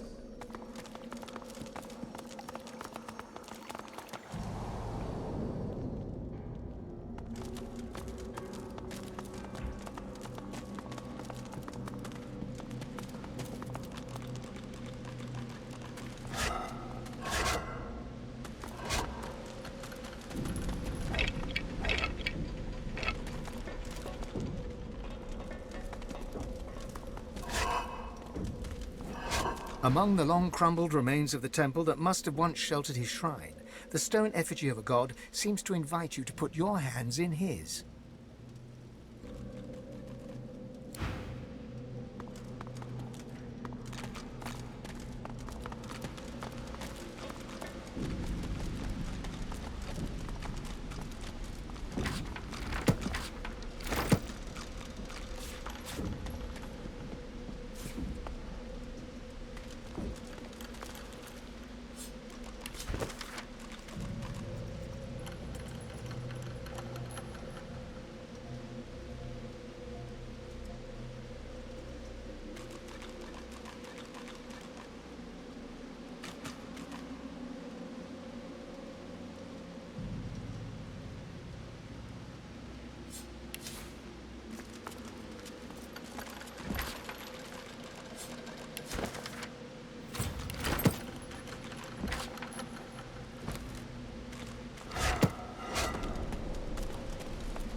You approach the still body and see its nostrils flaring. Long dead eyes rise to meet yours. As you lean in close, it lurches forward. Its arms thrash against the cage bars as it tries to reach you. Looks like it hasn't been fed in a very long time.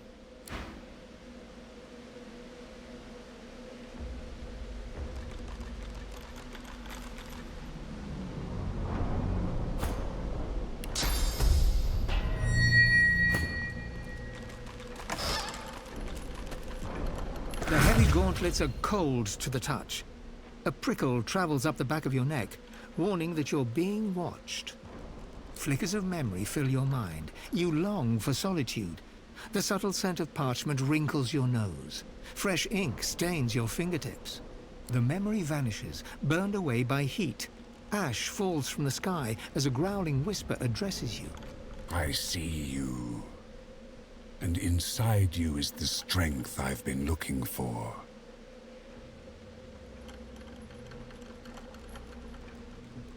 You must find that place of longing in the home of a young scholar. I will draw strength from there to speak again. As the heat around you fades, the desperate memory returns. It claws at you, trying to take hold, then slips away completely.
don't look lost at all.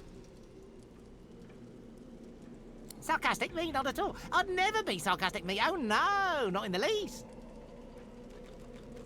The rat's eyes widen. I don't know anything about this place. Nor do I know anything about a blood rose, or a witch, or some dead people. Oh yes, that's right. I'm so going to give you all the information you want, while you do nothing for me. Look, I don't have a problem that means I can't tell the truth, and I don't want you to help me fix it. It makes a face that says, "Understand?" The rat gives you a grave and meaningful look, inviting you to listen carefully.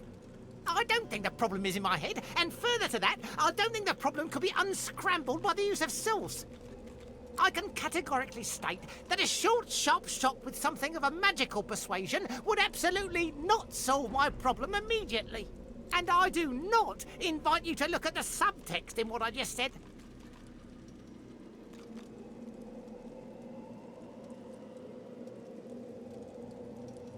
The rat gives you a long stare that tries and fails to say, "Of course not."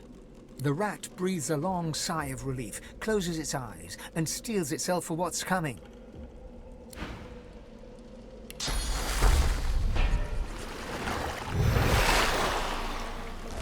Dead. I suspect that's what it wanted all along.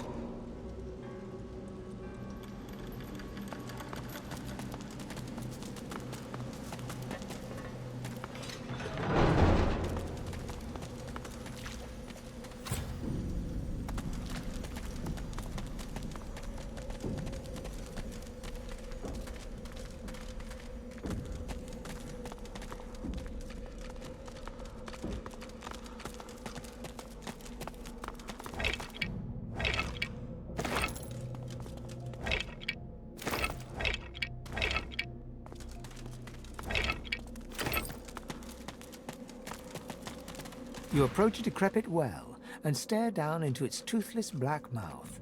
No sooner has your head crossed the rim than weak voices begin to echo from the depths.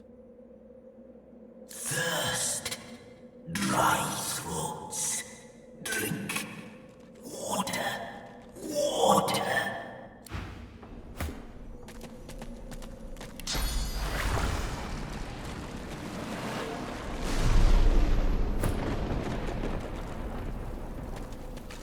The well is now filled to the brim with fresh, cool water, but what it has brought to the surface quickly evaporates any wish you may have had to quench your own thirst. You see the tangled remains of 3 corpses, a mixed mass of bones and skin from which 3 skulls protrude. They address you in unison, their voices a drone-like blend. We thank you for water. We bless you for water. We thank you for the end of torment.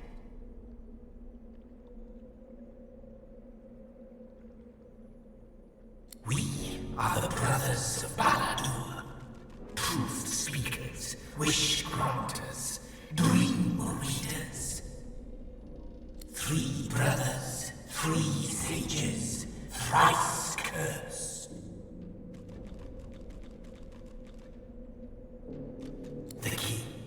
The king, we displeased mad Brachus Rex. The truth we spoke, his fortune told, no divinity would he be. And so he entangled our bodies and cursed our throats, smoked the truth-speaking 3. We thank you for water. We bless you for water. We ask you for a fare. The fare, the toll, the levy. The people of Baladur must be buried with coin. Coin for the pathkeeper that leads the dead to the kingdom beyond. Spare us coin. Grant us coin. The more you pay, the further the pathkeeper takes us. Ancient things cling to our bones like earth to roots. They will be yours. For coin. For coin. Sweet savior. Friend of death and fiend of life. How much will you give? We thank you again. We bless you again. The wealth of the depths is yours. Pathkeeper, keep us. Pathkeeper, guide us. To the long-awaited kingdom we will go. Laden with the burden of the coin you gave them, the brothers of Baladur sink back to the bottom of the well. Whether they will find their kingdom or languish in the dark, wet depths forever, you cannot foretell.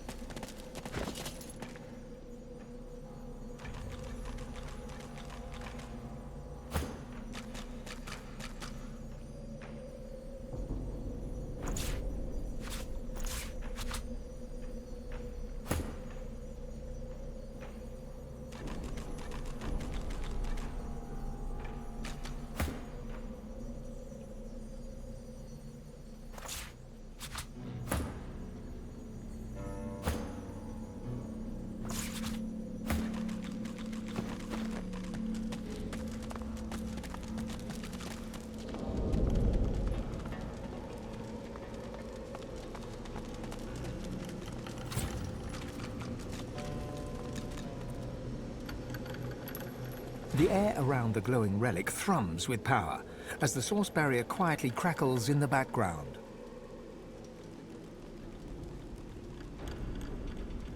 As you stretch towards it, you start to hear whispers in the back of your mind. From the corner of your eye, you see dark shadows rising. As your fingertips brush the surface, the whispers turn to screams. Your fingers burn with cold as you pull them away, and you can feel a darkness twisting in your gut.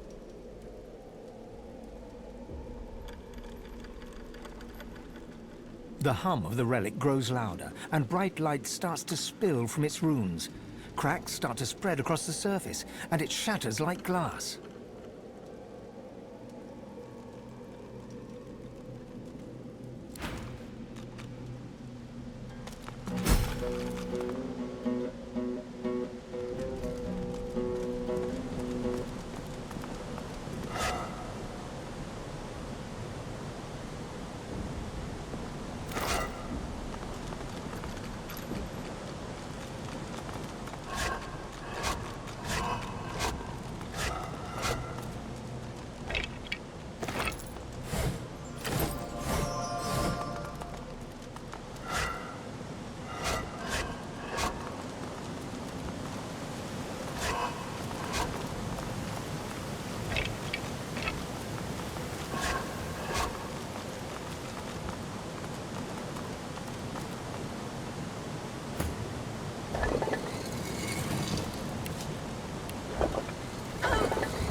It's been cursed.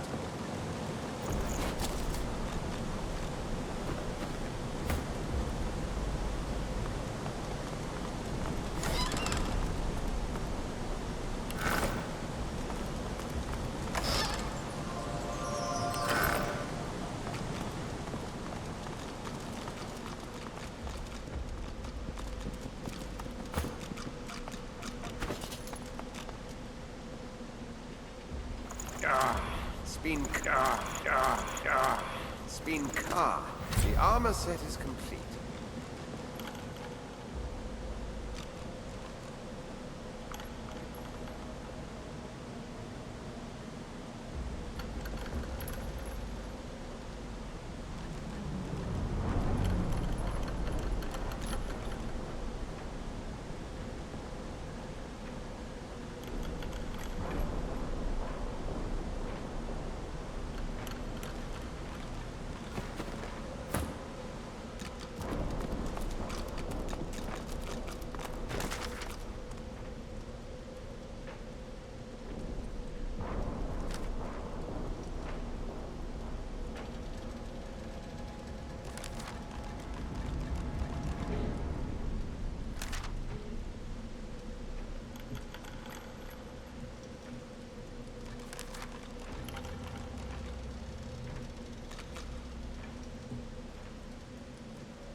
Beasts.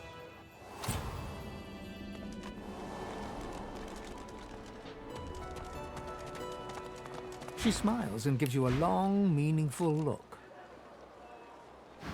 Sin!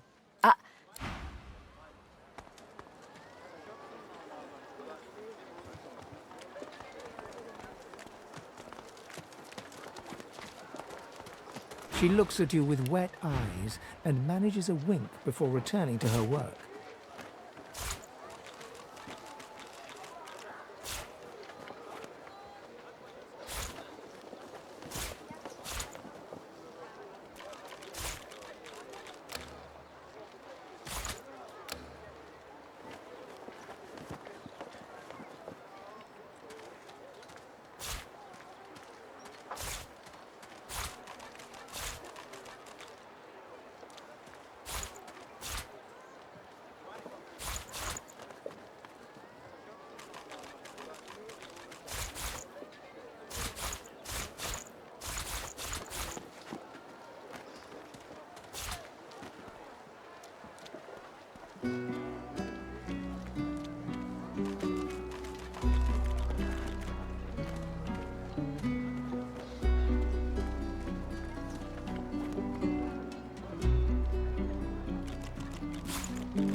Good to see you.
Rubbish. Another skull crumbled to bits.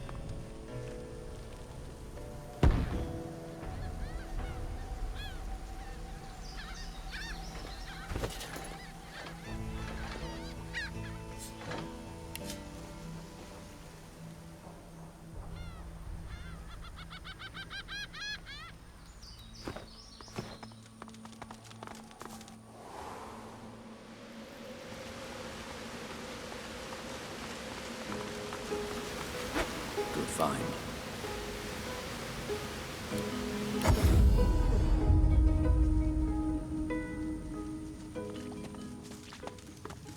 Need supplies? Be quick about it, little wolf.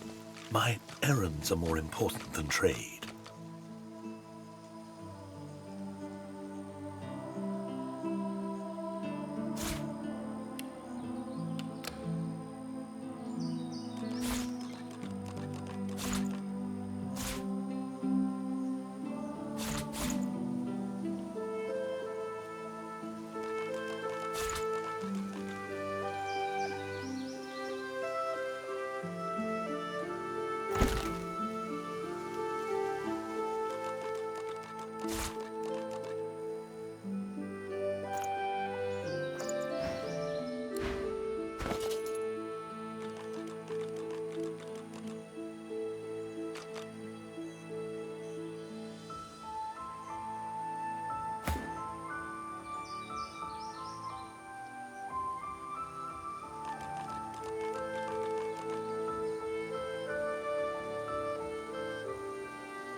Need supplies? Be quick about it, little wolf. My errands are more important than trade.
Do you have new tales to tell?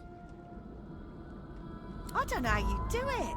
Hearing your stories inspires me to embark on yet another thrill chase.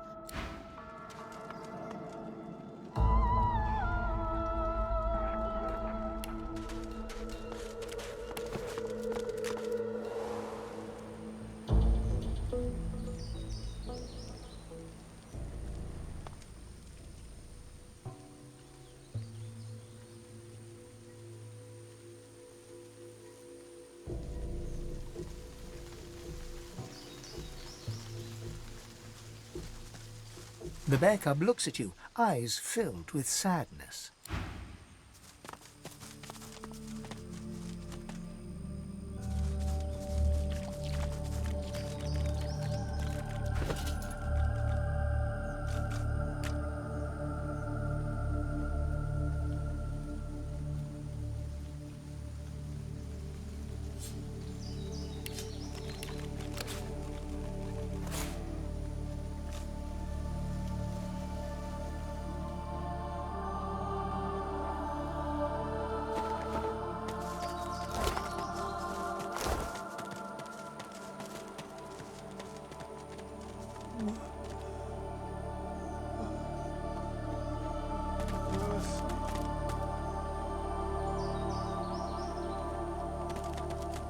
Such barbarism.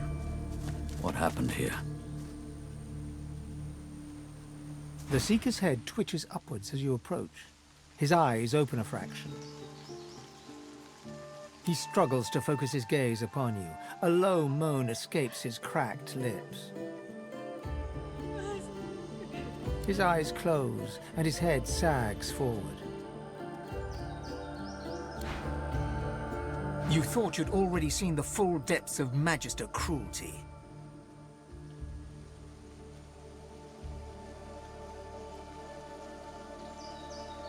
There's nothing to be done. Let's keep moving. The Divine Order knows no mercy. It deserves none in return. The merciful thing would be to hasten their journey to the Hall of Echoes.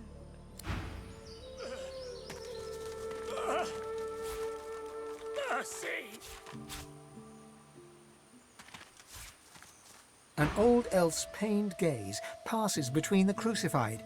He seems on the brink of tears. Dear ones, not like this. Not like this. Not like this.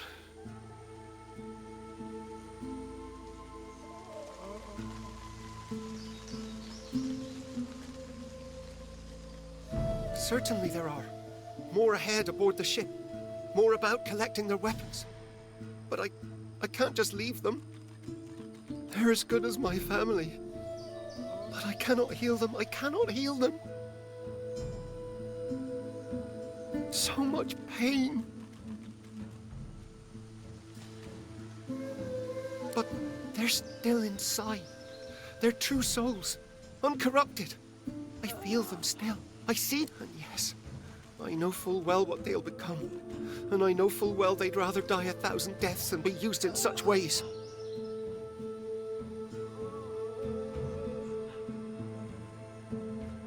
They're called Shriekers.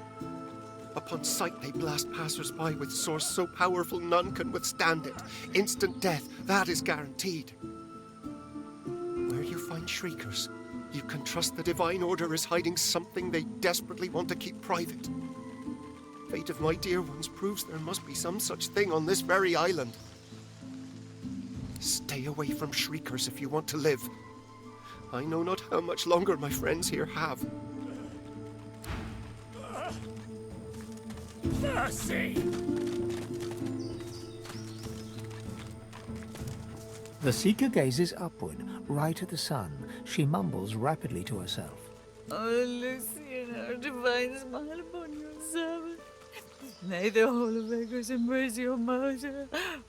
Oh, Lucian, our divine smile upon your servant. May the whole of Echoes. She slowly, reluctantly looks down to you. Quiet. Lucian speaks within me. I am his martyr. The Seeker whimpers incoherently, seemingly blind to your presence. The man's as good as dead.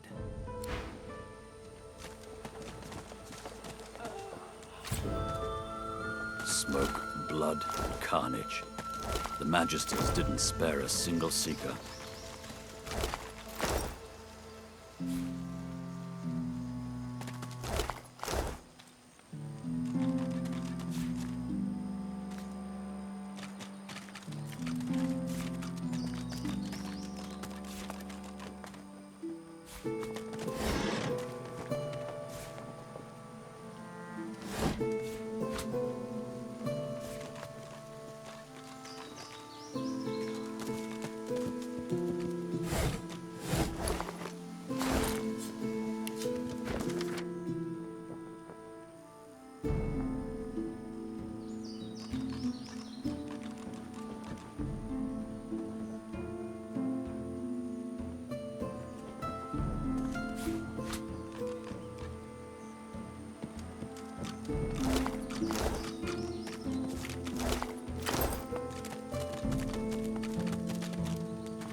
I've spotted something.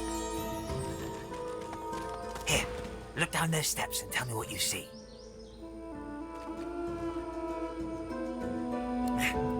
Steady on. I was only asking you to take a look. Something's not quite right down there. Have a look and tell me what you think. Well, bugger it then. I'll go look for myself.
I've spotted something.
You're stumbling away from the shoreline, a deep wound in your side. Behind you, the remains of your ship slip beneath the water. You press on, you and the others.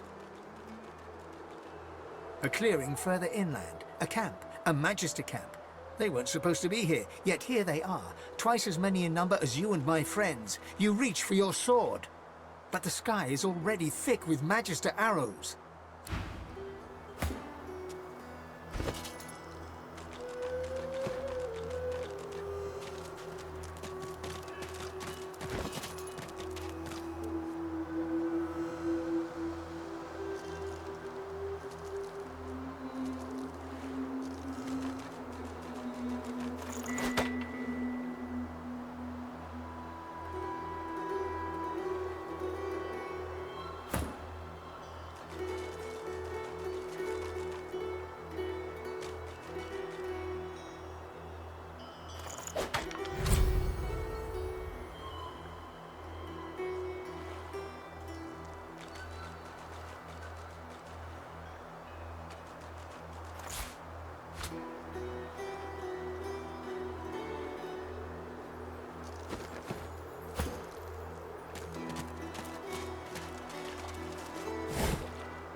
The ancient wooden door reeks of salt and seaweed. Not a single nick or gouge mars the detailed face carved across its surface.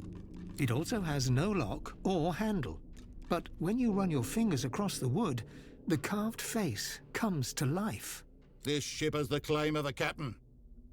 Unless you belong to Sec Zapper, I suggest you leave. Beat us, break us, green black sea. We are slaves, only to thee. The door swings open with a creak.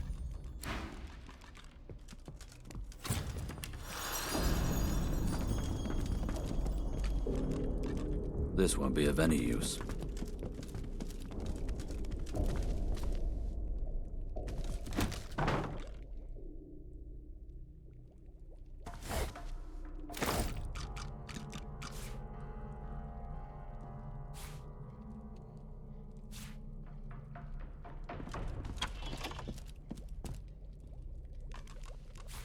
Lucky find.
This may do some damage before it breaks forever.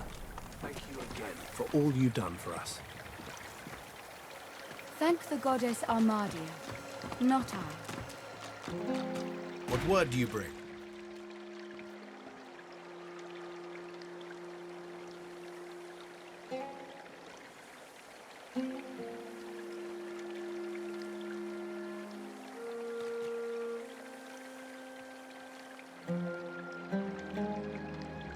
You have spoken to a god? Gareth stares intently, not so much at you as... Yes, I see something there. But it's not for me to say. I must get you to Malady. She will know. She was imprisoned on the Lady Vengeance, one of the few of us not left to rot on the sand and sun. All the more vital we take the ship from the Magisters. Godwoken. I had no doubt. You bring me hope, sorcerer. I'll gather the other seekers and travel to shore.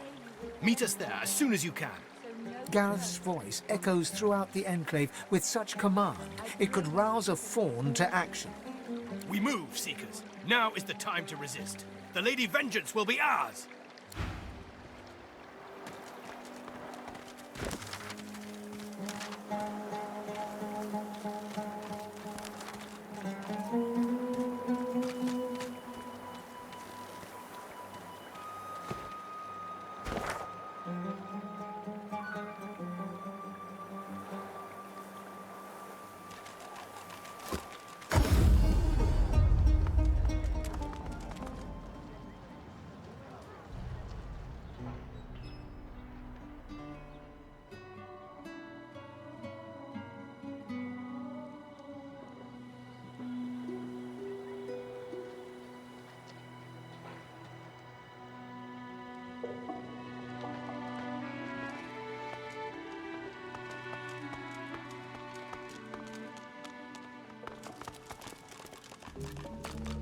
That strange longing strikes you again.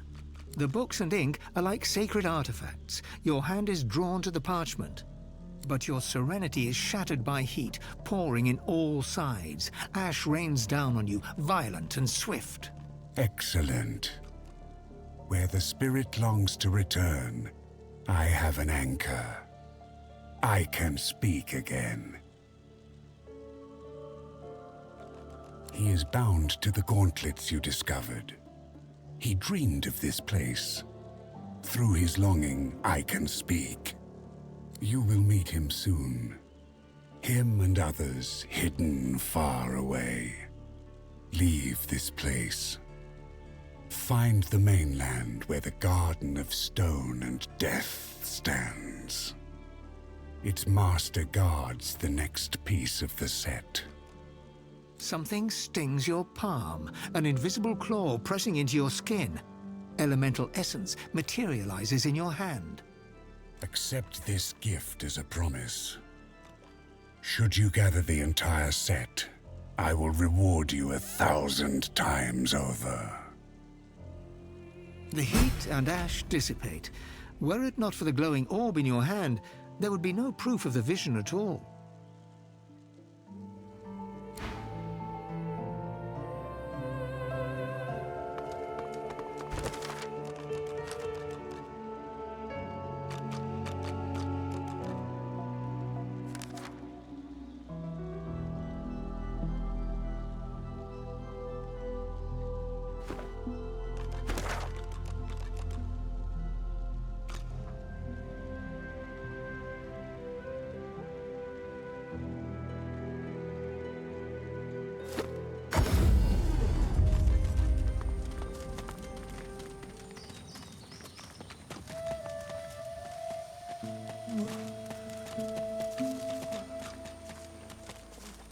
I'm glad Han stayed behind.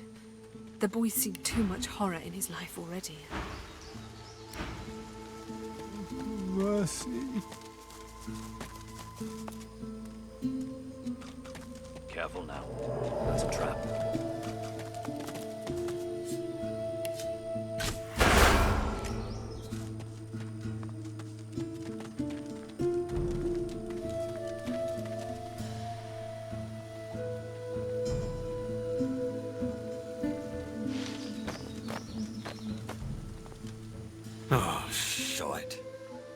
I figured it was only a matter of time. I'm ready to pay the price.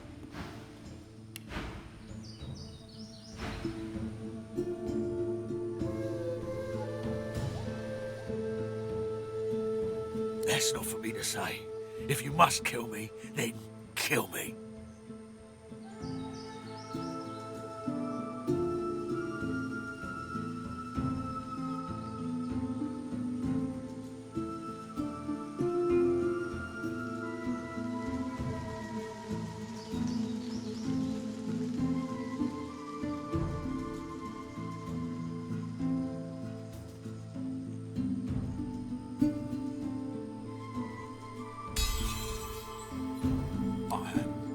I am not... Yes, I am afraid. I'm always afraid. When the Voidwoken came... I was just a boy. My brother was gifted. That's what our parents said. Now they can say nothing. They had no chance against the Voidwoken. My brother's so-called gift was only a lure.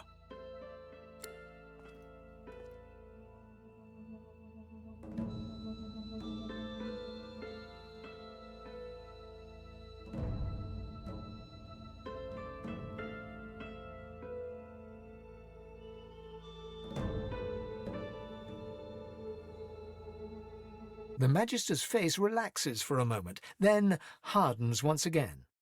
You will use any weapon at hand, won't you? Your tongue may sing a lullaby, but it's as deadly as a blade. I would sooner die than put faith in your words, sauce monster.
Churns beneath you.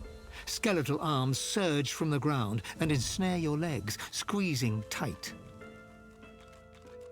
Have something that belongs to me to you, friend.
indeed. And when you've handed me the...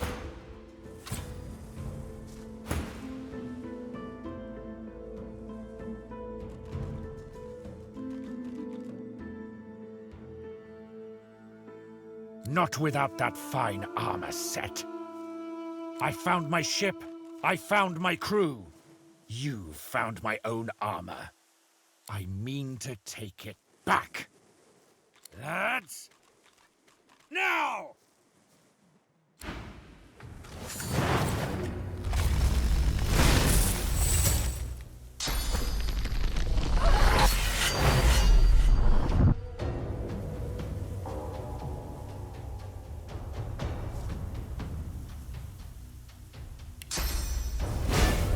Glory is mine.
right where I want you.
Hurts, doesn't it?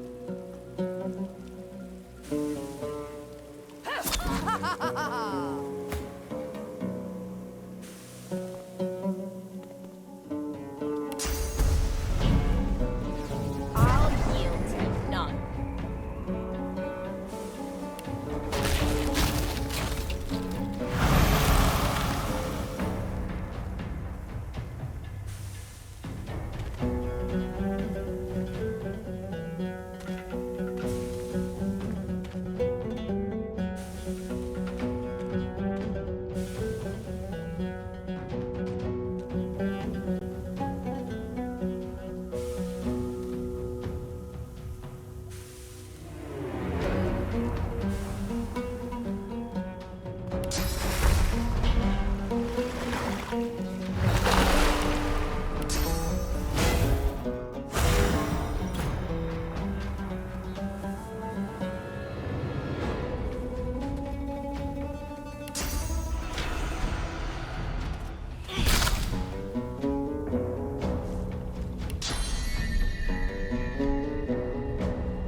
Greet the Reaper for me.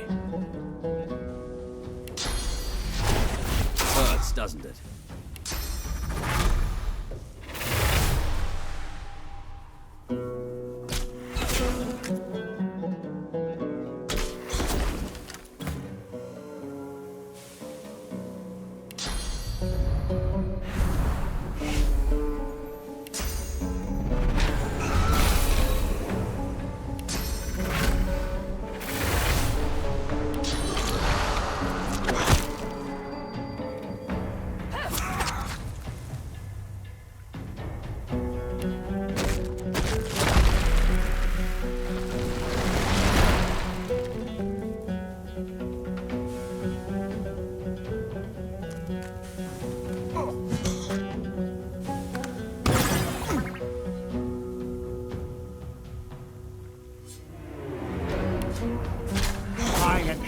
waves take us. Beat us, break us, green black sea. We are slaves. We are slaves only to thee. My jar remains. I wait. I will reclaim.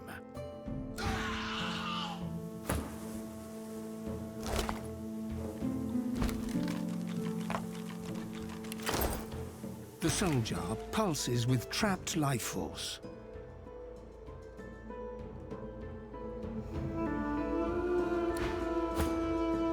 The soul jar pulses with trapped life force. The soul flickers around the jar like a desperate, buzzing insect, but you hold its entire prison between your hands. You catch the soul cleanly between your teeth and swallow it whole. No! Good find.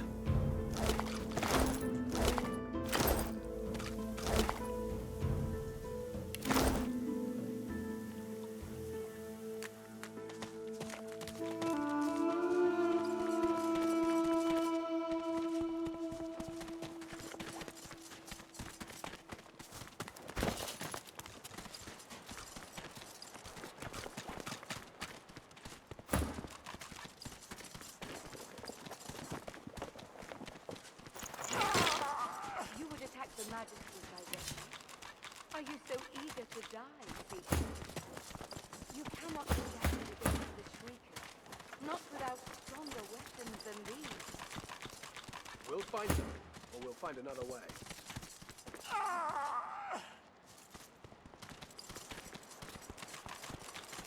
You would attack the Magisters directly. Are you so eager to die, Seeker? You cannot stand against the Shriekers, not without stronger weapons than these. It's a good thing Lay is safe back at the cave. Seeing all the dead Seekers like this could break her. The battle nears. Good to have you with us.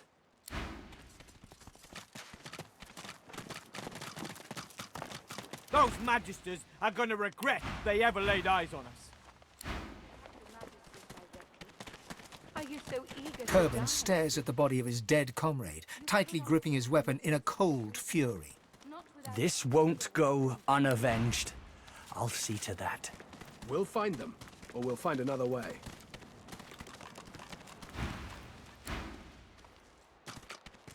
You would attack the Magisters directly. Are you so eager to die, Seeker? You cannot. It's a good thing my injuries have healed.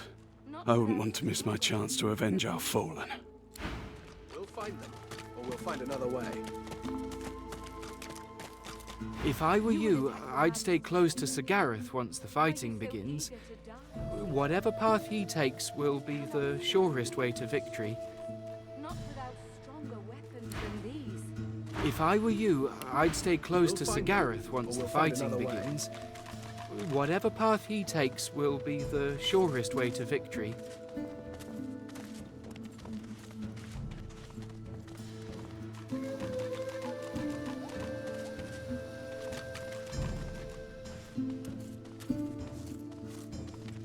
You would attack the Magisters directly.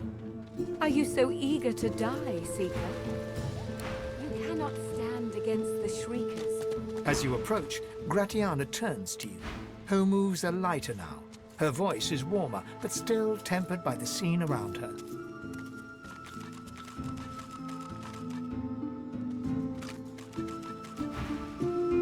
I'm pleased to see you, but there is work to be done.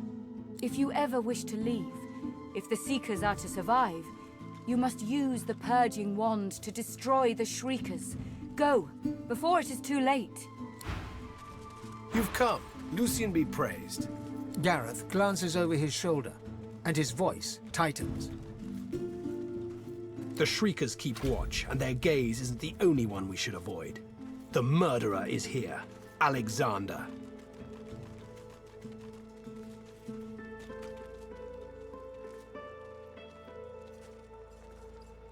The butcher's in the ruins, beyond the Shriekers, and he's not alone, as well he wouldn't be. The Order keeps its godwoken leashed. Nothing, as long as those Shriekers stand. Get that purging wand and silence them.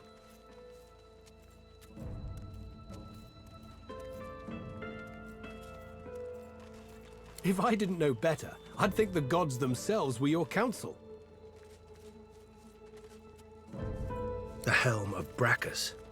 What evils has this thing witnessed? It remains so powerful. No, this thing was birthed from a wicked era. What would Lucian say, seeing me confront one evil with another? Go. Take down those shriekers.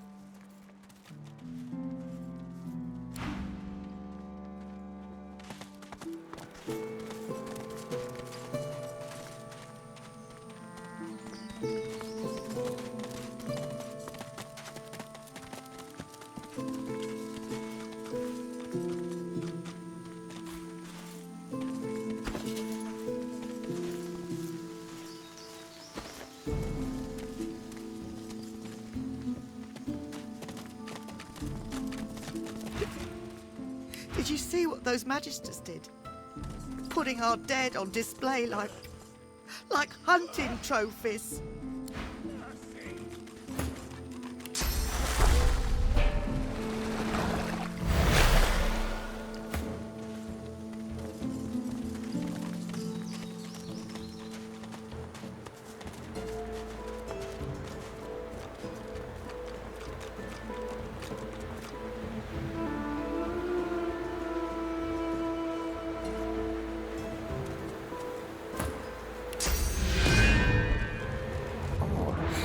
My helmet seemed to stir just now.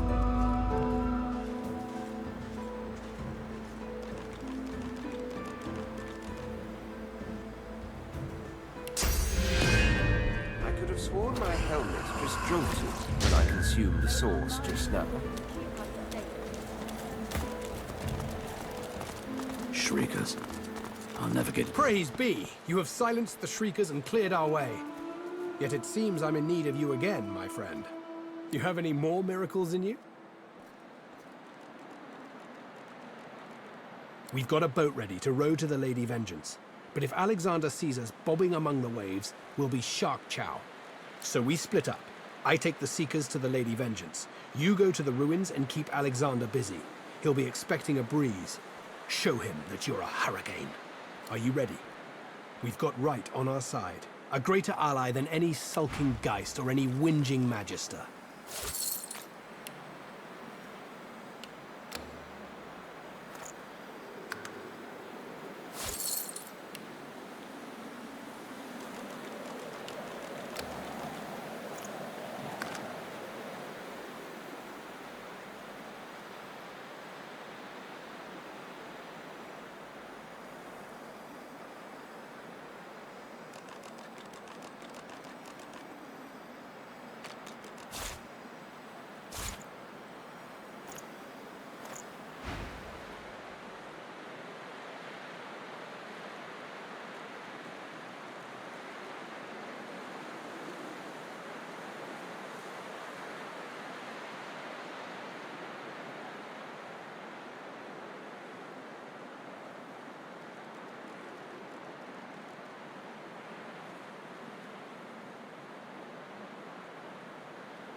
I can spare a couple.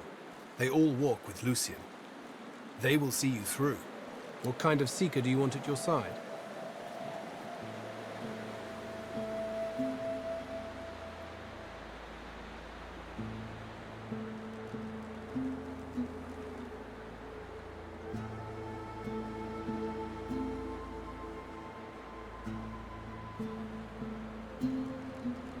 Good. There's no shortage of Seekers looking to skewer some Magisters after what they did to us. Take your pick. Good choice. He'll see that some Magister blood is spilled on the sand, I'm sure. That's one. Who else do you want to join you?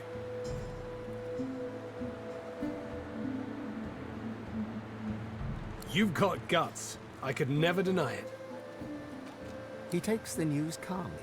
A moment passes as he calculates the consequences, assessing this new world as it opens up before him. He nods his thanks, then raises his voice. Seekers, we move. You are Lucian's eyes and ears. You are his sword and his shield. Burn the blackness with your holy fire!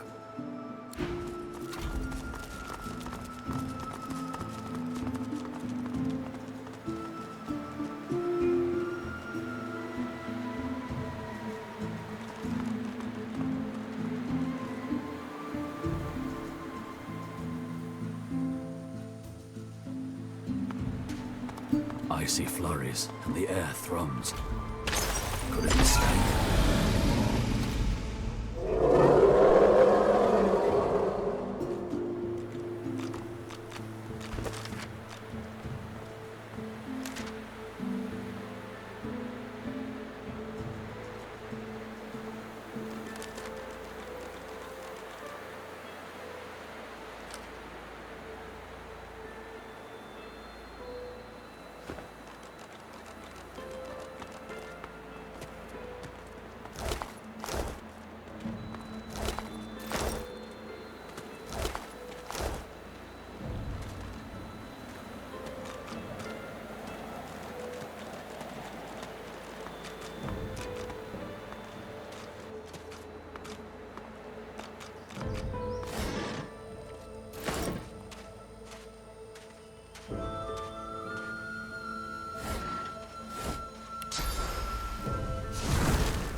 now. Your foul sorcery will be the death of us all.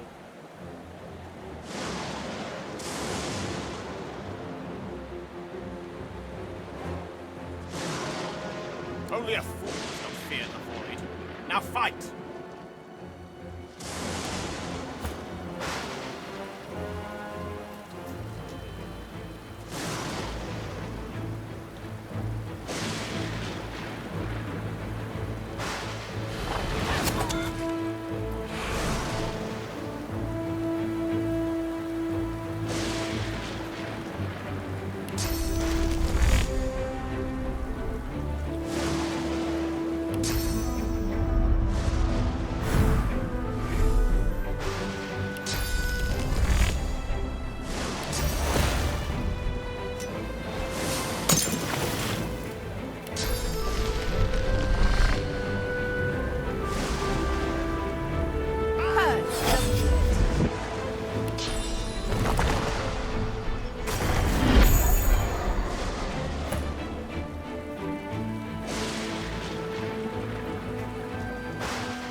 My helmet.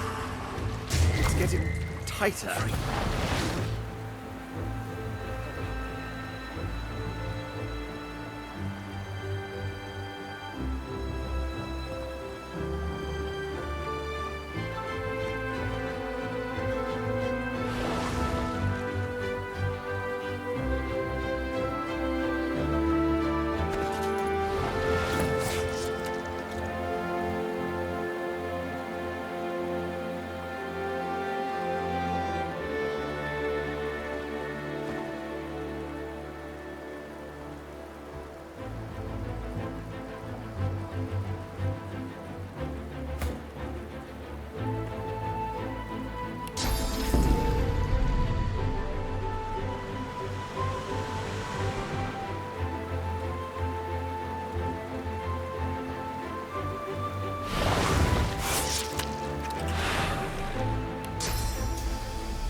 Right where I want.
with your maker.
contract is fulfilled.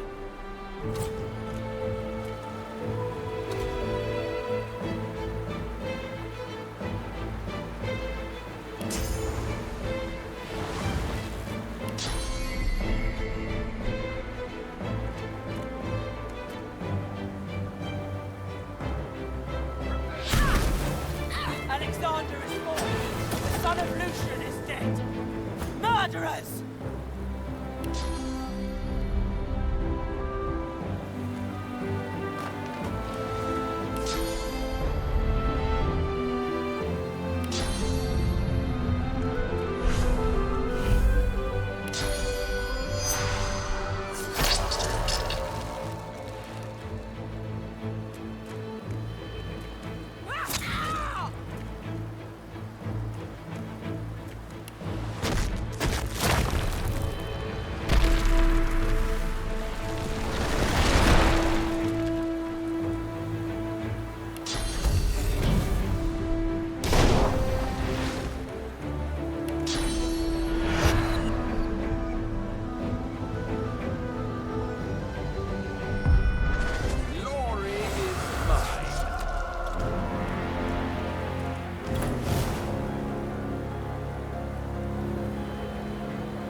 well, quite the mess you've made here.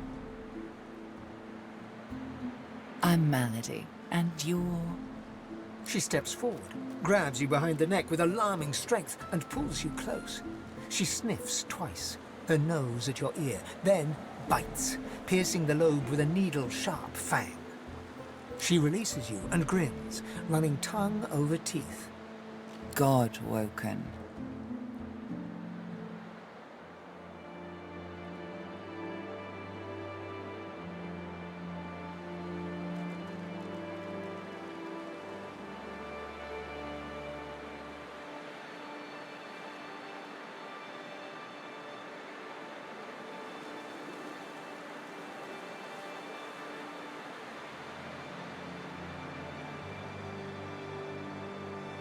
I didn't hurt you, did I? She leans back, looks you over, and smirks.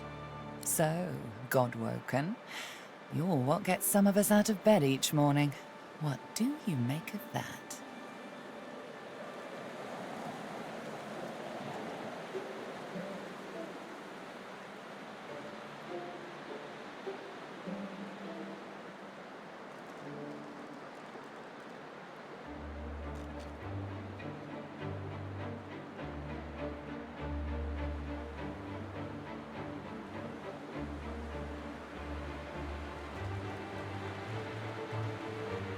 Well, first things first. She peers at you closely, a knowing squint in her eye. Tell me, which of those little gods did you meet? And what did they teach you?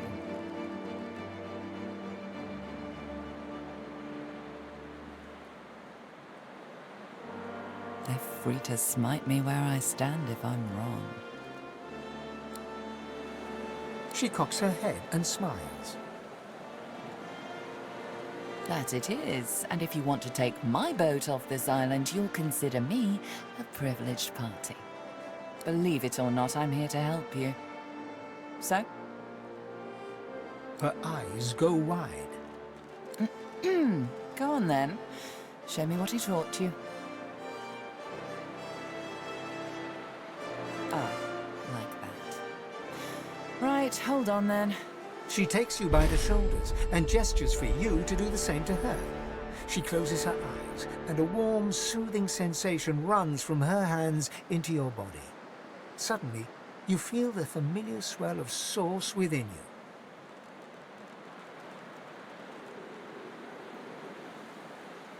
you. Hey, that stings.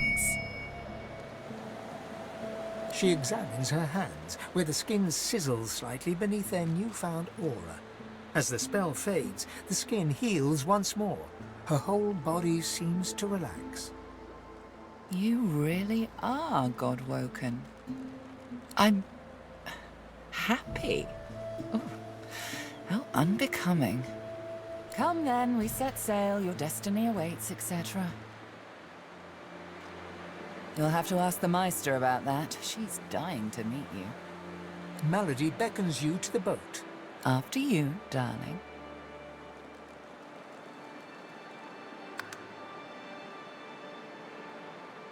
Boat first, questions later. As you wish.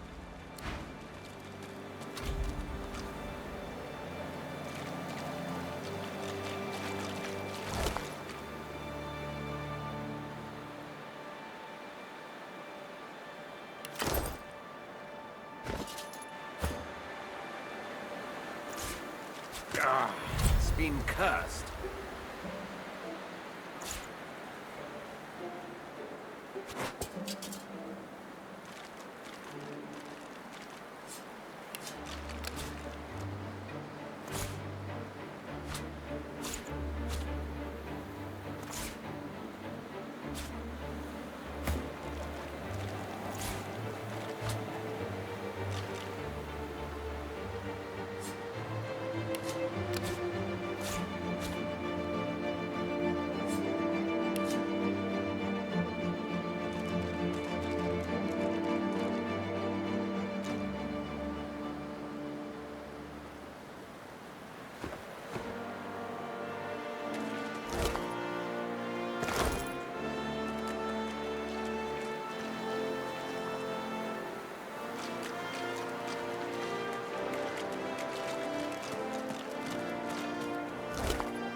Need supplies? Be quick about it, little wolf. My errands are more important than trade.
She looks at you with wet eyes and manages a wink before returning to her work.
Good to see you.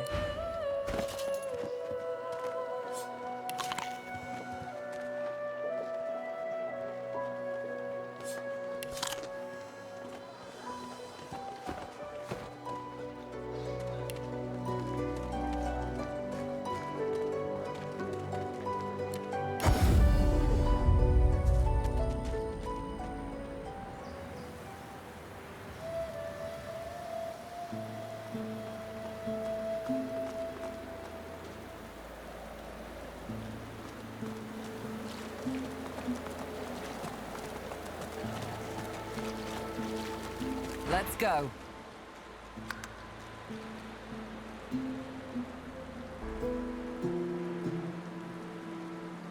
Malady grabs the vessel with 2 hands and pushes it into the water. She hops on board behind you. God-woken. Wait till she finds out. Salty water mists your face. Your skin prickles in bright, warm sunlight. The boat bobs forward through the water, and Fort Joy shrinks behind you.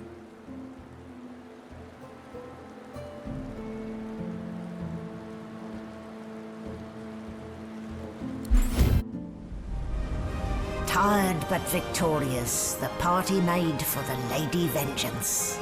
The horrors of Fort Joy behind them. They arrived as sorcerers. They left as God-woken. The fate of this God-forsaken world now rested on their shoulders. Or at least, on the shoulders of one of them.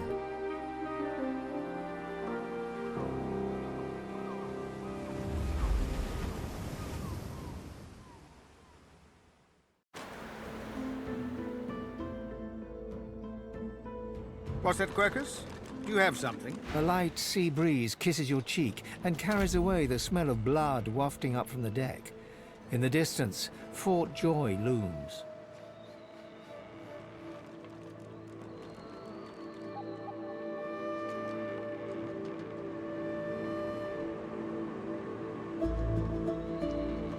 Don't stand between a prince and his principles. The Magisters learned that the hard way. I'll be damned if I ever set foot on that island again. Don't care who I have to bury. A hard-fought freedom, sure. But if spilling blood is bad, it shouldn't be so agreeable. Onward now. The sooner Fort Joy disappears from the horizon, the better. Perhaps the Seekers need help manning the ship. Well, this is a fine sight. Utterly barbaric, of course, destroying a tree and turning it into a boat. Grotesque, but, well, look at it, Quercus. A floating nest, surrounded on all sides by salt water, pure poison to a tree's root. The great acorn could never reach us out here. Well, yes, of course we'll continue our research, Quercus. We're not monsters. Still, I must admit you were right about the shield. It proved to be more than adequate.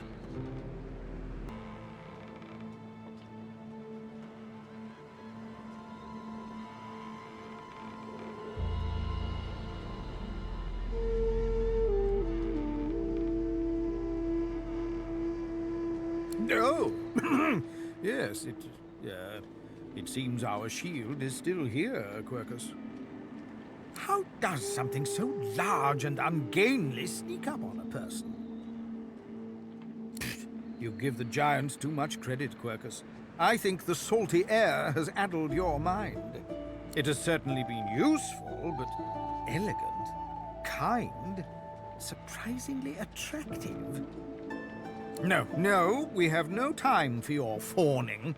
We may be safe, but the world is not. Come, we must return to our research.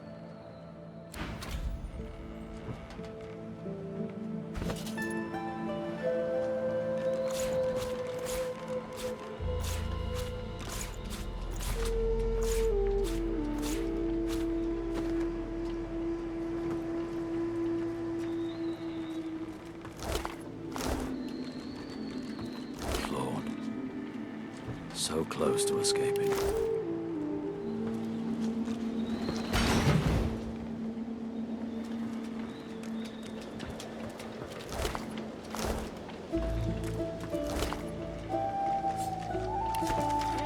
to our fallen. Pray that they may find rest.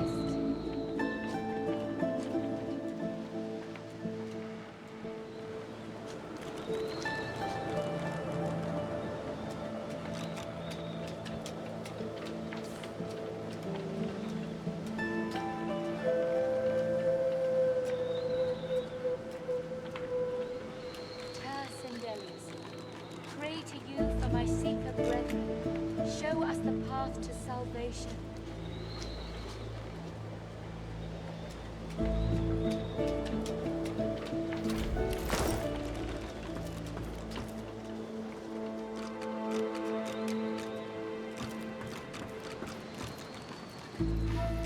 Don't go any further, Godwoken. We need you alive. The ship won't sail. We had orders to search every corner of it and figure out what's blocking us. It's hewn from elven livewood. I thought I could communicate with it, but... She glances over towards a smouldering pile of ash on the deck nearby. Something is nestled within it. Fragments of scorched bone. That was Brendan.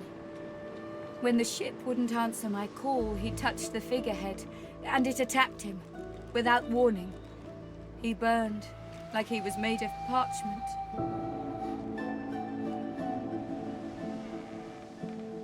Her eyes flick over to the smouldering ashes once again, her head held at a despondent angle.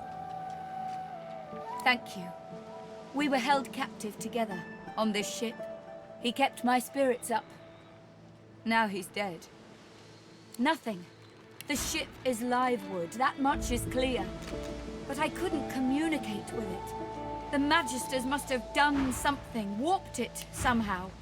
I just don't know what. Just remember what I said, Godwoken. If you die, then this was all for nothing.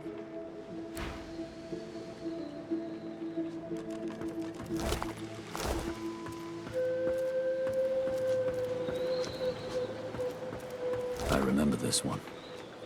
His name was Kerben. His friend's sword couldn't save him, it would appear. Deliver us from peril.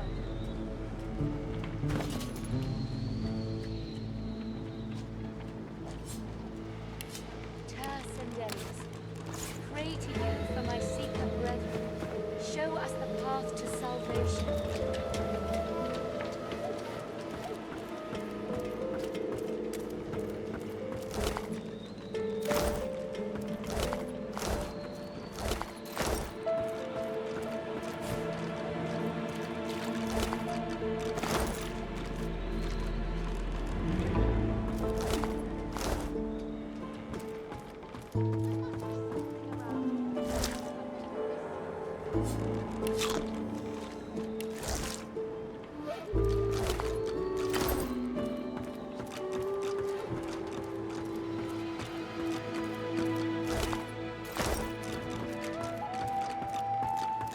Spare me, Gareth. We got what we came for. This is what success looks like.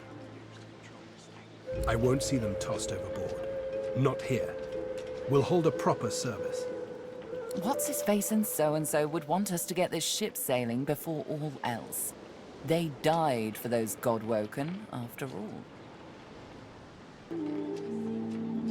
You know their names, Malady. Can't you even pay them that much respect? Gareth inhales sharply, then catches you out of the corner of his eye and smiles, barely. Our guest stirs. Welcome, Godwoken. Glad to see you safely aboard. Ah, very glad indeed.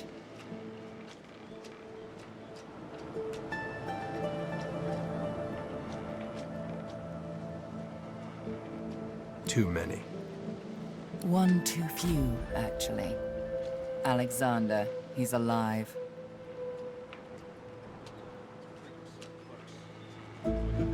Apparently, didn't hit hard enough. He's in the hold below decks. Unconscious, but alive.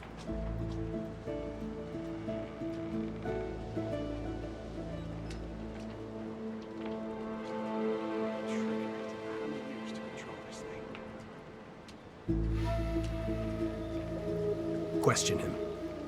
Someone has been hunting your kind, and Alexander fancies himself the only Godwoken worthy of ascending. As far as we know, you may even be the last still alive. If Alexander is guilty, he'll face justice. What could possibly be more urgent than getting this boat moving again? She's mute. We need to free her tongue.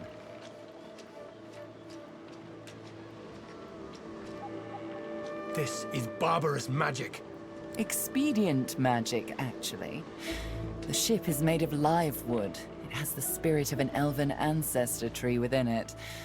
It seems Dallas has found a way to bind that spirit to her.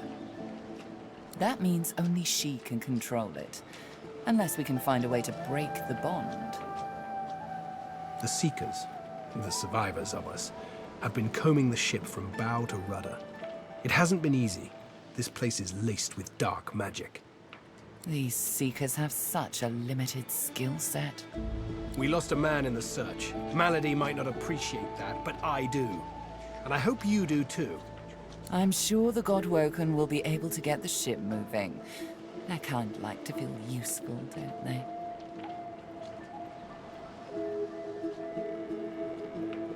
Hopefully, you'll never have to find out.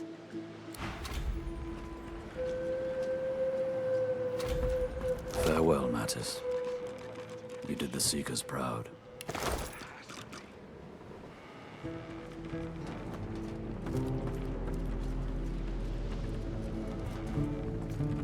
Void Slayer, Worm Killer, Godwoken. You have many names. Let's add ship's captain to the list once we get this thing moving, shall we?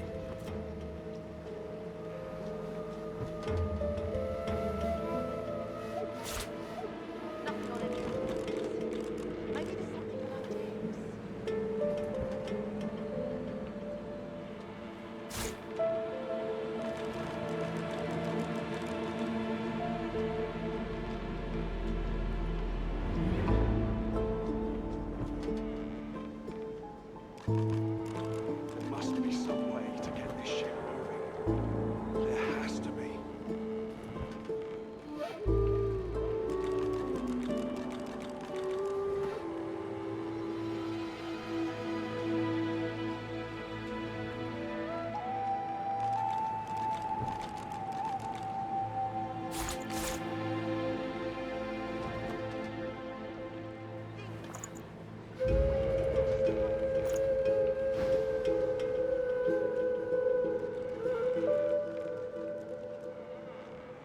She's not exactly a Seeker. She's not exactly an elf either. Half demon, Meister Siva says, and I don't doubt it. I don't know how Siva came to know her, but Malady's a proper ally. She's not easy to like, but there are times I admire her coldness. Gareth fingers the hilt of his blade. He stares at nothing in particular before turning his gaze back to you.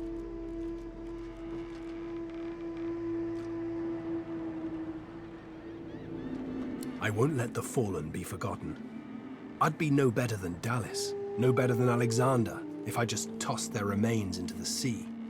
To think that whelp spawned from greatness. He deserves no better fate than his silent monks. All this blood. Children ripped from families. Seekers ripped from me. He's down there now, guarded like some precious jewel, rather than leashed and flogged like the dog he is. Amazing to think those of us in the Order once assumed the gods were with him, and only him. That was before we found the others.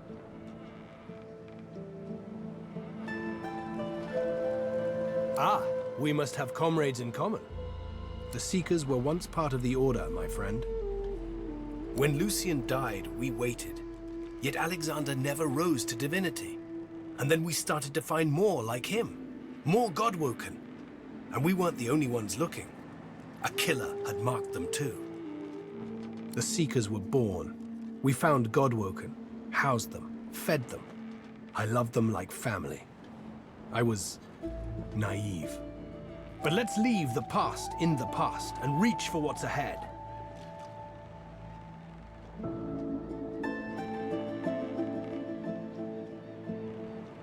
Driftwood, of course.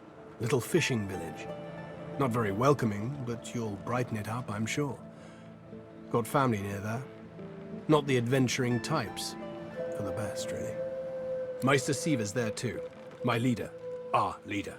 She held the Seekers together when we had every reason to fall apart.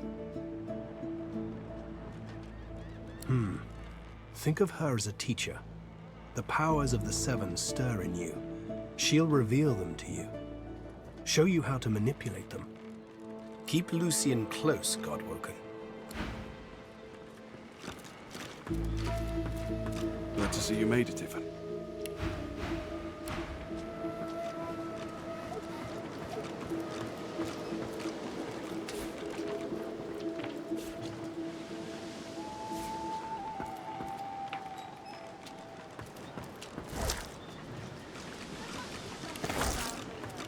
Ah, there you are. High time to stop gallivanting and resume our journey together, wouldn't you say? Off we go, then.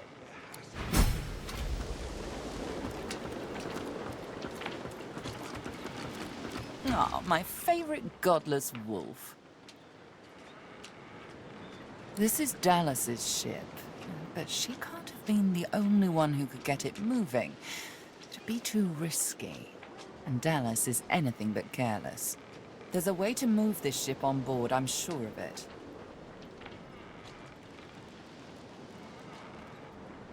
You'd be surprised. A ship like this holds many secrets. Hopefully you can discover some these seekers might have missed. The figurehead has certainly caused a commotion lately.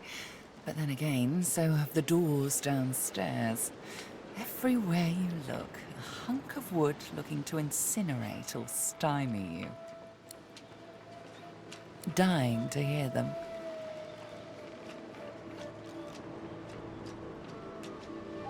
Her face crumples into a mask of concern. Her eyes are large and soulless. Why, because I care, of course.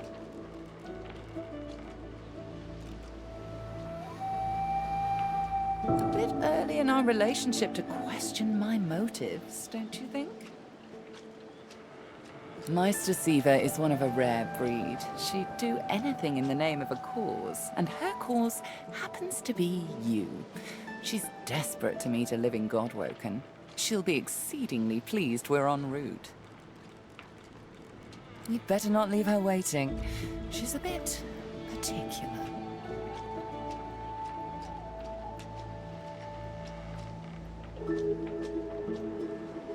She's the founder of these Seekers, and she's powerful. That means something when I say it. Your kind can reach astounding heights. Meister Siva can help you do just that. A place called Driftwood hosts a putrid fish, putrid dwarves, and Meister Siva herself. You'll probably find it quite comfortable. Ah, my favorite godless wolf. Please, don't go.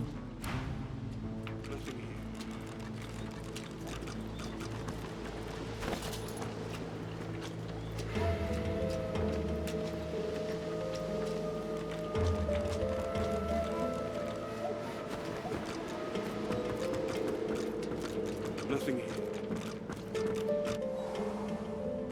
Our shield speaks, Quercus. Prick up your phantom ears.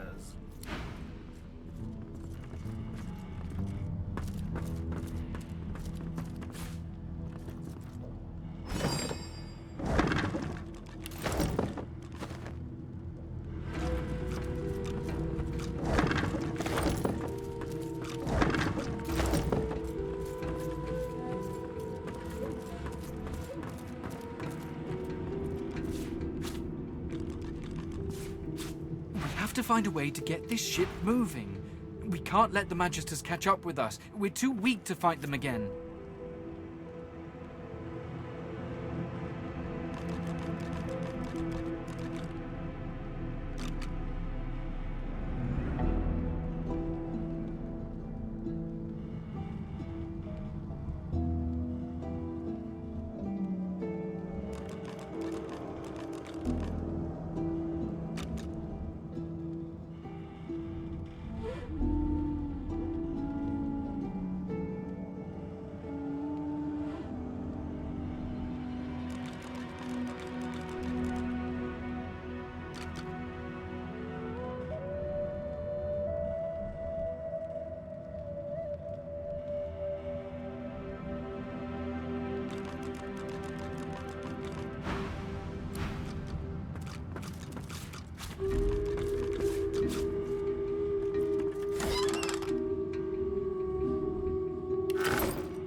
Rubbish.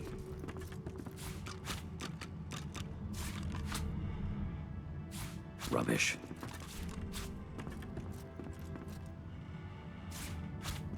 The silent monk leans forward slightly and stares at you straight in the eyes. She seems eager for you to say something. The silent monk leans from one foot to the other. He seems eager to move.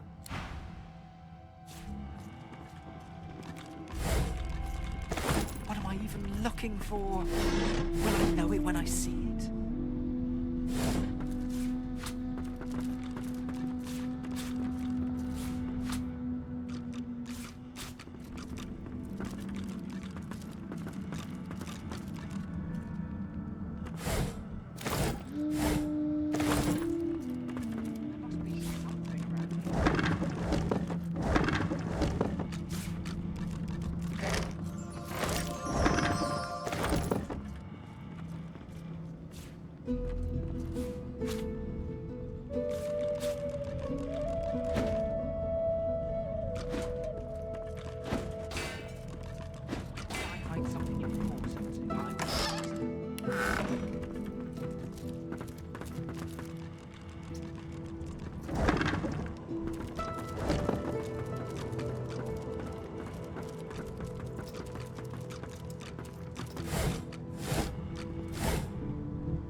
Let's team up, you and me. What do you say? Suit yourself then. He drags a comb through his beard. His face bears the scars of a hearty life, but his whiskers glisten as if glazed by the morning dew.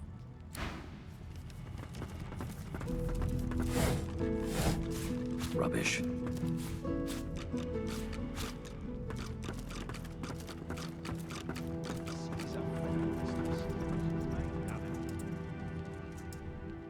How you doing? You creatures with your legs and arms and your opposable thumbs. You always want to steer the ship. You need to trust the ship. It knows what it's doing.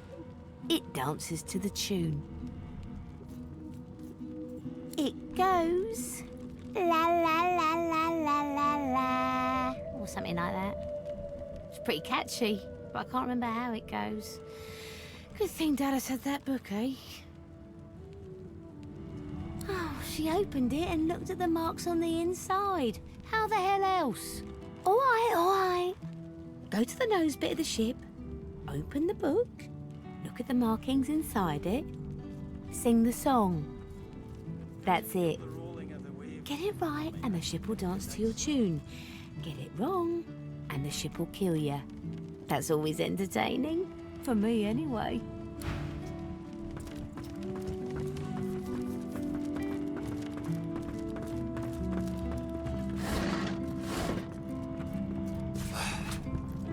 Melody says if we can get the ship to move, we can go home. Home!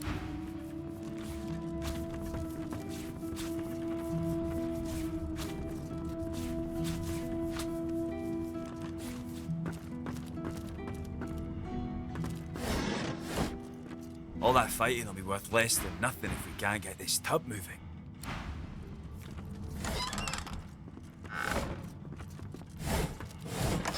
Still found nothing.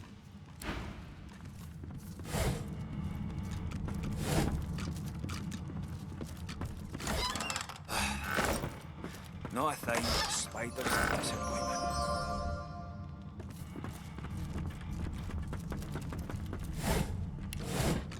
I must say, you may not be an eternal, but you are certainly not as temporary as many of your fellows.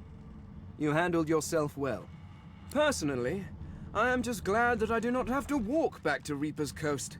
Wind travel may be primitive, but it is at least efficient.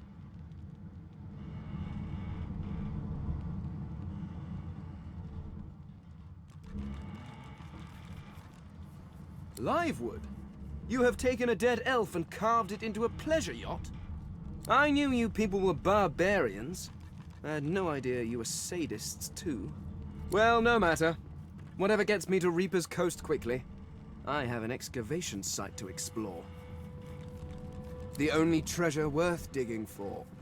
Knowledge. I was investigating a site where several artifacts of my people have been found. Some were even intact. Alas, I was not the only one there. Those red-robed idiots were scurrying about too, trampling precious clues under their ignorant boots. They caught me when I failed to correctly respond to their questions, and dragged me here. Still, it's good to be on the move again.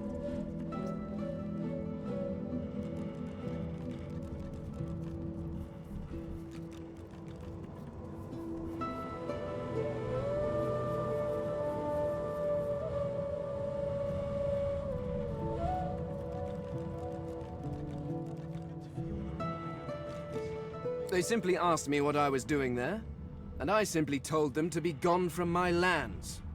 I may have used the phrase pathetic mortals. Come to think of it, I may have used it several times. Damn fools.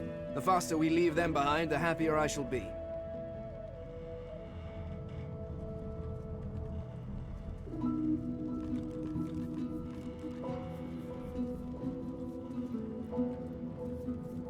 Is that so? Perhaps we could find an arrangement that benefits us both. I need to travel to the Black Pit's oil field, near Reaper's Coast.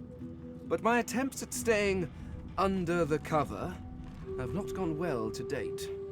Given how well you handled yourself in Fort Joy, I rather think you could be of use.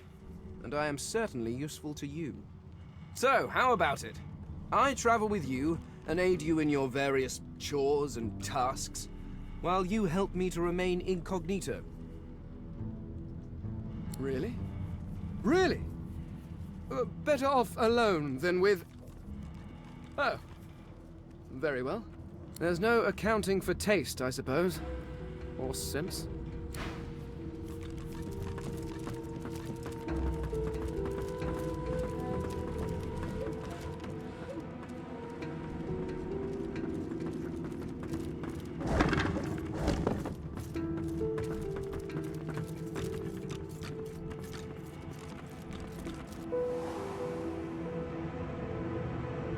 There's got to be some clue. Dallas would have trusted someone with a secret, wouldn't she? Unless there's someone still inside. Hey! You're here!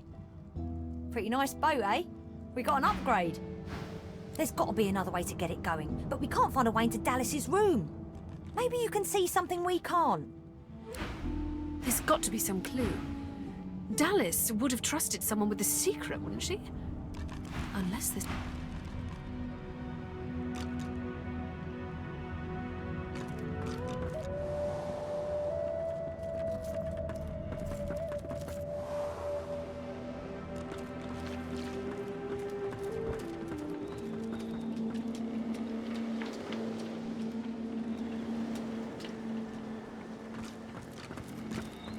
May the fallen rest easy in the Hall of Echoes.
Keep Lucian close, Godwoken.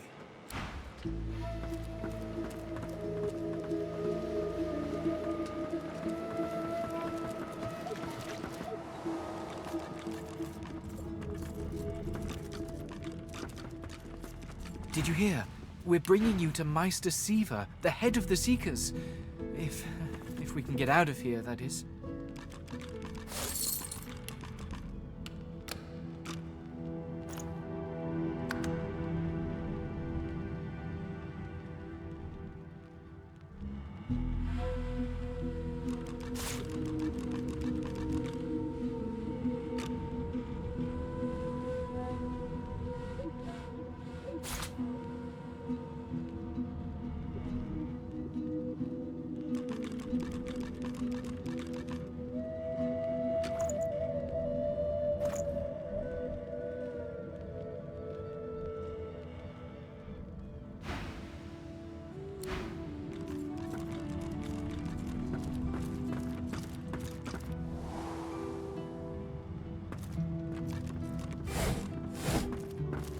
speak to me if you're looking for hired help. I've got good fighters of every stripe. They know how to keep their mouths shut too, as long as there's gold in it for them. So, what'll it be?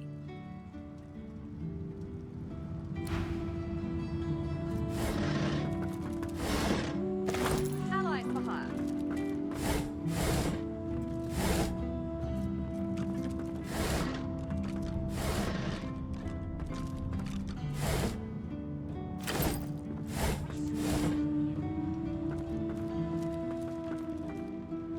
I've got sword fighters, mages, archers, all willing to fight by your side if the price is right.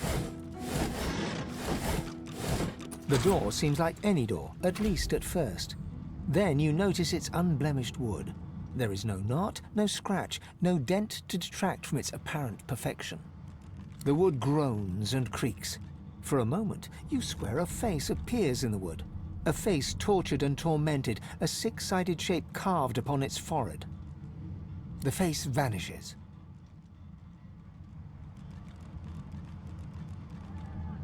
The word goes unheeded. You will need more than a password to enter, it seems.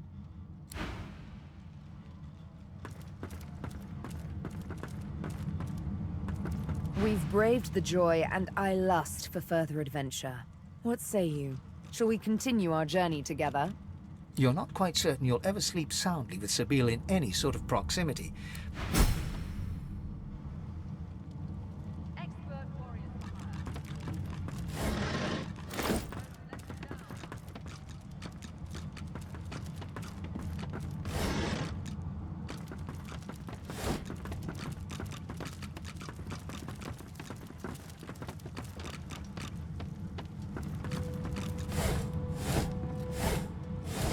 Hey, don't I know you from somewhere? So, we've got quite the task on our hands, haven't we? I have to admit, the whole thing is very intriguing.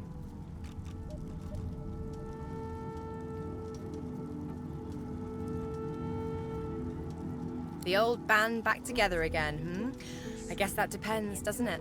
Look at me. Hard. What do you see? Losa leans back slightly, thin arms crossed in front of her chest, and stares at you defiantly from dark eye sockets, darker and deeper set than when you first met. She blows back a lock of white hair, matted with sweat and grime, and holds back a smile from the corners of her lips.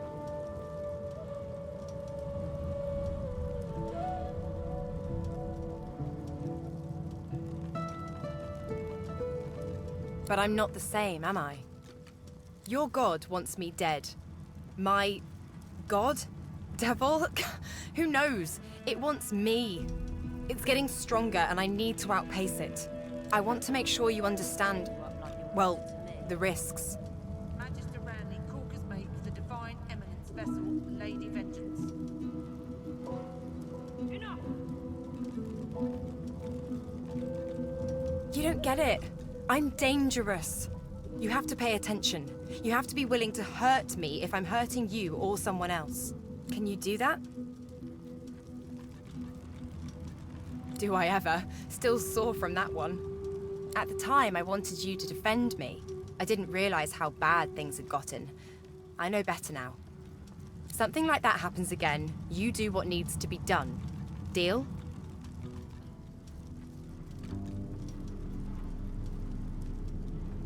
Either you'll do it or you won't.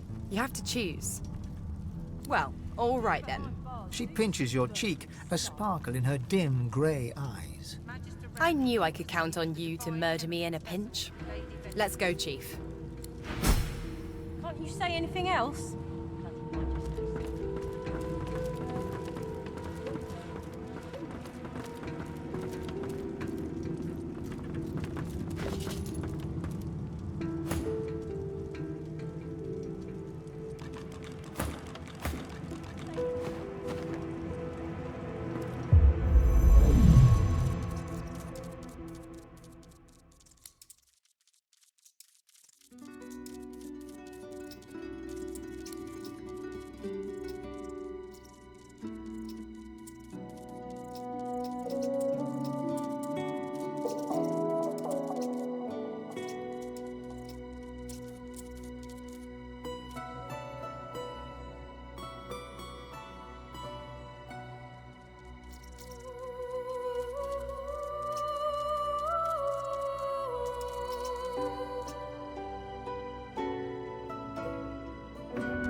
Magister Ranley, Corker's mate of the Divine Eminence vessel, Lady Vengeance. You keep saying that. The Seeker flexes her arms stiffly. Her joints audibly pop. She sees you draw near. I owe you, Godwoken. Without your help, I'd likely still be a prisoner around here, not guarding Alexander the bloody Divine himself. She nods her thanks and immediately winces, laying her hand on the back of her neck.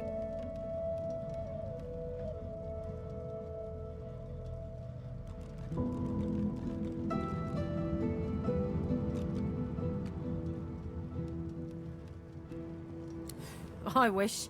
No, the Magisters kept me chained to the bulkhead. Arms held above me head, feet barely able to touch the deck.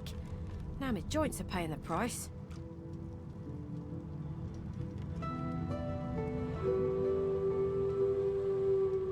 We're a big bloody target on our backs. We took their leader and their flagship. The Hammer won't stand for that. She'll be hunting for us. The Seeker throws a toxic look at the imprisoned Magister. Hardly. She's just some deckhand. If it were up to me, I'd tie her to the main mast and use her for arrow practice. But Malady wants her alive for now.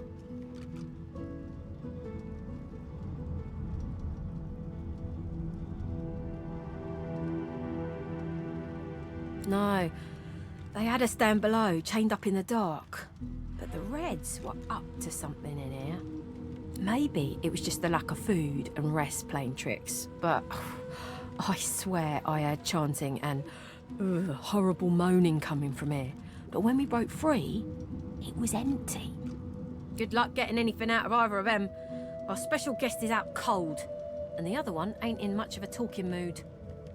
All right then, just don't make me regret it.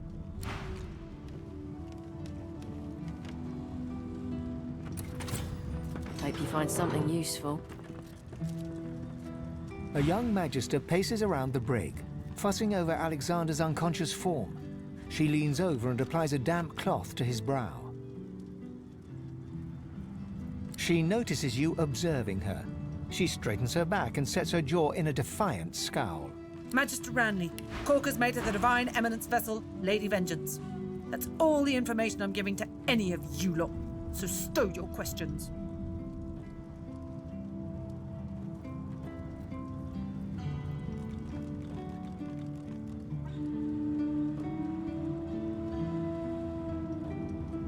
Ranley, Corker's mate, Lady Vengeance.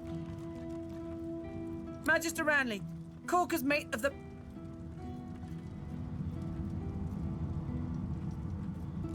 The Magister falls silent, but stares at you with unwavering defiance.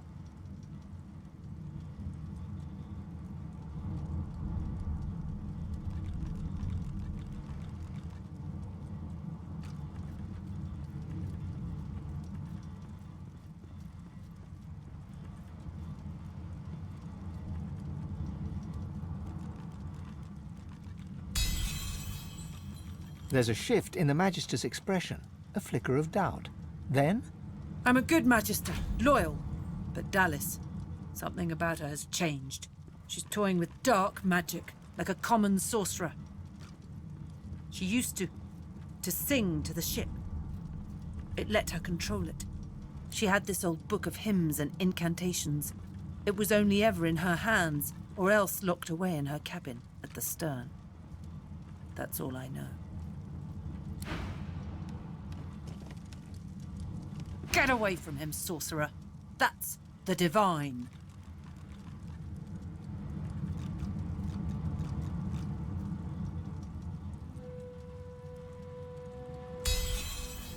All right. Don't harm him. I'll be watching.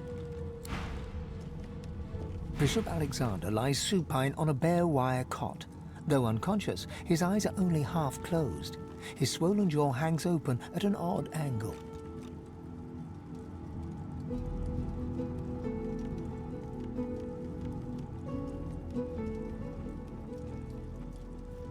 His face contorts with agony and his eyes flutter, yet he doesn't return to consciousness. Magister Ranley, Corker's mate. Too late for that now, Red.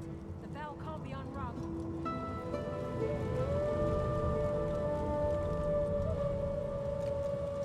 No matter how loud you shout your questions, you get no response from the unconscious Alexander. Someone has wiped the bishop's hands clean and folded them neatly over his abdomen. They rise and fall in shallow, jagged swells. Bruises swell beneath his eyes, and a shallow gash zigzags from his right ear down to his beardless cheek. Unconscious, he looks more boy than bishop. A beautiful six-sided gem rests on the bishop's chest, hung round his neck by an ordinary oiled rope. The gem sits heavily in your pouch.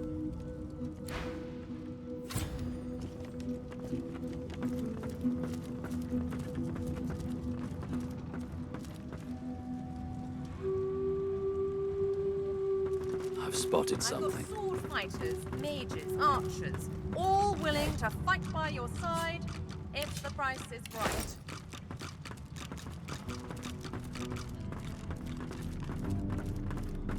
There's got to be some clue. Dallas!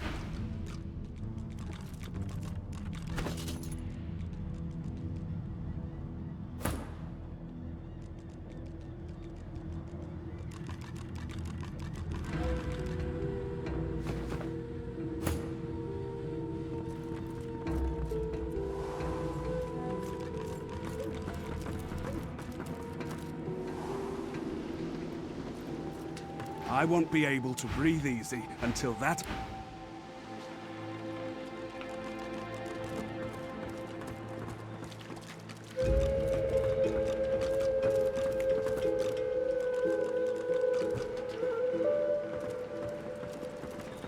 May the fallen rest easy in the Hall of Echoes.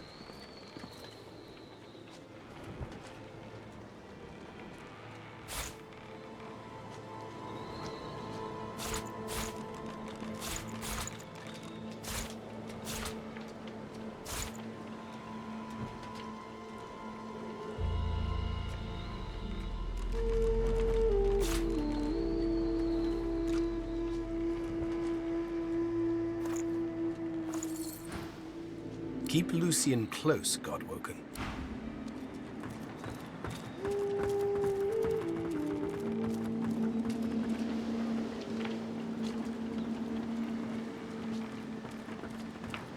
Nothing here.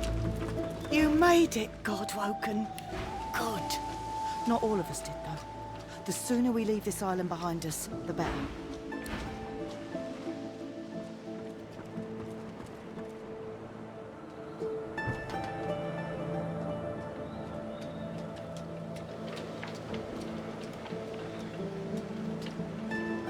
Hey, stranger. Glad to see you.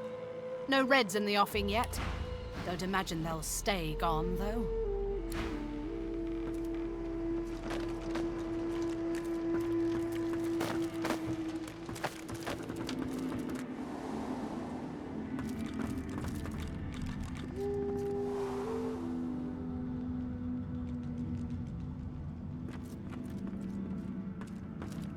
The door seems like any door, at least at first. Then you notice its unblemished wood. There is no knot, no scratch, no dent to detract from its apparent perfection. The wood groans and creaks. For a moment, you swear a face appears in the wood. A face tortured and tormented, a six-sided shape carved upon its forehead. The face vanishes.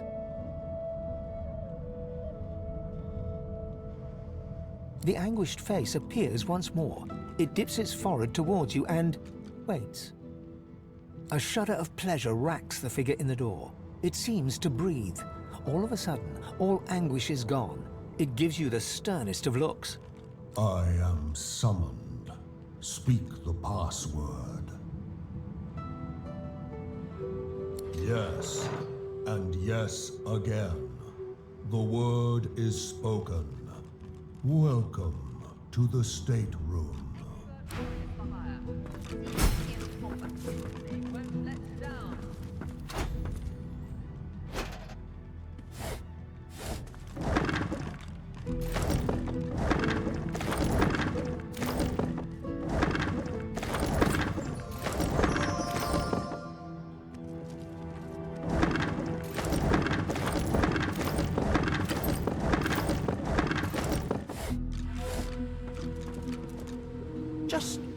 One more moment, please. He clicks together two halves of some type of gauntlet sitting in his lap and turns his full attention to you. And there. Rescued at last, am I? To whom do I owe my thanks?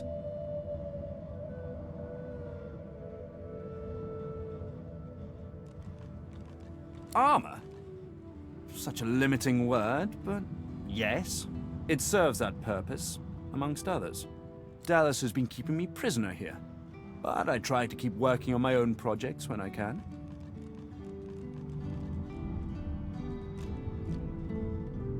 Dallas took a particular interest in me and my skills. I'm an expert in healing, crafting, and more arcane practices. She kept me here to do her bidding, until you took her flagship from right under her nose, it seems.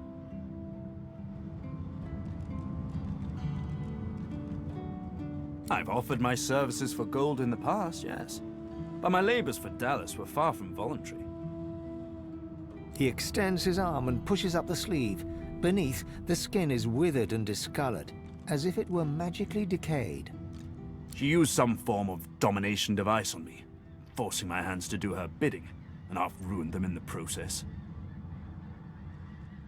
Oh, cast spells, tinker with relics, meddle with the laws of nature. All the sorts of things power-hungry despots love to do. She had me enchanted dead cat over there, so it would seem alive. He clicks the gauntlet into place around his withered forearm, his eyes on you the whole time. But that damn contraption that she used on me seems to have fogged my memory. The rest is a blur.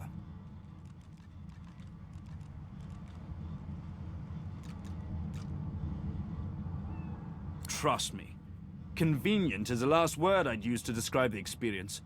Pass me that copper wire there, would you? He takes the copper with a nod of gratitude. His sleeve slips back, above his elbow. In its crook, you see part of a tattoo. A pattern of concentric circles rendered in black. Perhaps my memory will come back with time. But for now, I'm afraid there's little more I can add.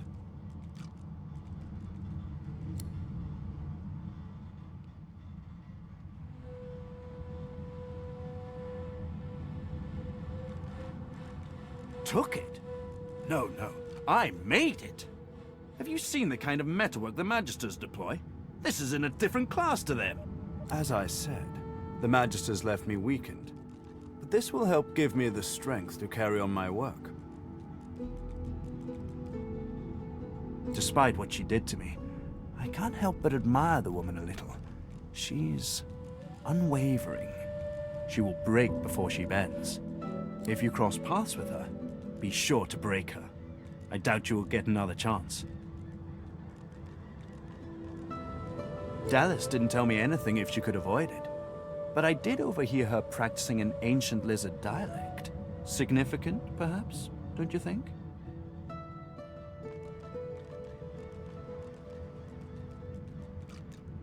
Lizards apparently have ancient magic that allows them to control slaves that bear their mark by singing a song. Dallas must have had an interest in those techniques.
A pyramid? What a Rivellon is this for? A teleporter pyramid? Only one way to find out if it works. Try using it.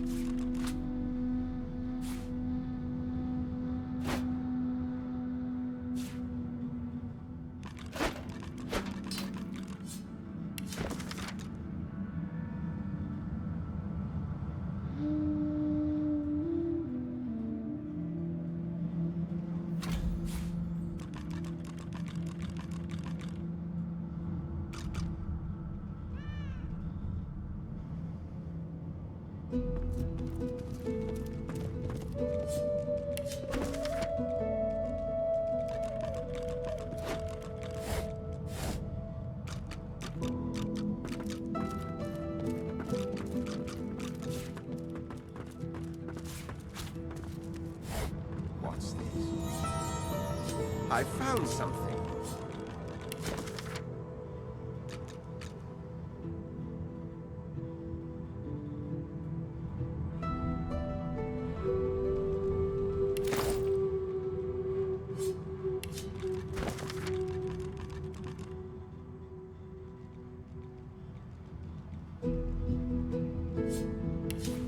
What script is this?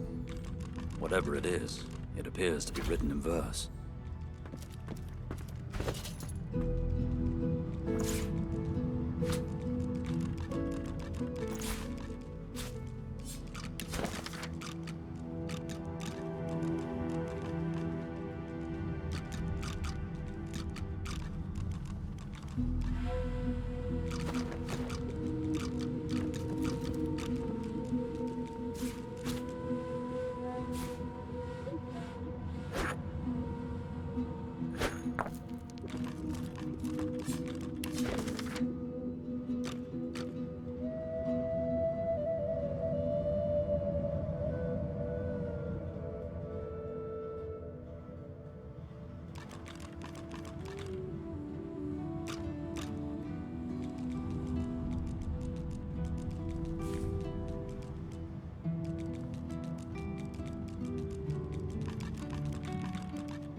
Has it turned on us or just lost its mind?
What's this? I found something.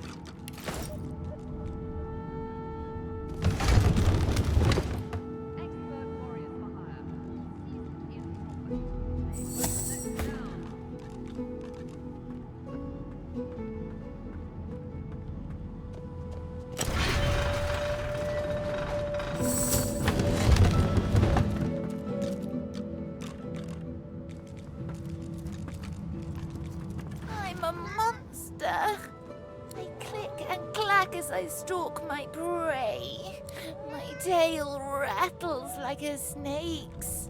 I suffer. Don't touch me. My very being is a curse. Was Tarquin that wretch, that rat? I ate an ill mouse and passed in my sleep, and the brooding boar brought me back on a lark. Me miserable. No, 'tis ignoble to wish for death, but ask it from another's hand. Mumsy? Is she here? Mumsy, where are you? 'Tis I, Booply Bear.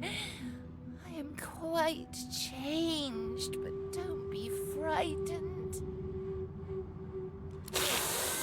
There is no shame in being ridiculous in the name of love. You? She sent you? The cat begins to purr and rub itself on your ankles. Any friend to Mumsy is a friend to me. I believe the song is around here somewhere. The song, of course.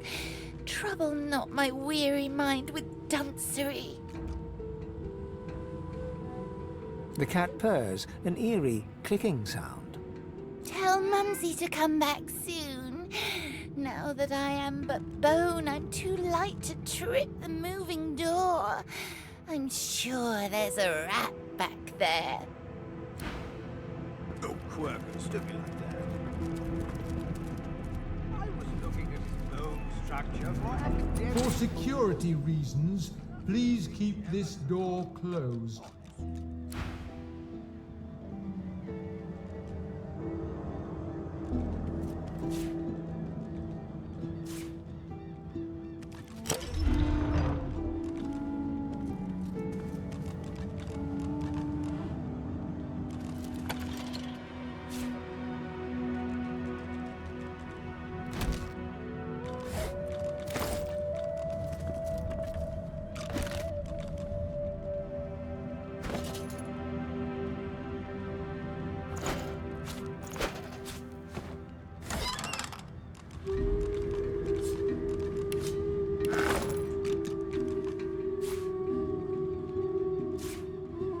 Allies for hire.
ready. I sense something nearby.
Hurts, doesn't it?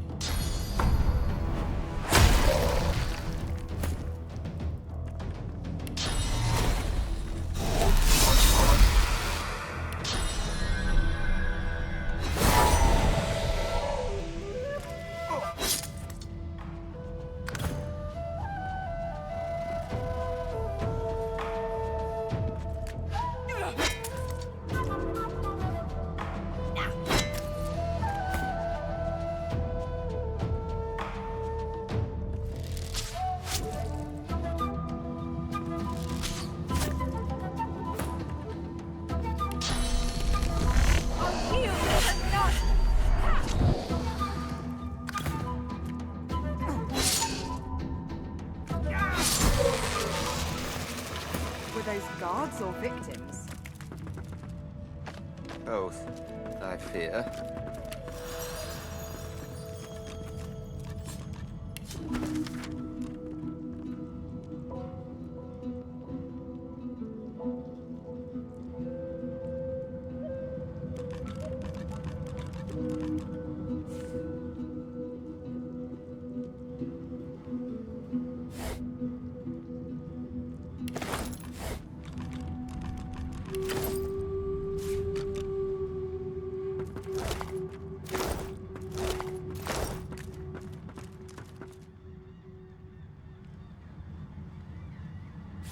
Another pyramid.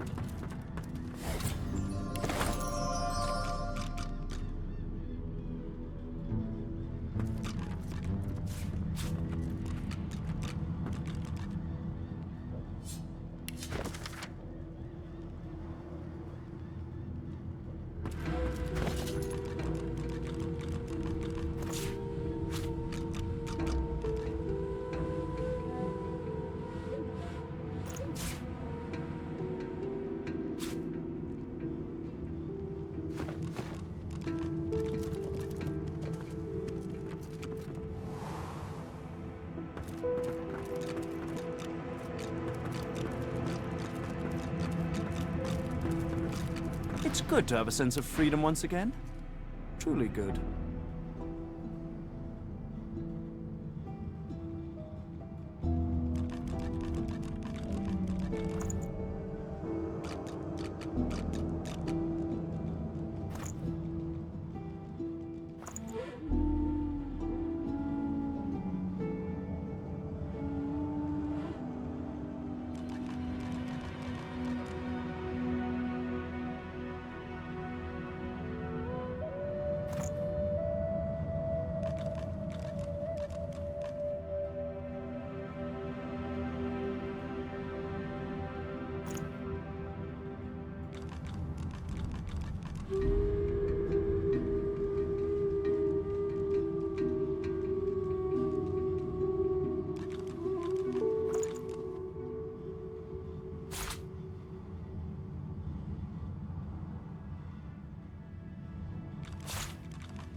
Did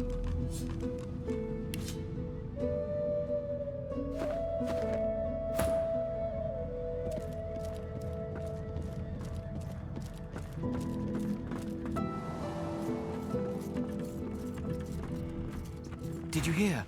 We're bringing you to Magister Jace, the head of the Seekers. If we can get out of here, that is.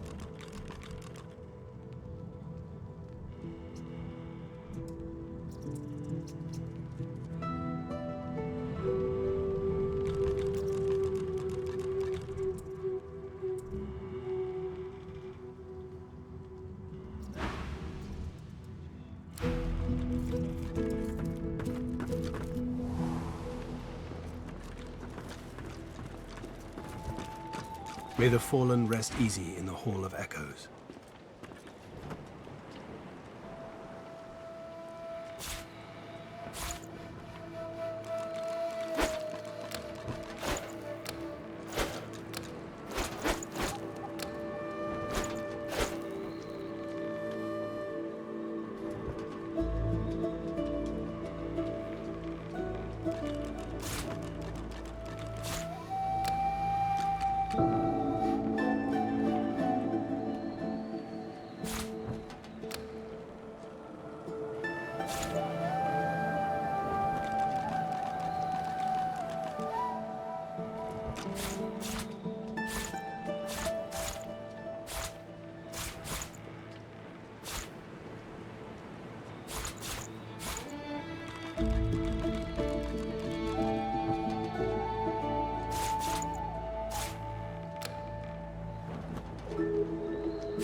Keep Lucian close, God.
May the fallen rest easy in the Hall of Echoes.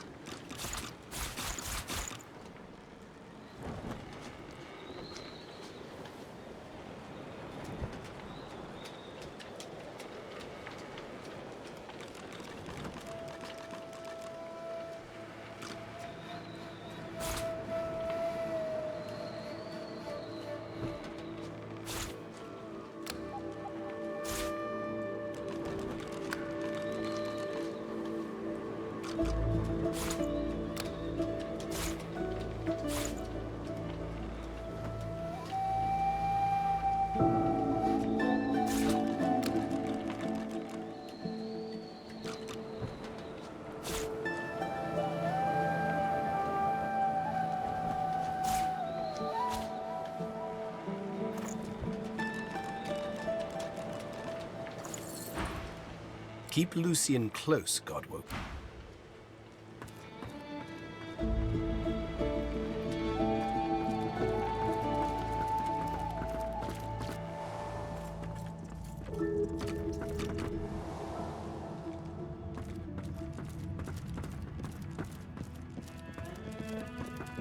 It's good to have a sense of freedom once again. Truly good.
May the fallen rest easy in the Hall of Echoes.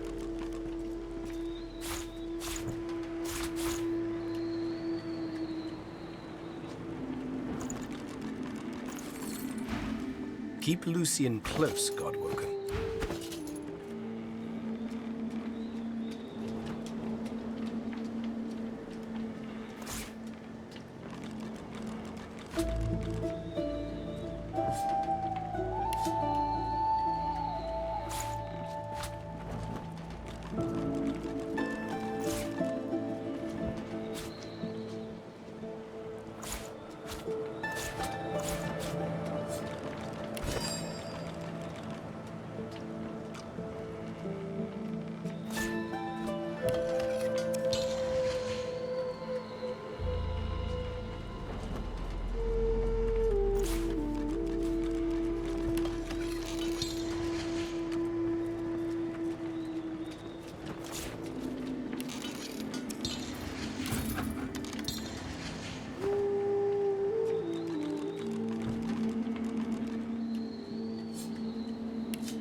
Be careful around the figurehead, Godwoken. We can't afford to lose you.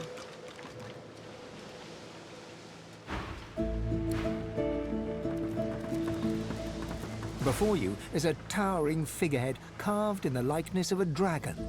It looms over the bow, its fangs bared at the open sea.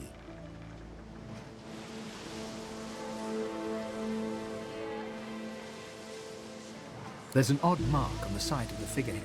Battle damage, weather staining. It almost looks like a pattern, however.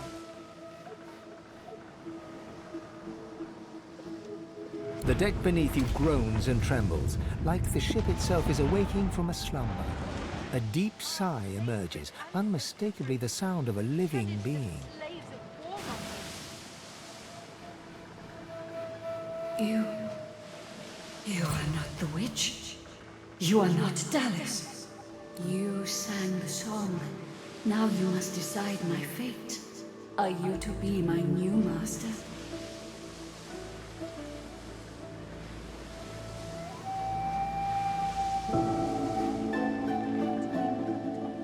Ask.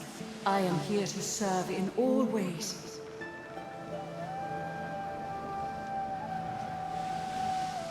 The creaking of the ship eases into a contemplative silence. Once, I was an elf. I passed away and was reborn as an ancestor tree in a beautiful forest surrounded by kin of both flesh and root. But that time has passed. I saw that forest reduced to a dead place. Then I was taken away. My memories were lost, like the leaves from my branches. The sails overhead billow outwards suddenly. The sun is blocked, momentarily casting the dragon figurehead into shadow. Magisters, they razed sacred elven lands and uprooted ancestor trees from the earth. I was one of them. They tore me apart and turned me into this monstrosity. The creaking of the ship beneath you ceases, as if it were awaiting your decision with bated breath. You are kind, but I can never be free again. Not truly. I am a vessel and must be guided. Let me take you wherever you wish. We can depart as soon as you are ready. The ship's awake. Good. Is she ready to sail?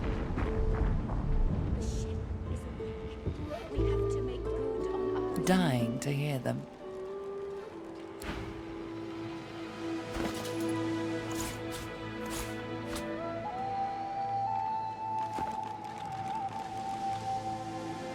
Our shield speaks, Quercus. Prick up your phantom ears. Ask away, shield. Indeed, Quercus. Yes? Is it an audience you desire? Why, sail for the mainland, of course. Pretty nice ship, eh? Captain Losa. Has a ring to it, doesn't it? Depends which one. Most of them seem a little too earnest for my taste. But Malady, she's my kind of girl. In any case, it looks like they're probably going to help me find out whatever's leeching off my magnificent brain. So I'm not too pressed about being in the same boat. Ha, the same boat.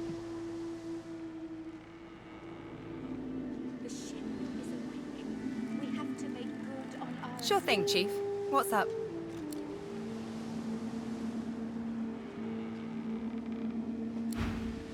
Pretty nice ship, eh? I had a little chit-chat with Malady earlier. She told me I need to find someone to, exercise the thing in my noggin.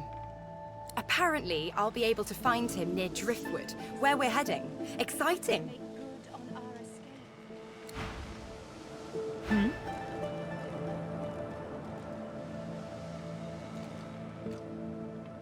Home? There's no such thing. I hail from the land that was, the kingdom of fog, the grave of divinity. If ever I had a home, it has long since gone up in the smoke of death fog, along with so many elves. So, no home, except everywhere, really. The world is mine. It's mine because I say it is. She looks at you expectantly. Yes. You may bow before the Queen of the World. There is no time to spare. We have to put this island behind us. She shakes her head in return. Even in jest, one's true self may be exposed. I find your true self wanting. Ha! People will enslave anything these days. At least back in my day, they had the elegance to opt for an elf. What use Fort Joy had has been spent. New hunting grounds wait across the sea, so by all means, let us sail. You did it. You spoke to it. Blessings to you, sorcerer. Now we can escape this place. Well, what have we here? The ship's alive, isn't she? A slow, toothless smile stretches across her face. To driftwood, then? It most certainly is. Forward! With the sun on their backs and the wind in their sails, the Godwoken watched Fort Joy shrink behind them.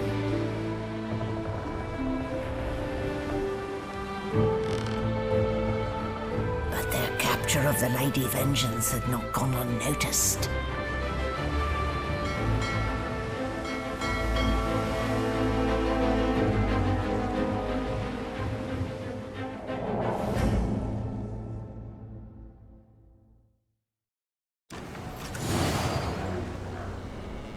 I respect your mettle, sorcerers. You steal my ship, kill my bishop, and ally with demons, but you have no idea what you're really dealing with. We are ready, mistress. Yes, but are they? I swear, mistress. I swear they'll perform admirably. Very well. Show me. Goodbye, sorcerers. This is my ship. I won't see it taken from under my feet. You act!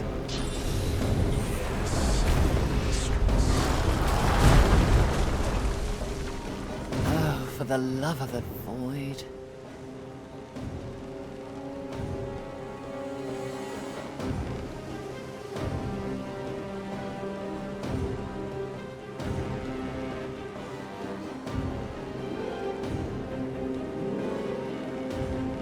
Listen up. We can't win this one, but I can get us to safety. You'll need to buy me time. Show us what you can do, Godwoken. Godwoken? Parasites, rather. I'll take care of it, mistress.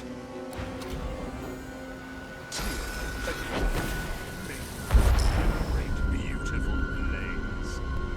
Stop that elf! Her sorcery must be silenced!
You will not take me again, Dallas.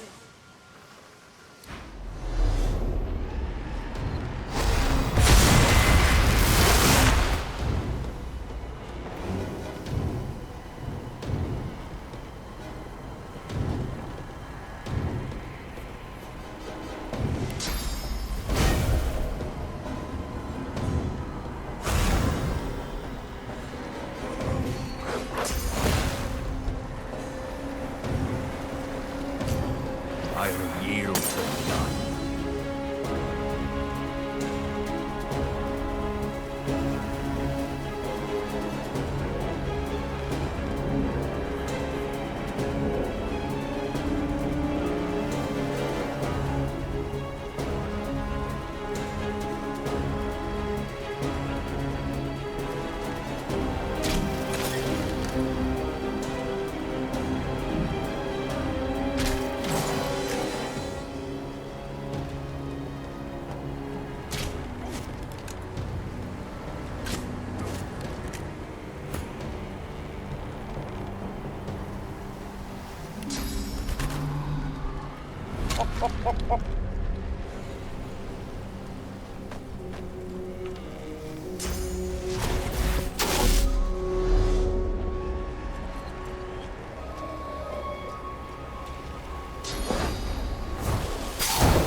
Hurts, doesn't it?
won't contain it for long.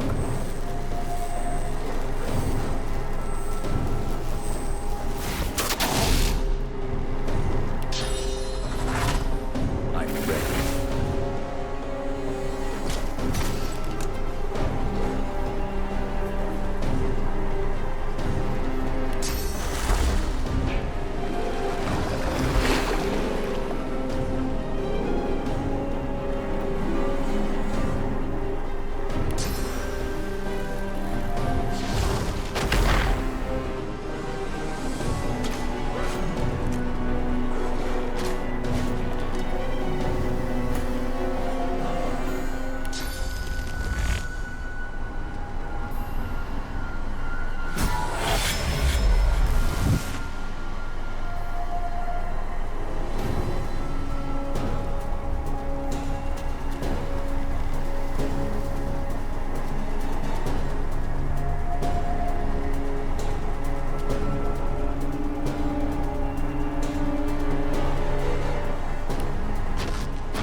With the help of the half-demon malady,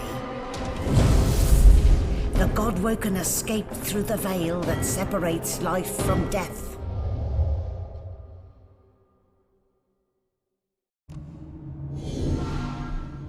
The air here has a familiar smell, like the place you grew up. Old memories begin to well within you, but the sweet sour smell of decay suddenly punctures them.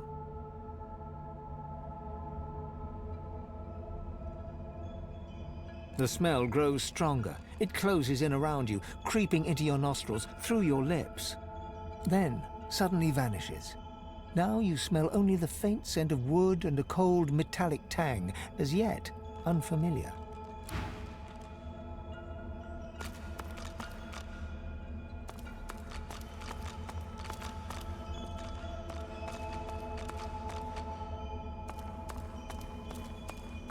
Is that a tree? What's hanging from it?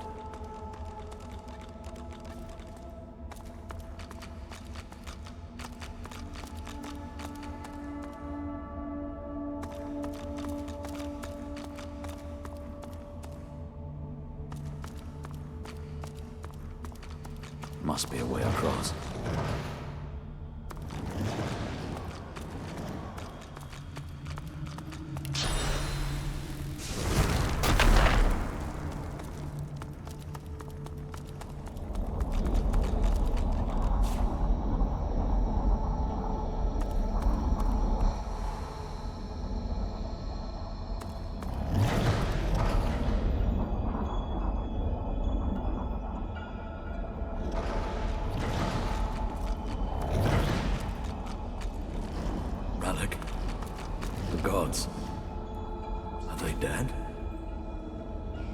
this be?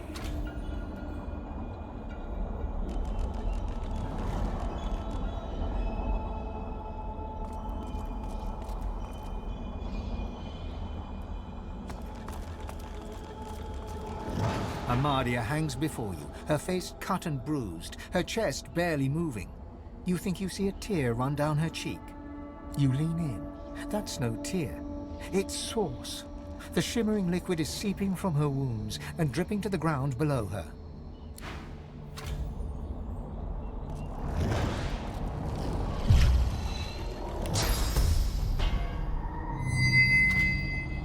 Thank you, my child. Thank you. Thank you, my child.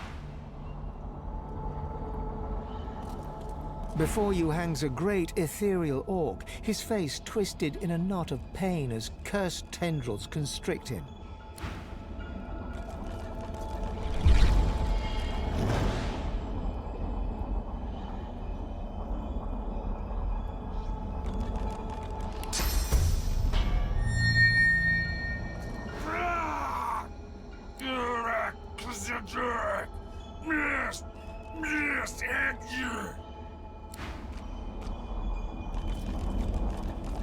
A small, stout imp winces under the countless cursed threads that bind her.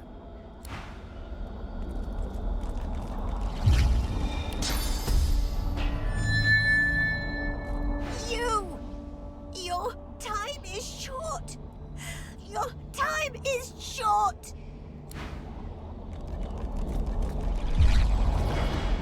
Tight coils wrap Tir Sendelius from head to foot. His still face is set to a glowering sneer.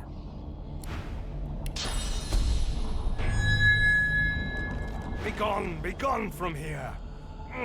Where is my champion? Cursed tendrils tighten around Solstiça. Her lips are moving, but no words seem able to escape her lips.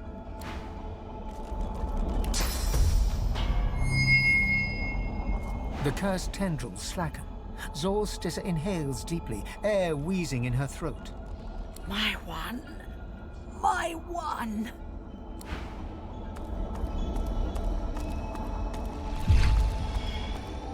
Ever-tightening cursed branches constrict the great dwarven god Duna. His eyelids flutter, and his face, bluish and bloated, nods.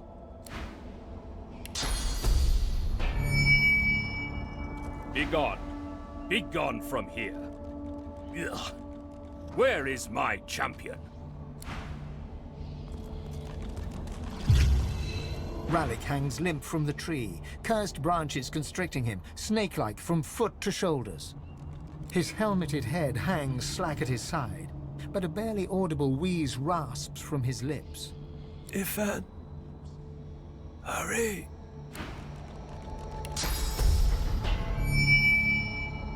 As the cursed branches slither away from Ralik, he raises his head. Green eyes glint with sudden fire from behind his helmet. Are we the first? The others, do they hang still upon the tree? He strains at the ethereal ropes that bind him, resisting their grip. You must make haste. I am bound, but not defeated. Not yet.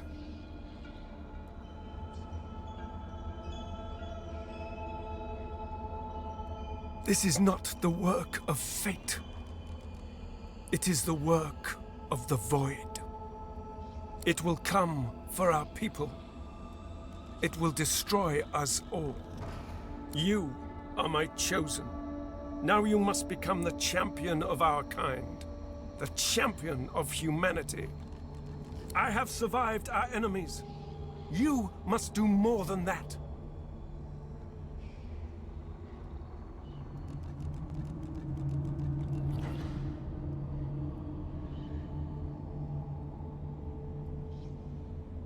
You cannot comprehend what it is, but you know full well what it wants. The Void will not stop until it has devoured us all. It thinks it has defeated me, defeated all the gods, but it underestimates human might. Your might, Ifan Ben Mezd, Slayer of Black Ring, Silver Claw, Champion of Ralik. His eyes flash bright green. He struggles against his binds, to no avail. You will show it! You will show them all! You have already unleashed some of the powers locked within you. But there is a great well of possibilities still untapped. You cannot stop until you ascend to the highest heights of your power. You cannot stop until you become divine.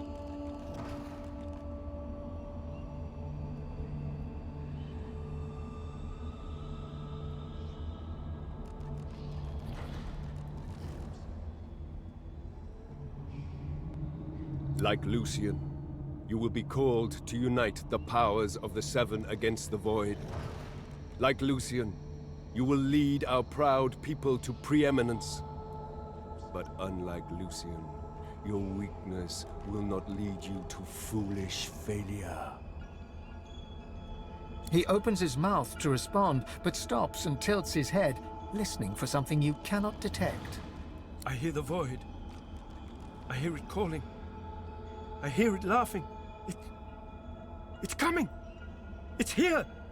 If it finds you here, if it finds you! Ralik's face twists in fear. He opens his mouth as if to scream, but no sound comes out. White-hot cold pierces your heart like a blade. You are frozen to the spot. The burning cold pumps through you like a curse, and then...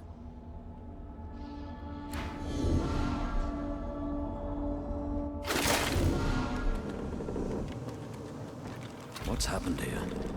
Where is everyone? The same troubled look is visible on each face. You've seen the gods beaten and defiled, strung up as a warning.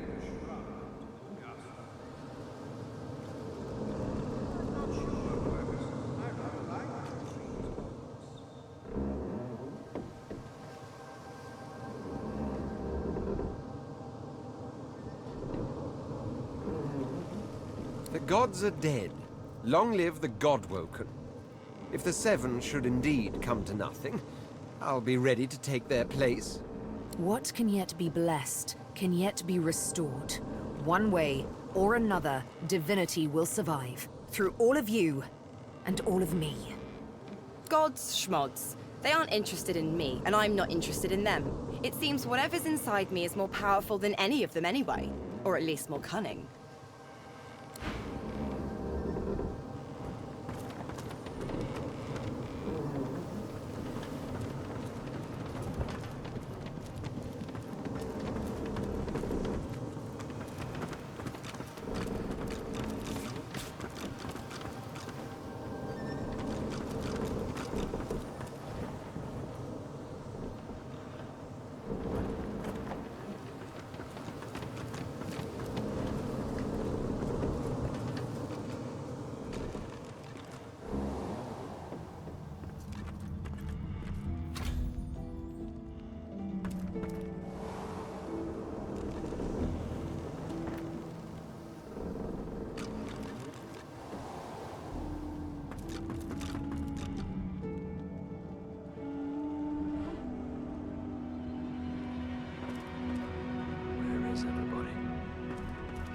Somewhere safe from the storm, I hope.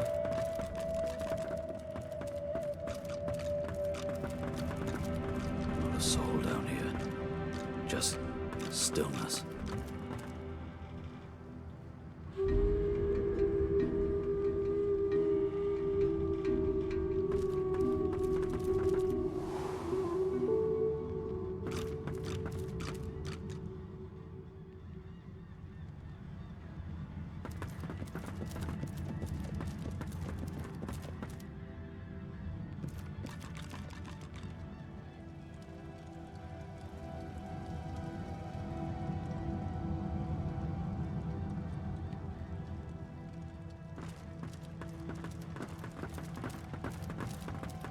Where have you been? I can't keep this up much longer. We need to go.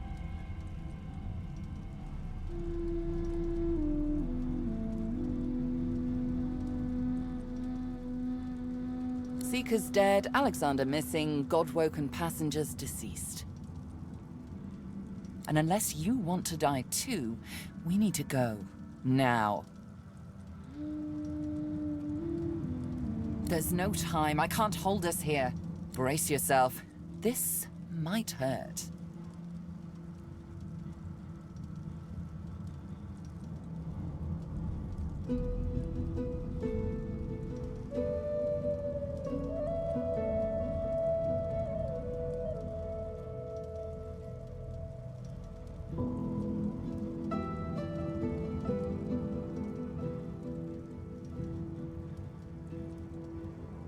A lot.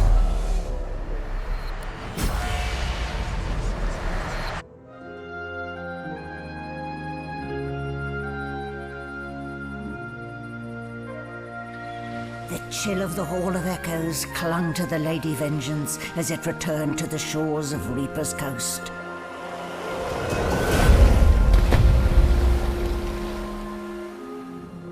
The Godwoken were alive, but what of the gods?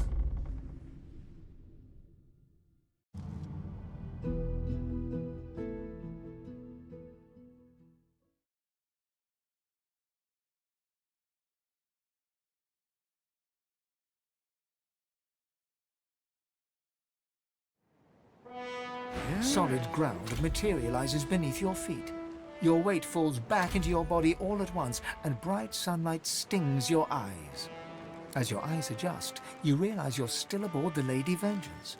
A gust of fresh sea air caresses you, and warm sunshine prickles your skin.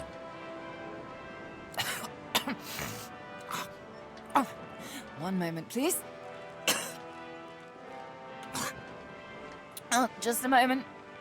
Malady explodes in a fit of retching that racks her body. At last, she sneezes and expels a glob of something shiny and silver onto the deck. It wriggles quickly off the siding and plummets into the sea with a splash. Ah, better. Let's not do that again anytime soon. Hmm?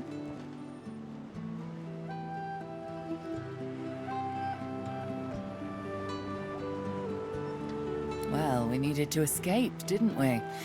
So I took us the one place I was quite certain Dallas couldn't follow. I suppose you recognized the Hall of Echoes from those visions you'd had before. Realm of the dead, realm of divinity. I do hope you learned something useful on our little field trip.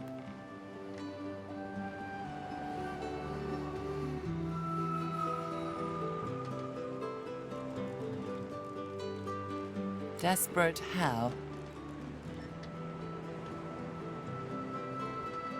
Oh, fine.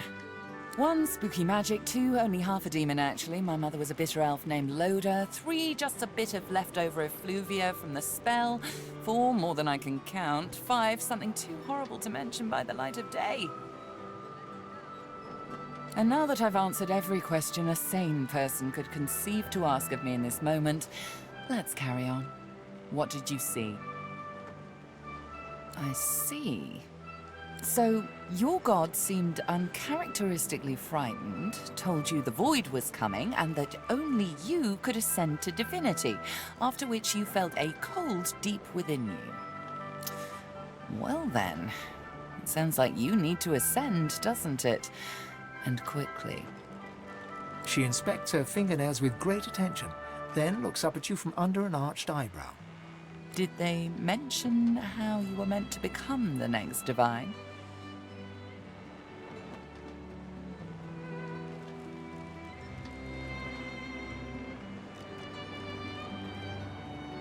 Well, luckily for you, Mama Malady is here to help.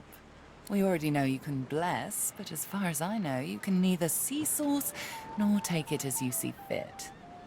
I may not know much about divinity, but I do know that any godwoken worth their salt will know how to perform all these so fantastic feats. You need to go see the Meister.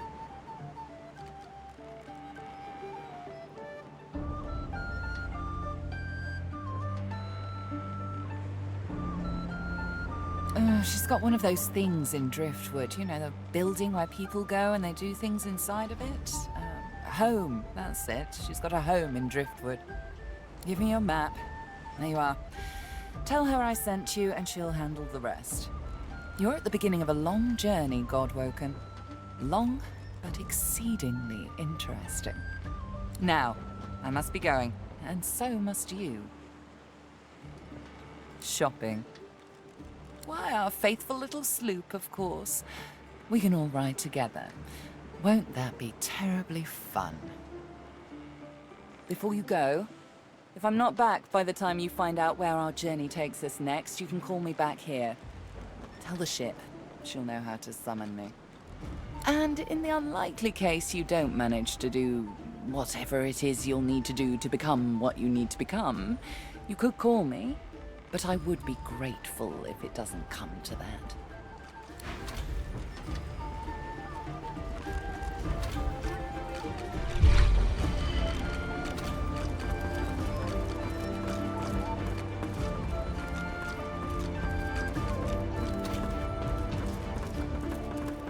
I've plenty of fighters for hire, experts in blades, bows, and bewitchment.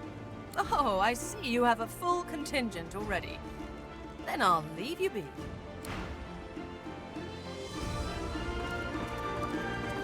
Hello again. That's twice now you've saved my skin. And I think it's time to start repaying the favours. I could fetch some stuff you need, maybe. Ma always said I was a great runner.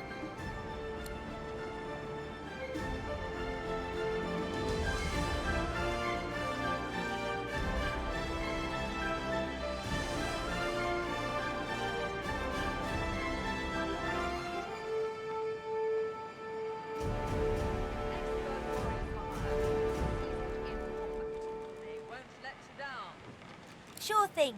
I'll start hunting that down right away. Don't wait up.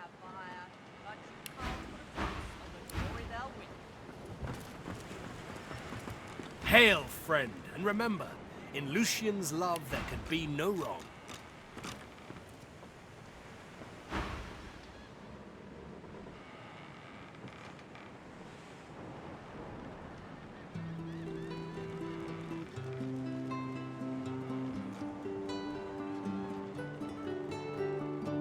You are either naive or ignorant, Godwoken. Lucian overcame the demon of lies to become our savior, our father of truth. Malice was not in his nature.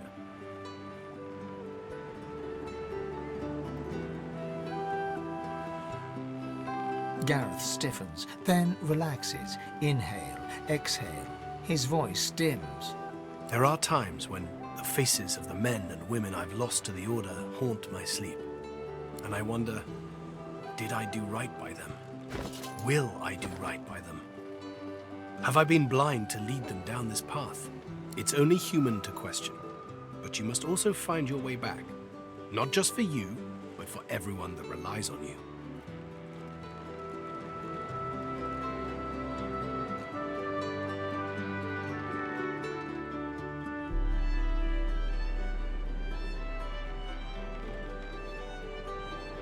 I expect Malady has an answer to that. It seems she's got it all in hand. Paradise awaits, my friend. Not an actual paradise, of course.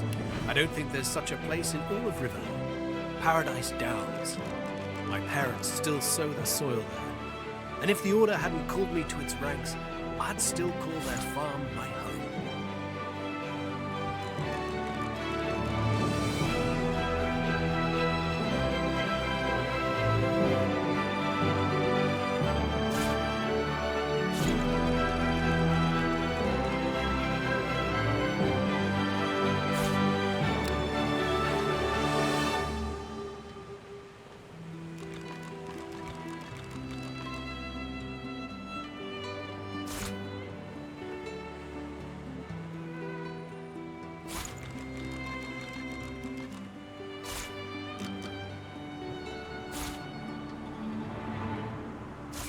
Allies for hire.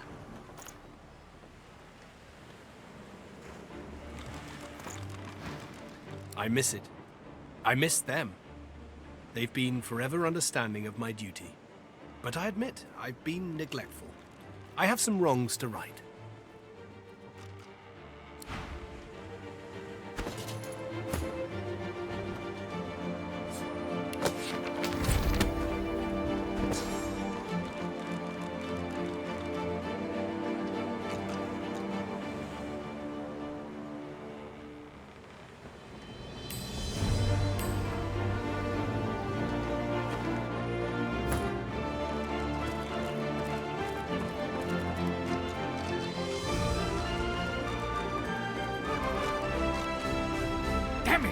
nowhere safe. Red-robed lunatics at sea, those void-woken seedlings in the swamp. It all points to the great acorn. It's coming, Quercus!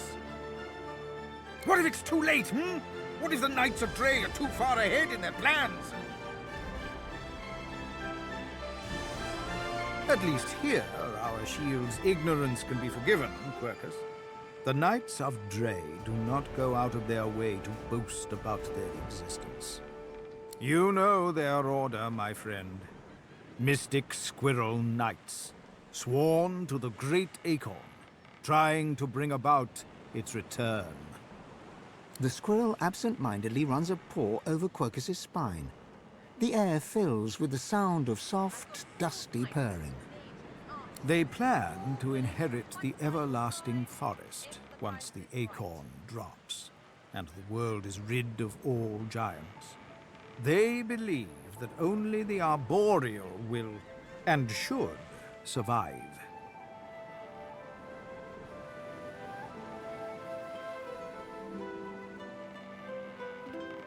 It thinks we are sitting here twiddling our paws, Quercus. Perhaps we haven't succeeded yet, but we have other worries.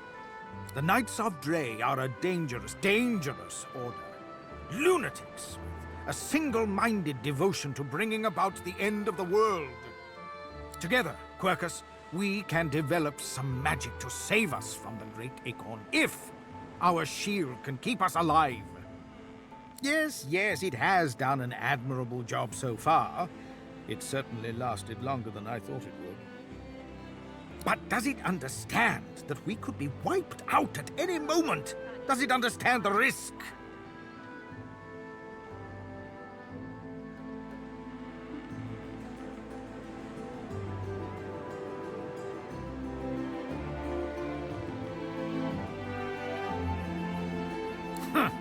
Trust. Do you remember trust, Quercus? I'm not sure I do. Well, yes, of course I trust you, Quercus. You're different. But perhaps we should show a little faith in our shield, too. The squirrel reaches out and touches your ankle, sending a hot flush rippling through your body. Your mind's eye sees new potential spells swirling before it. Now, listen carefully, shield. The plan is thus. Do not die.